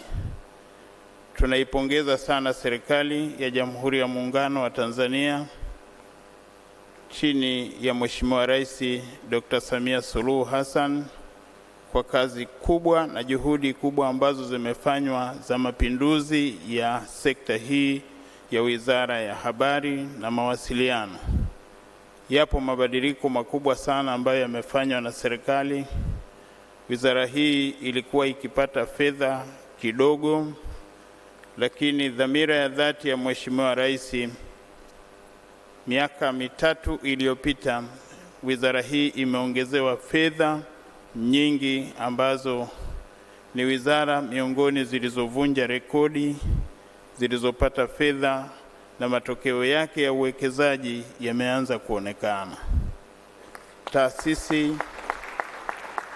Taasisi nyingi ambazo zipo chini ya Wizara ya Habari zina mabadiliko makubwa, na tumeshuhudia karibu kila taasisi uwekezaji wake mkubwa wa serikali. Kwenye mkongo wa taifa mmefanya vizuri, tumeongeza fedha ambazo zimeleta tija. Karibu kila sehemu tumeshuhudia upatikanaji wa huduma ya mkongo wa taifa ambao unafanya kazi mpaka maeneo ya wilayani. Na ukitaka kujua kwamba ni sekta muhimu, mkongo ukipata hitilafu unaleta matatizo kwa nchi nzima. Lakini tumeona jitihada za serikali zilizofanywa na serikali ya awamu ya 6 kuhakikisha wanapeleka postcode kwenye maeneo karibu kila sehemu. Ukienda vijijini unashuhudia mabadiliko ambayo yamefanyika na serikali. Mheshimiwa Waziri Mkuu, tunayo sekta ya mawasiliano kupitia TCRA. Kuna uwekezaji mkubwa ambao sisi kama bunge tumeshuhudia na tumeona, na yapo mengine ambayo yanafanywa na serikali bila kuwa na nguvu kubwa, tungelikuwa na wakati mgumu sana. Mheshimiwa Waziri Mkuu, nimshukuru sana waziri mwenye dhamana. Mmempa kazi ambayo anasimamia wizara hii, lakini anafanya kazi, na leo hii tunavyozungumza, Mheshimiwa Waziri, kwenye kamati yetu tuna mswada ambao upo bungeni na yeye akiusimamia na kuusukuma ili uweze kusaidia taasisi ambazo ziko chini yake.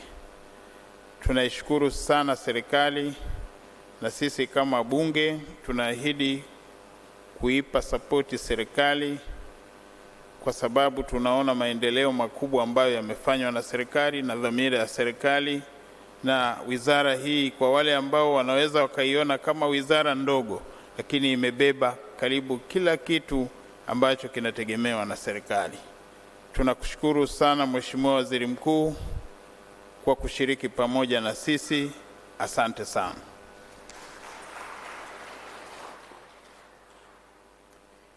Mheshimiwa Waziri Mkuu,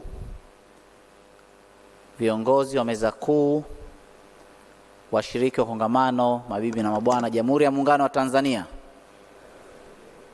Mheshimiwa mgeni rasmi, nianze kwa kumshukuru Mwenyezi Mungu mwingi wa rehema kwa kutupa afya njema na kutuwezesha kushiriki katika kilele cha kongamano la 8 la mwaka la TEHAMA. Pia napenda kutoa shukrani zangu za dhati kwako Mheshimiwa Waziri Mkuu kwa kukubali kuwa mgeni rasmi katika kilele cha kongamano hili. Tunakushukuru sana. Mheshimiwa mgeni rasmi, tulikuwa tumeandaa hotuba kwa ajili ya kukaribisha, lakini naomba niseme kidhati, umekuja mapema. Mengi tuliopanga kuyasema umeyaona kwenye mabanda, lakini na wazungumzaji waliotangulia yako mengi wameyazungumza, lakini vile vile tuliwasilisha hapa presentation kwa njia ya video ambayo imeonyesha mafanikio makubwa ya kisekta ya wizara ninayoisimamia, ukianzia upatikanaji wa mitandao wa simu kwenye taifa letu kutoka kufikia 89% kwa mtandao wa 3G, 84% kwa mtandao wa 4G.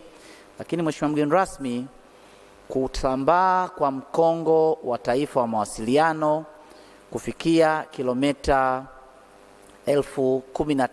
13,820, lakini na ule mtandao uliojengwa kwa consortium ya makampuni ya simu wa kilomita 1592. Mheshimiwa mgeni rasmi, unafahamu kwamba kituo chetu cha mawasiliano na kuhifadhia data NIDC kwa maelekezo ya serikali kimekwisha kuhamishiwa TTCL.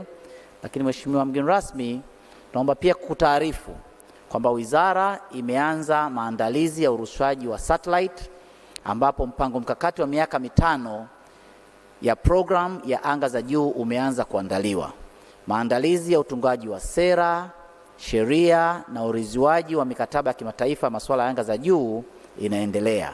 Hata hivyo, Mheshimiwa mgeni rasmi, kwenye eneo hili tayari taasisi ya teknolojia ya Dar es Salaam DIT imepata mradi wa utafiti wa kuwezesha kurusha satellite kupitia mradi unaosimamiwa na taasisi ya Umoja wa Mataifa inayosimamia masuala ya anga za juu, yani United Nations Office for Outer Space Affairs, UNOSA, ikishirikiana na taasisi ya anga za juu ya Japan, yani JAXA.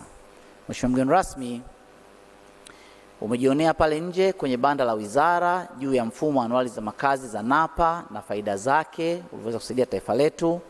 Lakini pia Mheshimiwa mgeni rasmi, umejionea jinsi gani wizara imeenda kutekeleza maagizo ya Mheshimiwa Rais wa Jamhuri ya Muungano wa Tanzania Dr. Samia Suluhu Hassan kwa kuhakikisha mifumo inasomana, kwa kuweza kuanzisha mifumo mbalimbali ikiwemo jamii namba, jamii exchange na jamii malipo.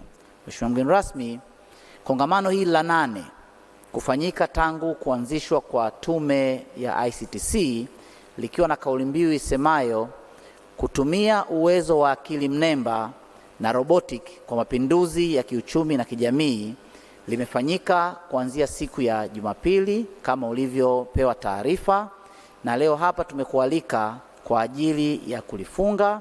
Lakini kauli mbiu hii kama walivyosema wazungumzaji waliotangulia inaenda kutengeneza mazingira ya kutumia teknolojia zinazoibukia za akili mnemba, robotic na big data analysis kwenye kufanya kazi ya kukuza uchumi na masuala ya kijamii nchini.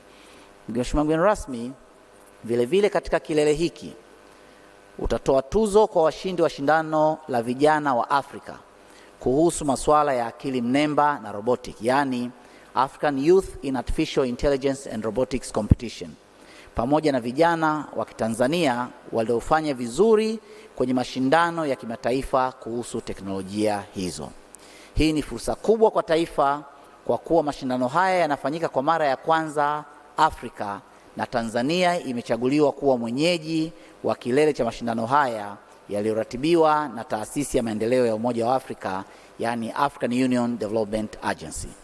Mheshimiwa mgeni rasmi, kwa kutambua jitihada na mikakati mbalimbali ya kimataifa kuhusu ukuaji wa matumizi ya tehama, serikali imeanza ujenzi wa chuo mahiri cha tehama, yani Digital Technology Institute, kitakachojengwa kule Nala, Dodoma. Chuo hiki kitakuwa ni chuo cha mafunzo ya ujuzi, yani cha vitendo, kuhusu masuala ya teknolojia zinazoibukiwa. Mheshimiwa mgeni rasmi, kazi yangu kubwa leo ni kukuomba masuala yafuatayo. Moja, tunakuomba upokee zawadi ya Mheshimiwa Rais wa Jamhuri ya Muungano wa Tanzania kutoka kwa Auda NEPAD. Lakini la pili, Mheshimiwa Waziri Mkuu, tunakuomba kupokea zawadi ya Mheshimiwa Rais wa Jamhuri ya Muungano wa Tanzania kutoka Wizara ya Habari, Mawasiliano na Teknolojia ya Habari, ambayo ni mfano wa chuo kitakachojengwa jijini Dodoma, na kukuomba utuombee kwa Mheshimiwa Rais chuo hiki kiitwe Dr. Samia Suluhu Hassan Digital Technology Institute. Jambo la tatu, Mheshimiwa Waziri Mkuu, tunakuomba upokee zawadi yako kutoka Wizara ya Habari, Mawasiliano na Teknolojia ya Habari, ambayo ni mfano wa satellite, ikiwa ni ishara ya mwanzo wa safari ya utekelezaji wa programu ya miaka 5 ya masuala ya anga za juu ijulikanayo kama From Mount Kilimanjaro, the Peak of Africa to Space. Lakini jambo la 4, Mheshimiwa Waziri Mkuu, tutakuomba utoe tuzo, vyeti na zawadi kwa washindi. Lakini jambo la mwisho, Mheshimiwa mgeni rasmi, tutakuomba ulihutubie hadhara iliyoko hapa mbele yako. Mheshimiwa mgeni rasmi, kwa heshima na taadhima, sasa naomba nikukaribishe kufanya masuala niliyotangulia kuyataja, na baada ya hapo uzungumze na hadhara iliyoko hapa. Mheshimiwa Waziri Mkuu, karibu sana.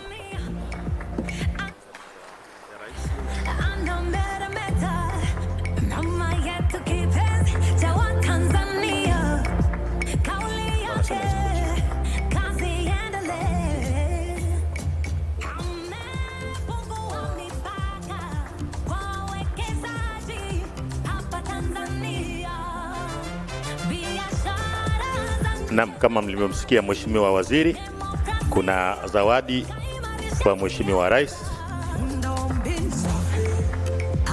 Katibu Mkuu ananipa mwongozo hapa, zawadi ya Mheshimiwa Rais. Hapana shaka ndio hili ya ramani ya chuo cha Nala cha tehama. Wa brass bench, tutapiga fanfare. Haya, tupige fanfare 1 2 3, makofi mengi sana.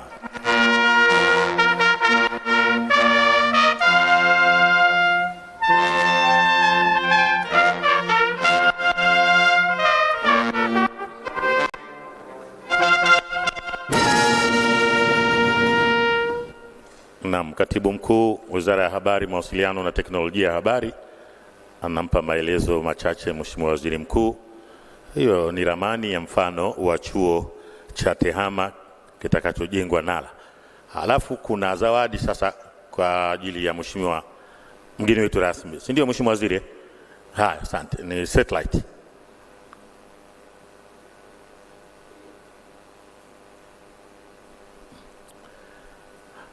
Haya, 1 2 3, makofi mengi.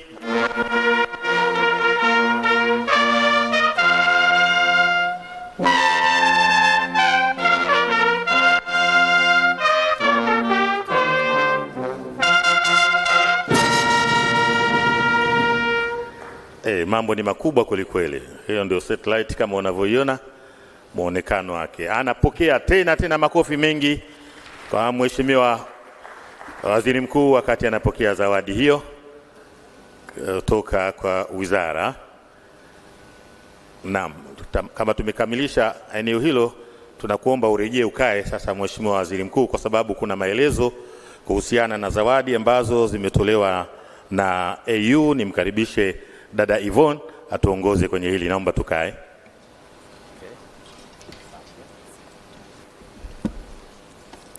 Honorable Prime Minister Kassim Majaliwa, Her Excellency Dr. Madame Nardos Bekele Thomas, Honorable Minister Jerry Silla, Permanent Secretary of the Ministry of Information, Communication and Information Technology, Mr. Mohammed Abdullah, our esteemed diamond sponsor for the inaugural African Youth in Artificial Intelligence and Robotics competition, BADEA, our other partners, including the Southern African Development Community, SADC, the Climate Robotics Network, We Robotics, the Flying Labs Network, and all invited guests, ladies and gentlemen, all protocols observed. In the interest of time, I would like for the concept of the inaugural African Youth in AI and Robotics competition to be streamed.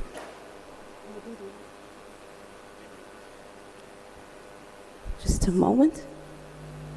Elevate, alongside its esteemed partners and sponsors, is absolutely thrilled to welcome you to the inaugural African Youth in Artificial Intelligence and Robotics competition final showcase and awards ceremony. This transformative initiative was launched on the 29th of February 2024, alongside the historic unveiling of the African Union Development Agency AUDA NAPAD AI Continental White Paper and Strategy. Along the way, we have been honored to join hands with various institutions and development partners. We are deeply honored to present this incredible platform dedicated to empowering Africa's youth in developing inclusive, globally competitive, exportable, and sustainable solutions.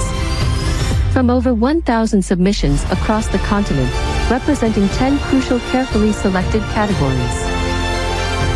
Our well-experienced and globally recognized panel of judges have carefully curated projects that are poised to make meaningful contributions. The solutions presented here address some of Africa's most pressing challenges while driving inclusivity, innovation, and industrialization across the continent.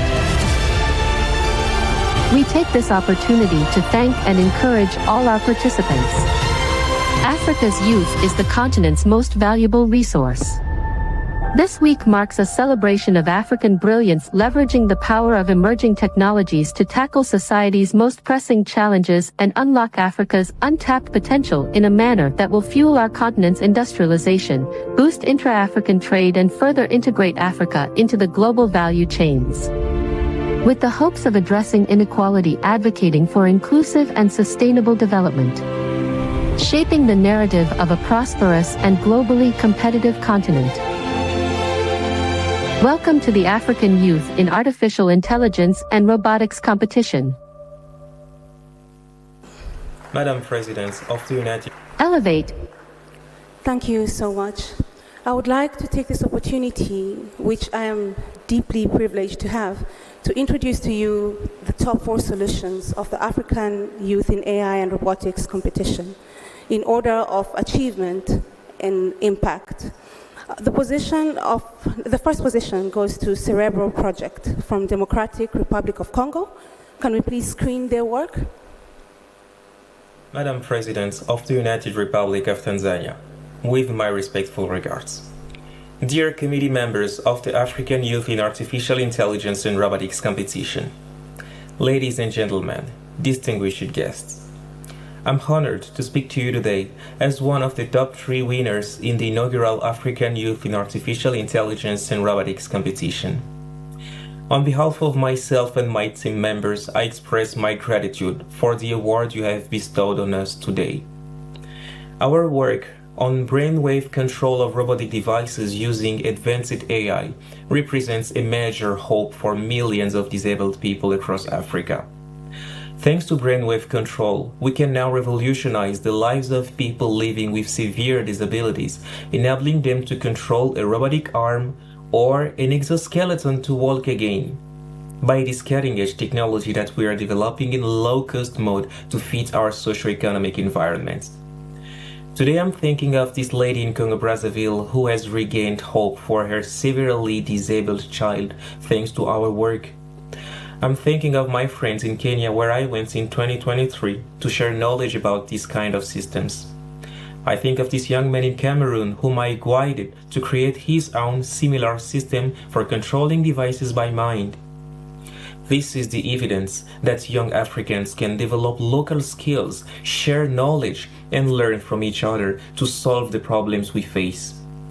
The next step for my team now is to test our prototype in a medical environment in Kinshasa in Congo to start transforming the lives of people living with severe disabilities. I conclude with a word of encouragement to all the competitors, over 1,000 from all corners of Africa who took part in this competition. You are proof that Africa's youth is dynamic, motivated, and creative.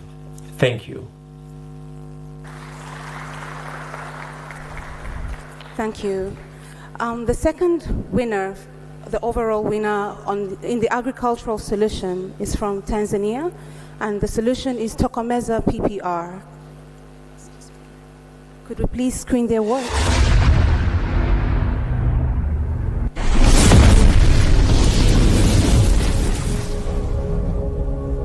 Hello, my name is Mbisa Ngurungu, and I'm here on behalf of my team, Tokomeza PPR.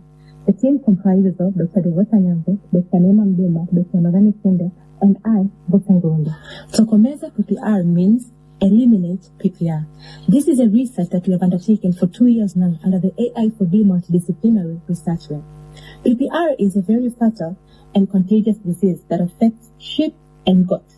The mortality rate can peak up to 90%, affecting the whole herd. And there are interventions done under the Department of Veterinary Services, which is under the Ministry of Livestock and Fisheries, to follow the global plan of eliminating PPR by 2030. Due to the current challenges, the effort seems futile. So Tokomeza PPR is a solution, AI-powered, that comes in place to assist the Department of Veterinary Services to enhance them in predicting the occurrences of PPR, but also to surveil the areas that are risk of PPR. In that way, interventions can be applied, targeted, and maximize effort will be set in the targeted areas. So we are very honored to be selected as one among the top 3 winners of the inaugural African Youth in Artificial Intelligence and Robotics. To us, this is a motivation and a great inspiration to continue with this project. And so we call upon all those interested in investing for social good to partner with us and ensure that this project is deployed across multiple regions. Thank you. Thank you. Position number 3, and which will be the last one that's being screened in the interest of time, is a solution from 2 young ladies from the Republic of South Africa who have used AI to bridge a communication gap between deaf people and people who can hear. It's called sign language to text using AI. Could we please screen their work? Hi everyone, I'm Promise Bajani and I'm Gilles Rakalani. We are the sign language detection team from South Africa. It is an honor being amongst the greatest and talented innovators in Africa. As we couldn't make it to Tanzania due to unforeseen circumstances, we would love to share our deepest gratitude to the competition organizers, Elevate Innovation Team, and to the judges for recognizing our project. We thank you so much. Upon identifying a communication problem between deaf and hearing individuals, we designed a system that focuses on bridging this gap by converting sign gestures into text to enhance accessibility and foster better communication.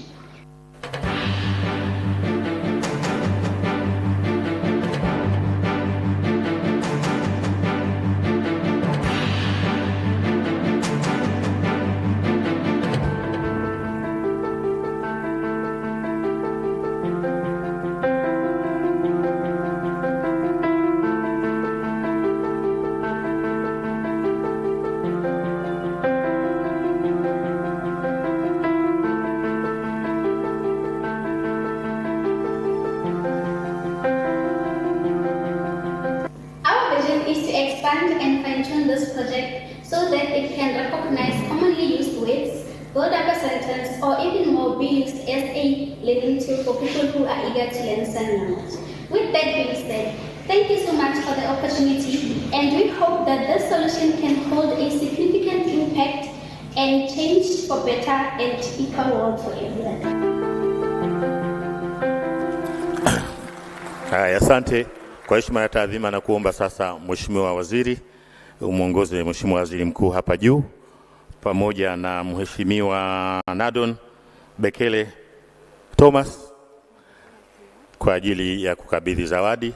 Tutawataja kwa haraka haraka. Yvonne, wale wanaopokea wataingilia kule, watatokea huku haraka haraka, muda si rafiki nasi.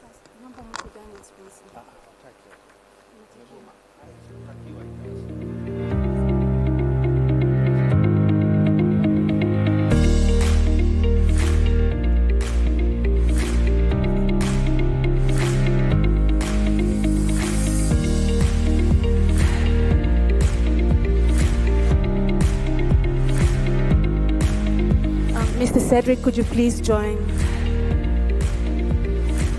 And without further ado, in the interest of time, we would like to call the winners to come and collect. From the Embassy of Congo, we would like to invite Mr. Nita to collect the award for Cerebral Project.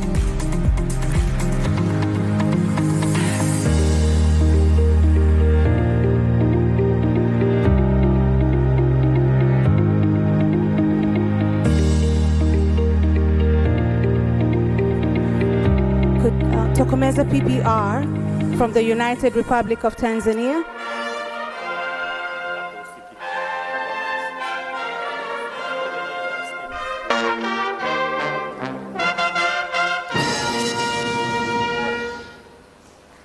Tokomeza PPR.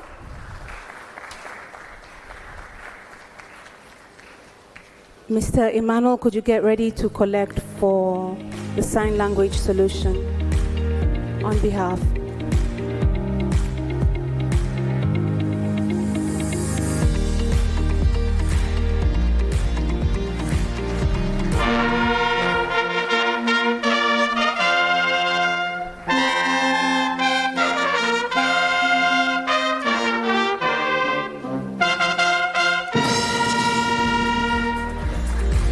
The sign language to text using AI, Mr. Emmanuel.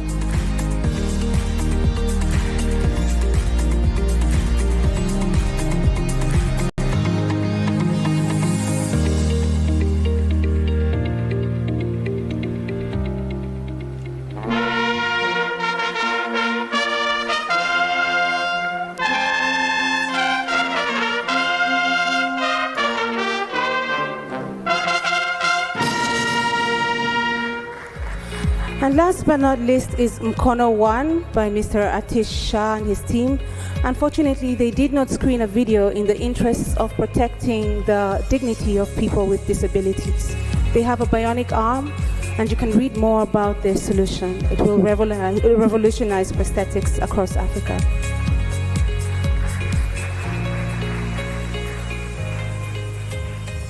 I thank you.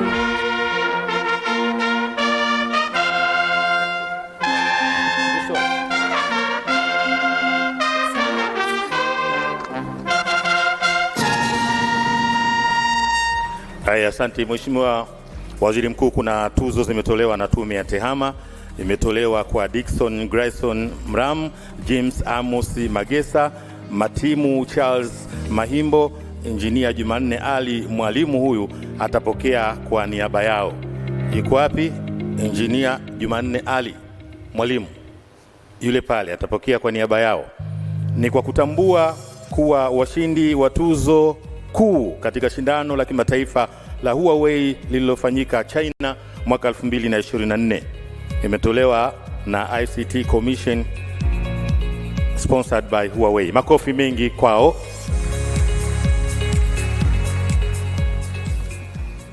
Eric Nyakigira, jiandae.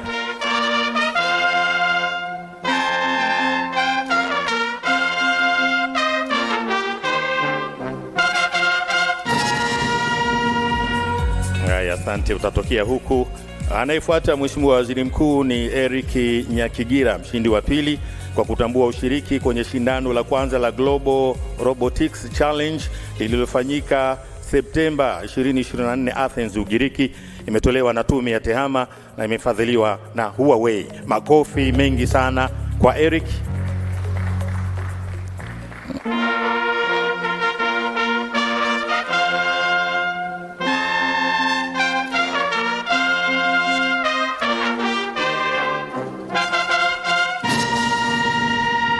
Pamela Chogo, jiandae.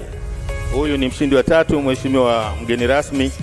Hii tuzo imetolewa kwa Internet Society Tanzania Chapter ISOC Tanzania kwa kutambua kuwa washindi katika mkutano wa dunia wa Jumuiya ya Habari World Summit on the Information Society uliofanyika Geneva, Uswizi mwezi Mei mwaka 2024 kupitia mradi wa Tanzania Digital Inclusion. Makofi mengi kwake.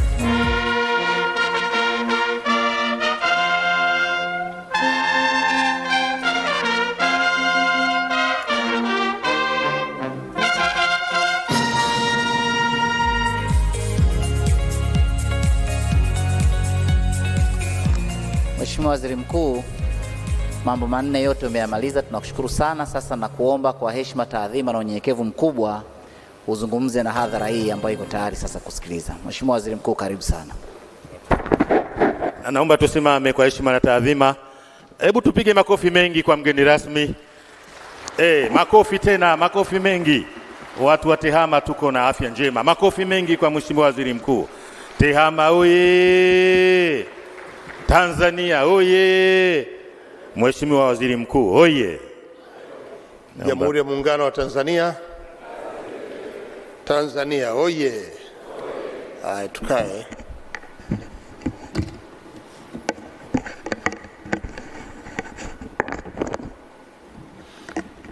Mheshimiwa Jerry Silaa, Waziri wa Habari, Mawasiliano na Teknolojia ya Habari, Mheshimiwa Albert Chalamila, Mkuu wa Mkoa wa Dar es Salaam, Mheshimiwa Mary Priska Mahundi, Naibu Waziri wa Habari, Mawasiliano na Teknolojia ya Habari, Mheshimiwa Godfrey Mollel, Dr.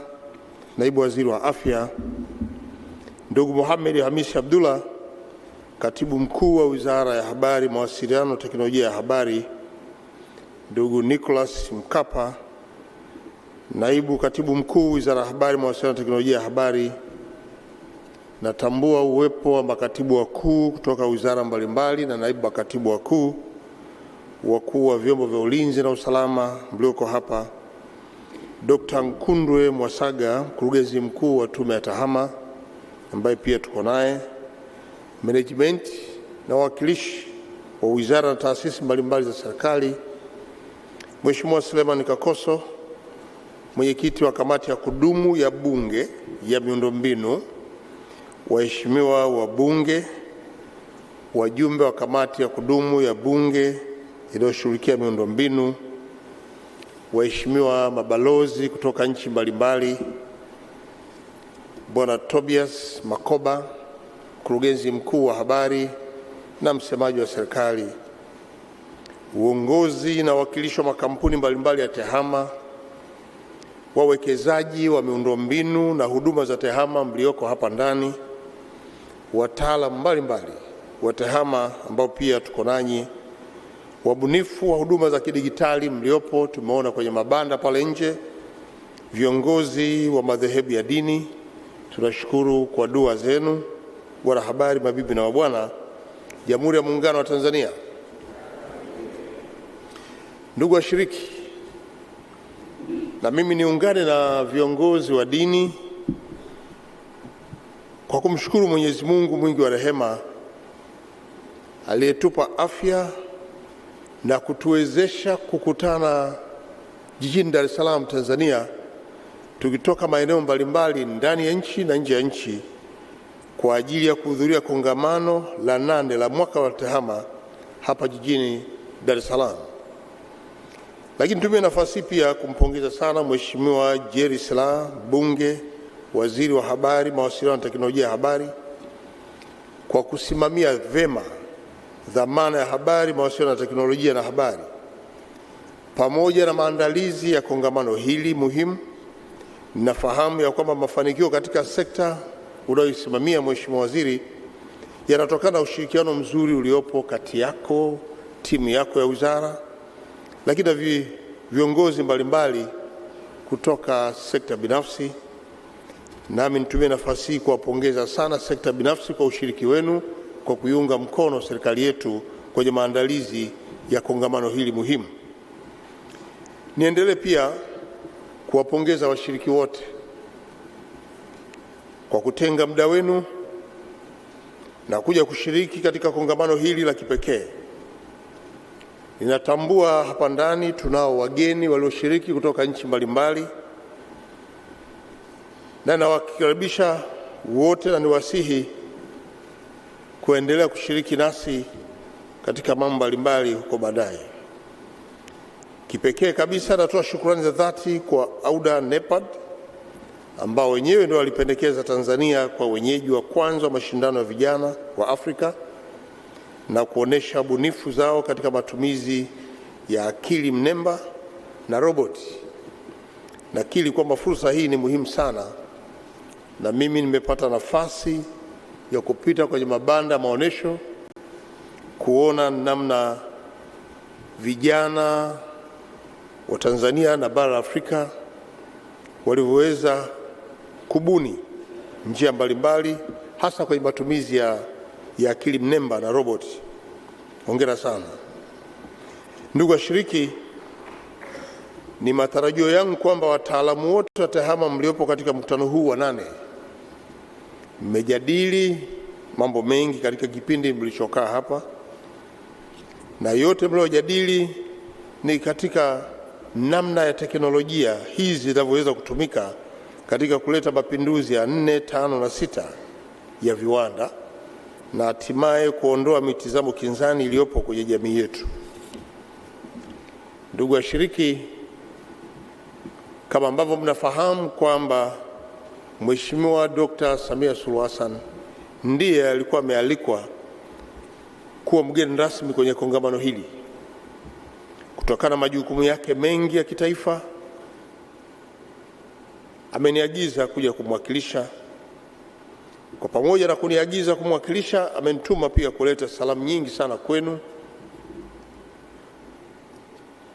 na kuwatakia kila laheri katika kongamano hili ambalo ana matumaini lilikuwa zuri. Mmefanya mapitio ya maeneo yote muhimu, mafanikio yenu, changamoto zenu, lakini pia mmekuja na hatua au suluhisho ya changamoto hizo hasa katika matumizi ya TEHAMA. Salamu hizi pia ni pamoja na salamu kutoka kwa Mheshimiwa Dr. Philip Isidori Mpango, Makamu wa Rais wa Jamhuri ya Muungano wa Tanzania, ambaye na yeye ana imani kuwa kongamano hili litakuwa limetoa suluhisho zinazohitajika kufuatia changamoto mlizokabiliana nazo katika kipindi kilichopita kuhusu mambo ya TEHAMA. Kwa niaba ya Mheshimiwa Rais, nitumie nafasi hii kuwakaribisha wageni wetu wote. Kwa karibuni Tanzania. Tanzania iko salama. Watanzania wana upendo. Watanzania ni wakarimu. Lakini Watanzania wanafurahi sana kuwa nanyi kwa sababu mnapata nafasi ya kubadilishana uzoefu hasa kwenye mambo ya TEHAMA. Karibuni sana wote hapa nchini. Ndugu washiriki, katika masuala yanayovutia katika kongamano hili, kwanza ni kauli mbiu ya kongamano hili: kutumia uwezo wa akili mnemba na roboti kwa ajili ya mapinduzi ya kiuchumi na kijamii. Kauli mbiu hii ni halisi kwa kuwa inawiana na azma ya serikali ya awamu ya 6 katika kuleta tija kwa wananchi kupitia mabadiliko ya teknolojia. Kauli mbiu hii pia imekuja wakati mwafaka ambapo dunia imekuwa ikifanya jitihada mbalimbali za kukuza teknolojia na kuongeza matumizi yake ili kuinua uchumi na ustawi wa jamii yetu. Kama ambavyo mnafahamu kwamba sasa dunia imeendelea kupiga hatua kwenye matumizi ya TEHAMA ambayo yanachelewa yanachochea mapinduzi ya 4-5-6 ya viwanda, na sina shaka sote tumeendelea kushuhudia mabadiliko haya ya teknolojia kwenye maeneo tulimo au kutoka maeneo tunapotoka, lakini pia kuibuka kwa teknolojia mbalimbali kama vile akili mnemba na roboti ambazo zimekuwa ajenda muhimu katika kila sekta. Kutokana na ukweli huo, ni lazima taifa zima kujipanga vema ili kuendana na mabadiliko haya ya teknolojia bila kuathiri misingi iliyopo ndani ya nchi. Ndugu washiriki, nitumie nafasi hii niwaeleze kidogo juu ya jitihada za serikali yetu ya awamu ya 6 katika kuimarisha tehama. Serikali yetu ya awamu ya 6 chini ya Mheshimiwa Dr. Samia Suluhu Hassan, rais wetu, inatambua umuhimu wa masuala ya tehama katika kuleta mapinduzi ya kiuchumi na kijamii, na namna ambavyo inafanya jitihada zake kwa makusudi katika kuhakikisha kwamba wananchi wanafaidika na uwepo wa matumizi ya tehama. Moja ya jitihada hizo zilizofanywa na serikali yenu ni kujenga mifumo muhimu ya uendeshaji pamoja na mazingira wezeshi, kwanza ya kisera, 2 sheria, lakini pia sheria hizi zimetengeneza kanuni katika kila taasisi kwa ajili ya kuendeleza mifumo muhimu. Na kama ambavyo mnafahamu, serikali imekuwa ikiandaa makongamano mbalimbali ya kitaaluma katika kuhakikisha kuwa maarifa na ujuzi kwa wanatehama vinaongezeka. Naipongeza sana Tume ya Tehama, mkurugenzi mkuu yuko hapa, kwa kusimamia vyema masuala ya tehama pamoja na ustawi wa wanatehama nchini. Jitihada zako katika kuinua masuala ya tehama, leo nilipopita kwenye mabanda ya maonyesho nimeona mabadiliko makubwa sana. Mabanda mengi yameonyesha ubunifu wao, na kila ubunifu ulikuwa unaonyesha maendeleo ya kutoka miaka ya nyuma na hatua ambayo tumeifikia sasa.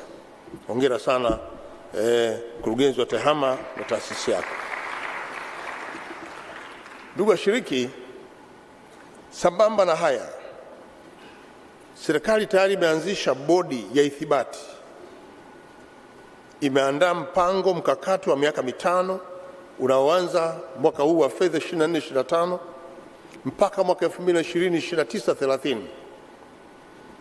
Na hii ni ule mkakati wa anga za juu, na inaendelea na utekelezaji wa programu ya anga za juu ili kufikia hatua ambayo tunatamani kuiona. Nimefarijika sana kusikia kuwa taasisi ya teknolojia ya Dar es Salaam imepata mradi mkubwa sana wa utafiti wa kuwezesha kurusha satellite kupitia mradi unaosimamiwa na taasisi ya Umoja wa Mataifa inayosimamia masuala ya anga za juu inaitwa United Nations Office for Outer Space Affairs au UNOOSA, ikishirikiana na taasisi ya anga za juu ya Japan inaitwa JAXA. Serikali pia inaendelea na utekelezaji wa mfumo wa anwani za makazi. Mfumo huo umekuwa wa manufaa makubwa kwa taifa letu kwa sasa. Kutokana na jitihada zinazofanywa na serikali, tumeendelea kushuhudia ongezeko la ukuaji wa matumizi ya huduma mbalimbali za tehama zikiwemo huduma za mawasiliano ya simu. Ndugu washiriki, kama mtakumbuka, Mheshimiwa Dr. Samia Suluhu Hassan, rais wetu wa Jamhuri ya Muungano wa Tanzania, alishakwisha kuzindua mkakati wa uchumi wa kidigitali.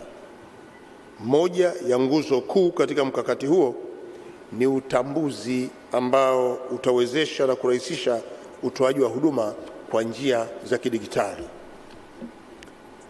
Na ili kuhakikisha mkakati wa uchumi wa kidigitali unatekelezwa kwa tija, inakusudiwa kuwa ni lazima kuwepo namba ya pekee itakayomtambulisha kila raia ndani ya nchi yetu.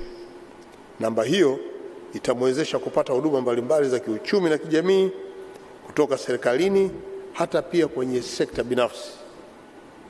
Serikali imeendelea na imeshaelekeza kuwa namba ya NIDA ndio namba jamii ambayo itatumika katika utoaji na upokeaji wa huduma mbalimbali hapa nchini.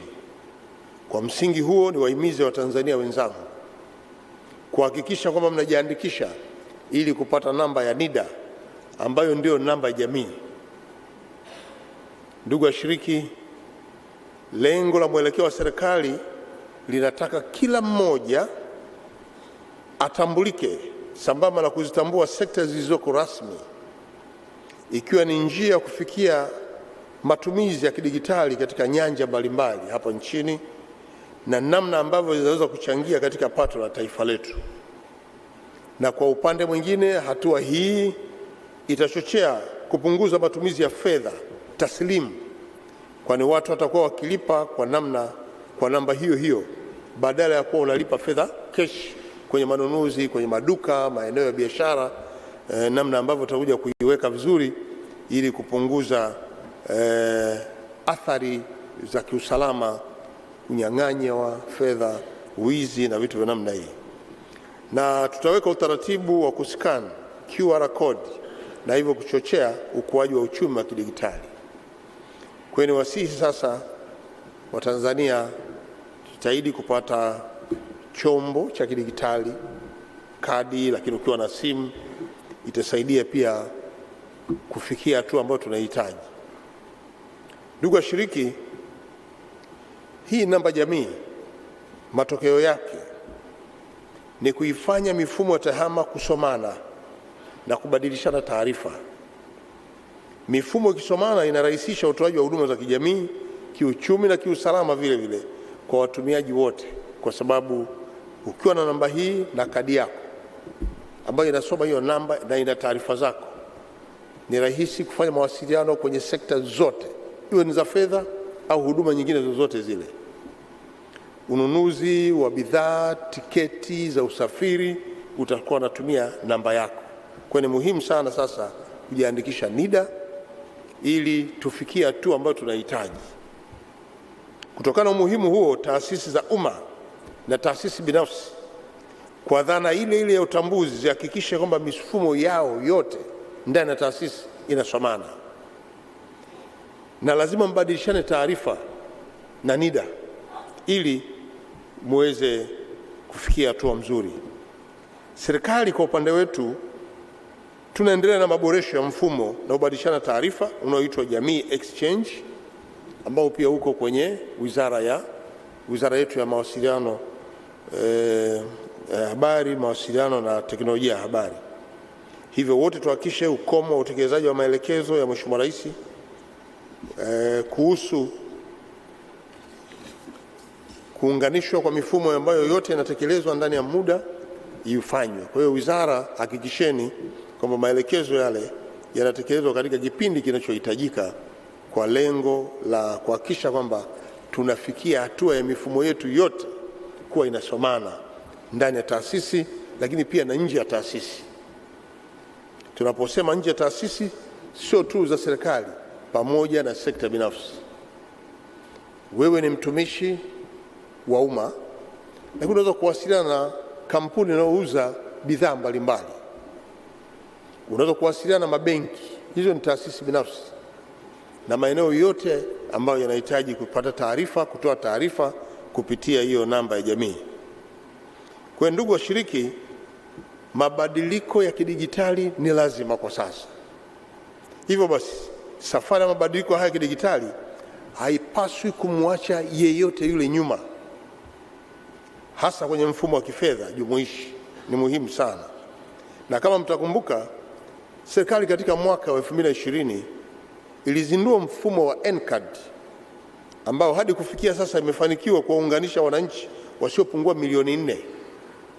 Mfumo huo umesaidia sana kuokoa upotevu wa fedha katika vituo vya usafirishaji kama vile hapo Magogoni kwenye kivuko, lakini pia hata kwenye viwanja vya mpira, kwamba wanunuzi, waingiaji wote wanakata N-card.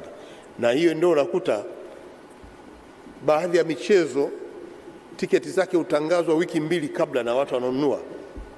Mpaka siku mchezo unafika wanaambiwa stadium yote imejaa na haina nafasi. Kama hivi kesho kutwa kutakuwa na dabi tarehe 19, tiketi zimeshaanza kuuzwa na naambiwa tiketi zimeisha. Tuna shughuli tarehe 19. Kwa hiyo mfumo huo utasaidia sana kuongeza wigo wa ukusanyaji wa mapato kwenye kituo vilivyochaguliwa. Kwa mfano sasa kituo cha mabasi ya Magufuli kinatumia mfumo huu wa N-card kwenye viwanja vyetu vya michezo kama nilivyosema, na hili ni jambo linalopaswa kujipongeza Watanzania kwa sababu tumeenda hatua zaidi, tujipigie makofi wenyewe. Na kwa hiyo nitoe wito kwa wizara kuhakikisha kwa maeneo yote ambayo serikali imewekeza na inahitaji kutumia mfumo wa N-card ambao sasa nimesikika mmeuita jamii card. Mfumo huo ni muhimu sana katika kuokoa upotevu wa fedha za serikali na kuwasaidia wananchi kuacha kutembea na fedha taslimu na watumie fedha kwa njia ya kidigitali. Na kwa hiyo endeleeni kufuatilia matumizi yake na uimarishaji wake, na panueni wigo wa kusomana na taasisi nyingine za nje. Ndugu washiriki, masuala ya tehama ni mtambuka, na huu ni msukumo kwa kila nchi na jumuiya ya kikanda na kimataifa kuendelea kuweka mipango mbalimbali kuhusu teknolojia zilizoibukia. Tayari Umoja wa Afrika umeandaa na kuweka mikakati mbalimbali inayochochea matumizi ya teknolojia ambazo zinaibukia na kuendeleza ujuzi na utaalamu. Watafiti mbalimbali na uwekezaji unahitajika sana kwenye eneo hili. Taifa letu ni sehemu ya jumuiya hizi ambazo nimezieleza za kikanda na kimataifa. Kwa hiyo hatuna budi kubuni mikakati mbalimbali na sisi tuende nao, tusiachwe nyuma. Leo tunapokwenda kwenye nchi za nje, tunaona wenzetu hawalipi fedha keshi madukani, kadi. Huwa tunahangaika kidogo. Kwa hiyo hakuna sababu ya kuhangaika, twende spidi na sisi. Hakuna haja ya kumwacha mtu nyuma, ndio maana yake. Na kwa hiyo wataalamu wetu, mkurugenzi mkuu wa TCRA, IGA, hakikisheni hii inakamilika kwa haraka sana. Katibu mkuu wa wizara, hakikisheni hii mnakamilisha kwa haraka sana ili taifa letu, kila Mtanzania awe na ile kadi na aweze kuitumia kwenye matumizi yake. Fedha zitabaki tu ziko mahali benki hivi, basi unafanya kazi yako. Na ripoti zilizopo sasa hivi zinaonyesha kuwa katika karne ya sasa ya 21 matumizi ya akili mnemba na roboti yanaendelea kukua kwa kasi. Na ili kufikia ajenda ya mwaka 2030 na mkakati wa uchumi wa kidigitali wa 2034, kuna haja ya wazi kabisa ya kuongeza mwitikio wetu na kuongeza ubunifu katika matumizi ya teknolojia hizi ili kutoa huduma na umoja na za umma zenye ubinafsi, ufanisi zaidi na kuwa na ubora unaokusudiwa. Na hii ndio fursa muhimu ya kuimarisha uchumi wa kidigitali wa hapa ndani ya nchi na nchi nyingine za Afrika ambazo pia zimeshaingia kwenye mfumo huu. Nimefurahi leo kuona vijana wa Kiafrika wamepata zawadi kwa ushindi wa tafiti zao za kidigitali na mifumo walioitengeneza ambayo inafanya kazi. Tunawatia moyo vijana wengine kuendelea kufanya ubunifu wakati serikali inaendelea kukamilisha hilo jengo la wabunifu wa kidigitali ambako sasa kila mmoja atakuwa na fursa kuingia huko.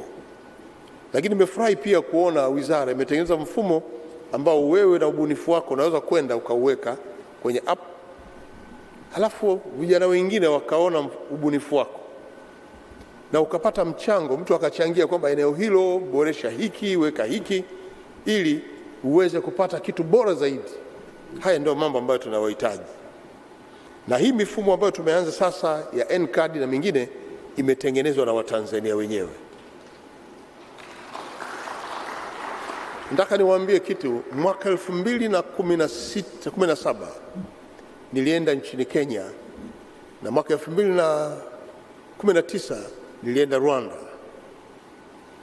Kenya walishamudu kutengeneza iPad hivi vishikwambi. Mtaalamu aliyokwenda kutengeneza kishikwambi kule ametoka hapa Tanzania. Hata yule aliyokwenda Rwanda ni Mtanzania na wao walishatengeneza vishikwambi. Lakini sisi wenyewe ambao tumezalisha yule mtaalamu hatuna vishikwambi vyetu. Sasa ni wakati wa kwenda speed. Lazima tuende kasi. Na sisi tutengeneze vya kwetu kupitia sisi wenyewe, kwa sababu tumeshadhihirisha iwe ni ukanda wa Afrika Mashariki kwamba tunao uwezo.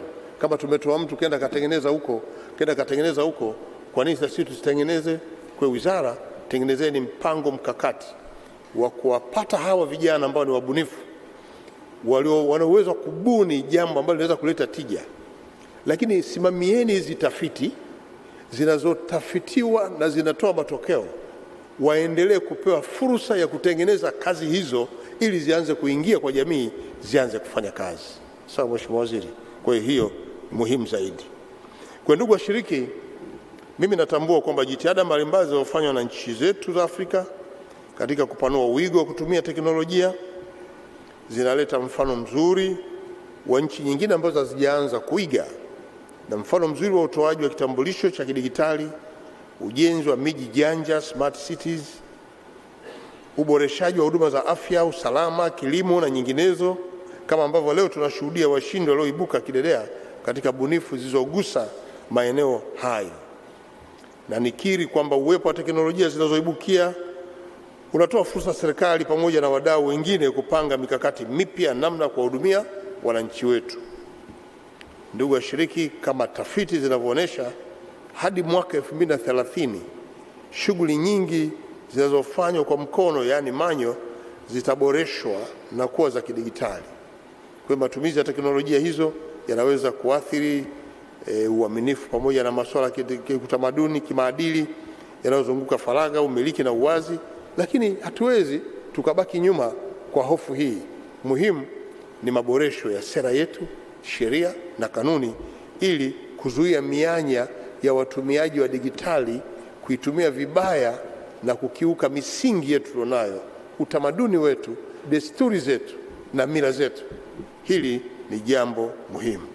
Na kwa muktadha huo sasa, serikali na wadau wote hatuna budi kukaa pamoja kuweka mikakati kama ambavyo leo mmekutana kwenye kongamano hili. Naamini moja kati ya mijadala ambayo mmejadili ni matumizi mabaya ya watu wachache kwenye hii digitali na kuharibu mwelekeo au mwenendo wa digitali hii. Ndugu washiriki, serikali kwa kutambua hilo imeendelea kuweka mifumo ya kisera, sheria na taasisi kama ifuatavyo. La kwanza, kufanya mapitio ya sera tehama ya mwaka 2016 kwa kuongeza masuala mbalimbali ikiwemo masuala ya teknolojia zilizoibukia pamoja na startups kwenye masuala ya tehama. Maandalizi ya kutunga sheria mahususi ya tehama yanaendelea, na Mheshimiwa Mwenyekiti, Mheshimiwa Kakoso, Mwenyekiti wa kamati ya kudumu ya Bunge, ameeleza ziko sheria ambazo tayari zimeshasoma kwa mara ya kwanza.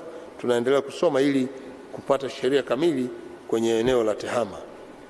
Kwa hiyo wadau wamepata nafasi ya kuchangia na wataendelea kuchangia, na maboresho yataendelea kufanyika, na kamati chini ya mwenyekiti na waheshimiwa wabunge wako hapa.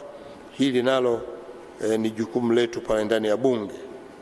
2, tumeanzisha tume ya ulinzi wa taarifa binafsi.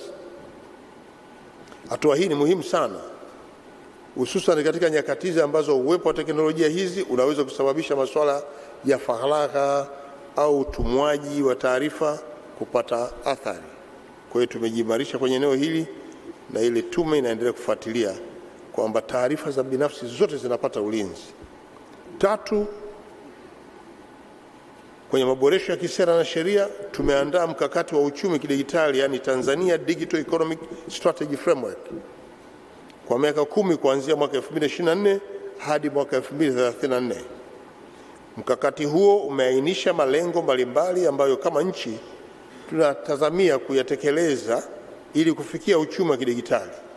Na mkakati huo pia unaweka misingi wa serikali na wadau wake kuendelea kuwekeza kwenye ujenzi wa miundombinu ya mawasiliano na yenye uwezo wa kubeba teknolojia mpya na ambazo zinaibukia. Zimefanya utafiti lakini zinaibuka, nazo pia ziweze kubebwa. Nataka tuimarishe utafiti ili zichangie kwenye maendeleo haya ya teknolojia. Nataka tuchochee uwepo wa ubunifu mbalimbali za kidijitali ambazo zinaendana na mahitaji halisi ya sasa, lakini kuimarisha usalama wa mifumo na data zetu. 4, kuwekeza rasilimali nyingi katika kukuza tafiti. Hii ndio eneo ambalo tumeweka msisitizo kwa sababu lenyewe linatoa fursa kwa vijana wa Tanzania kubuni kazi mbalimbali, tena kwa umri mbalimbali. Walio shule za msingi watabuni kazi zao, sekondari watabuni, walioko vyuoni waweza kubuni, hata wala vyuo vikuu wataweza kubuni kazi mbalimbali. Nataka tuendelee kuhamasisha ubunifu huo, na hasa kwenye bidhaa mpya za TEHAMA. Tuanzishe vituo vya umahiri vya TEHAMA, ICT centers. Katika kufanikisha swala hilo, serikali imeshadhamiria kuanzisha chuo mahususi cha ubunifu wa TEHAMA jijini Dodoma na mkoani Kigoma. Hatua hiyo inalenga kutanua wigo wa matumizi ya TEHAMA na itachochea sana shughuli za kiuchumi na jamii kwa maendeleo ya taifa letu. Kama nilivyotangulia kusema, kazi kubwa imeshafanywa, ikiwemo kuanzisha utambuzi wa dijitali ambao umepewa jina la jamii namba, ambayo itatumika katika mifumo ya kutolea huduma. Serikali yenyewe itaendelea kujijengea uwezo wa tume ya TEHAMA ili iweze kuratibu na kuhamasisha shughuli mbalimbali za ubunifu na dijitali kote nchini. Hiyo ni kazi ya tume yetu ya TEHAMA. Na kama ambavyo mmeona, tume imeanza kazi yake vema, na ni matarajio kwamba serikali itaongeza msukumo katika kuhakikisha kwamba tunafikia mapinduzi ya kidijitali. Mkurugenzi mkuu alipokuja hapa ameeleza kwanza kongamano hili lilikuwa na nini, na yale aliyoyaeleza yanagusa kiasi gani sekta ya dijitali, kwa lengo la kutaka kuhamasisha mliopo na wale ambao wanafuatilia kongamano hili, ili kila mmoja sasa ajitoe, hakikisha kwamba anaingia kwenye mapinduzi ya kidijitali. Kabla sijahitimisha hotuba yangu, nitumie nafasi hii kuweka msisitizo katika maeneo mengine kadhaa. Eneo la kwanza, kwa wizara, hakikisheni matumizi ya TEHAMA katika kutoa huduma yanaimarika, biashara na uzalishaji iweze kuongezeka uwazi wake, ufanisi na uboreshaji maisha ya wananchi kiuchumi na kijamii. Hiyo ni jukumu ambalo tunatakiwa kulisimamia.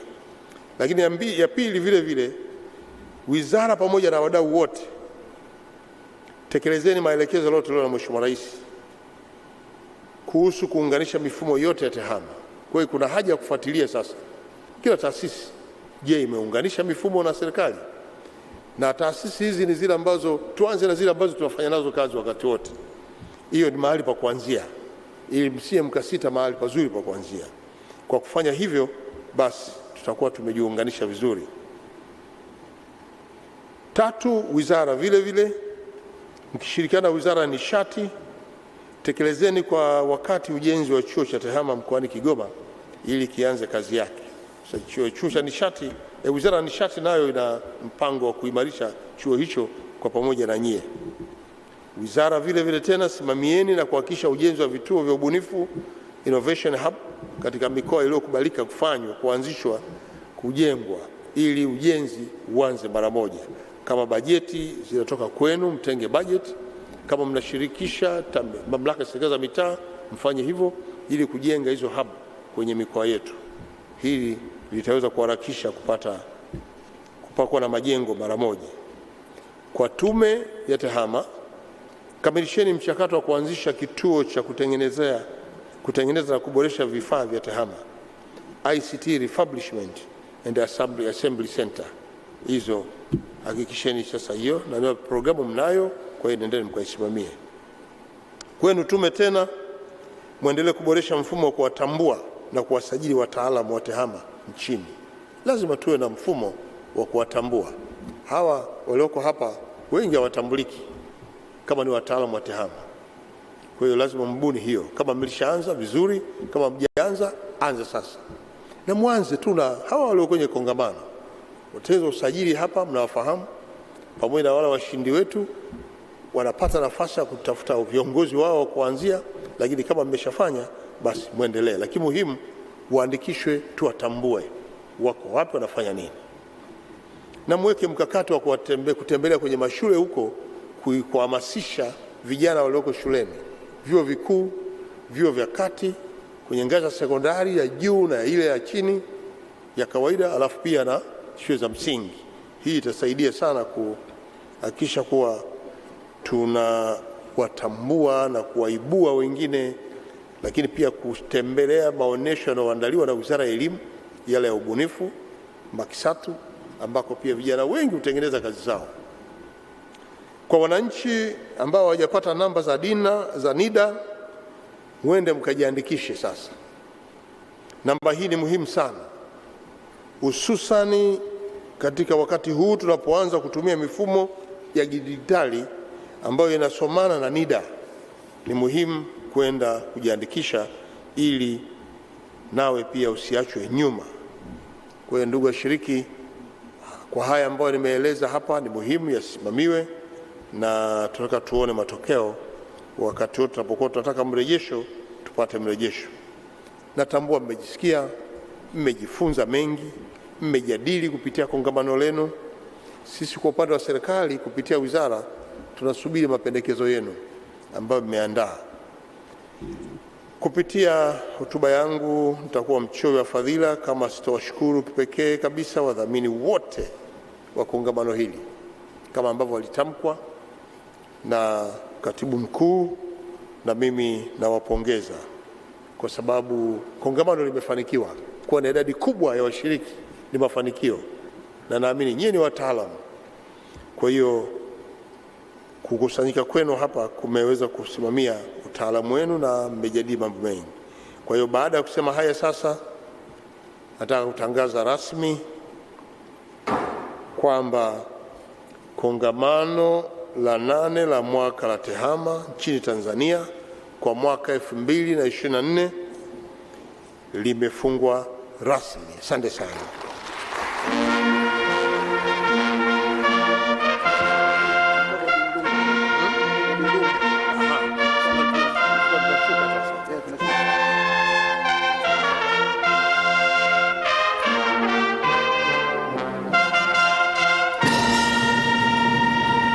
Asante, tunakushukuru mgeni wetu rasmi, Waziri Mkuu wa Jamhuri ya Muungano wa Tanzania.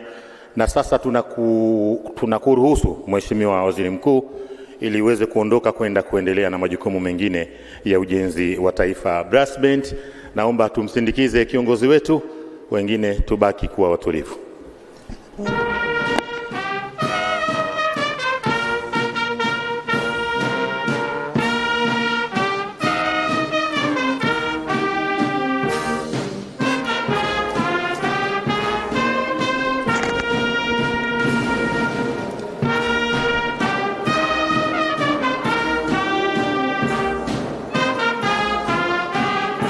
Asante, asante. Naomba tukae. Brass band, asante.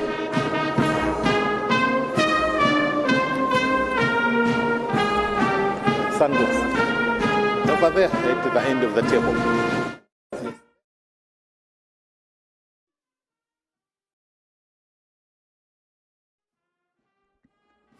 Asante. Tangazo muhimu kwamba kuna chakula kimeandaliwa kwa ajili yetu. Viongozi wafuatao watakwenda Kilimanjaro Hall 3rd floor, mabalozi kwa maana diplomats, mawaziri, makatibu wakuu, manaibu makatibu wakuu, wenye viti wa bodi, wakuu wa taasisi chini ya wizara na wadhamini wetu sponsors. We are supposed to go to Kilimanjaro Hall 3rd floor for lunch. Diplomats, mawaziri, makatibu wakuu, wenye viti wa bodi, wakuu wa taasisi zilizo chini ya wizara na wadhamini kwa maana sponsors. Washiriki wengine tutoke nje kwenye mahema, tutaonyeshwa eneo kwa ajili ya chakula. Asanteni na jioni njema. Chakula kimeandaliwa kwa ajili yetu, twendeni. Twendeni tukapate chakula.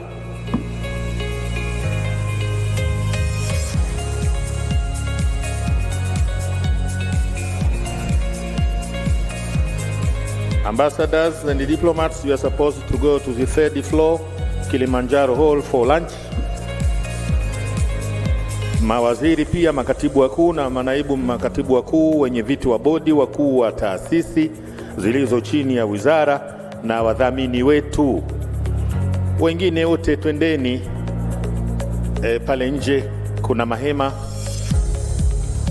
kumeandaliwa. Yule aliyepoteza vitambulisho bado hajaonekana na hajaja kuchukua vitambulisho vyake. Yoyote yule ambaye amepoteza vitambulisho vyake.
Ismaili Kimirei, tumeokota vitambulisho vyako.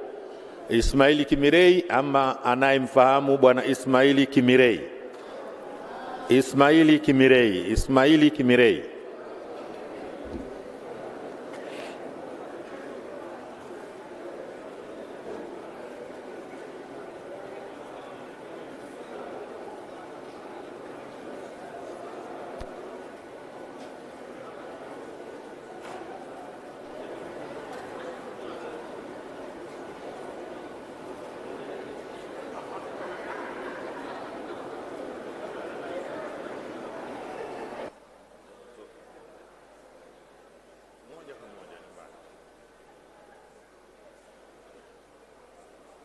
Kwenda nimeona katuma picha kama nakati nilisema.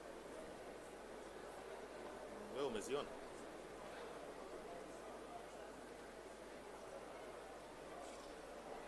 Basi sawa, tutaongea baadaye. Nani yeye? Kwani leo ndo ananunua? Haiwezekani arudi. Acha tukusanye hizo hela. Madam duka mshalijua basi tutanunua. Na bei ndo mmeambiwa shilingi ngapi? Amefanya heri huyo amepokea.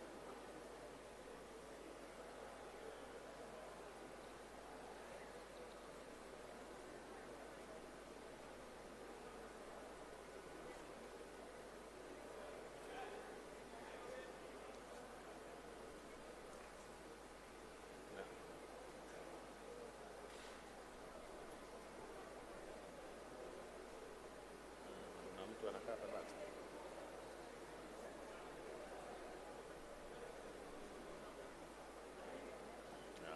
Jaribu kuulizia. Jaribu na heri.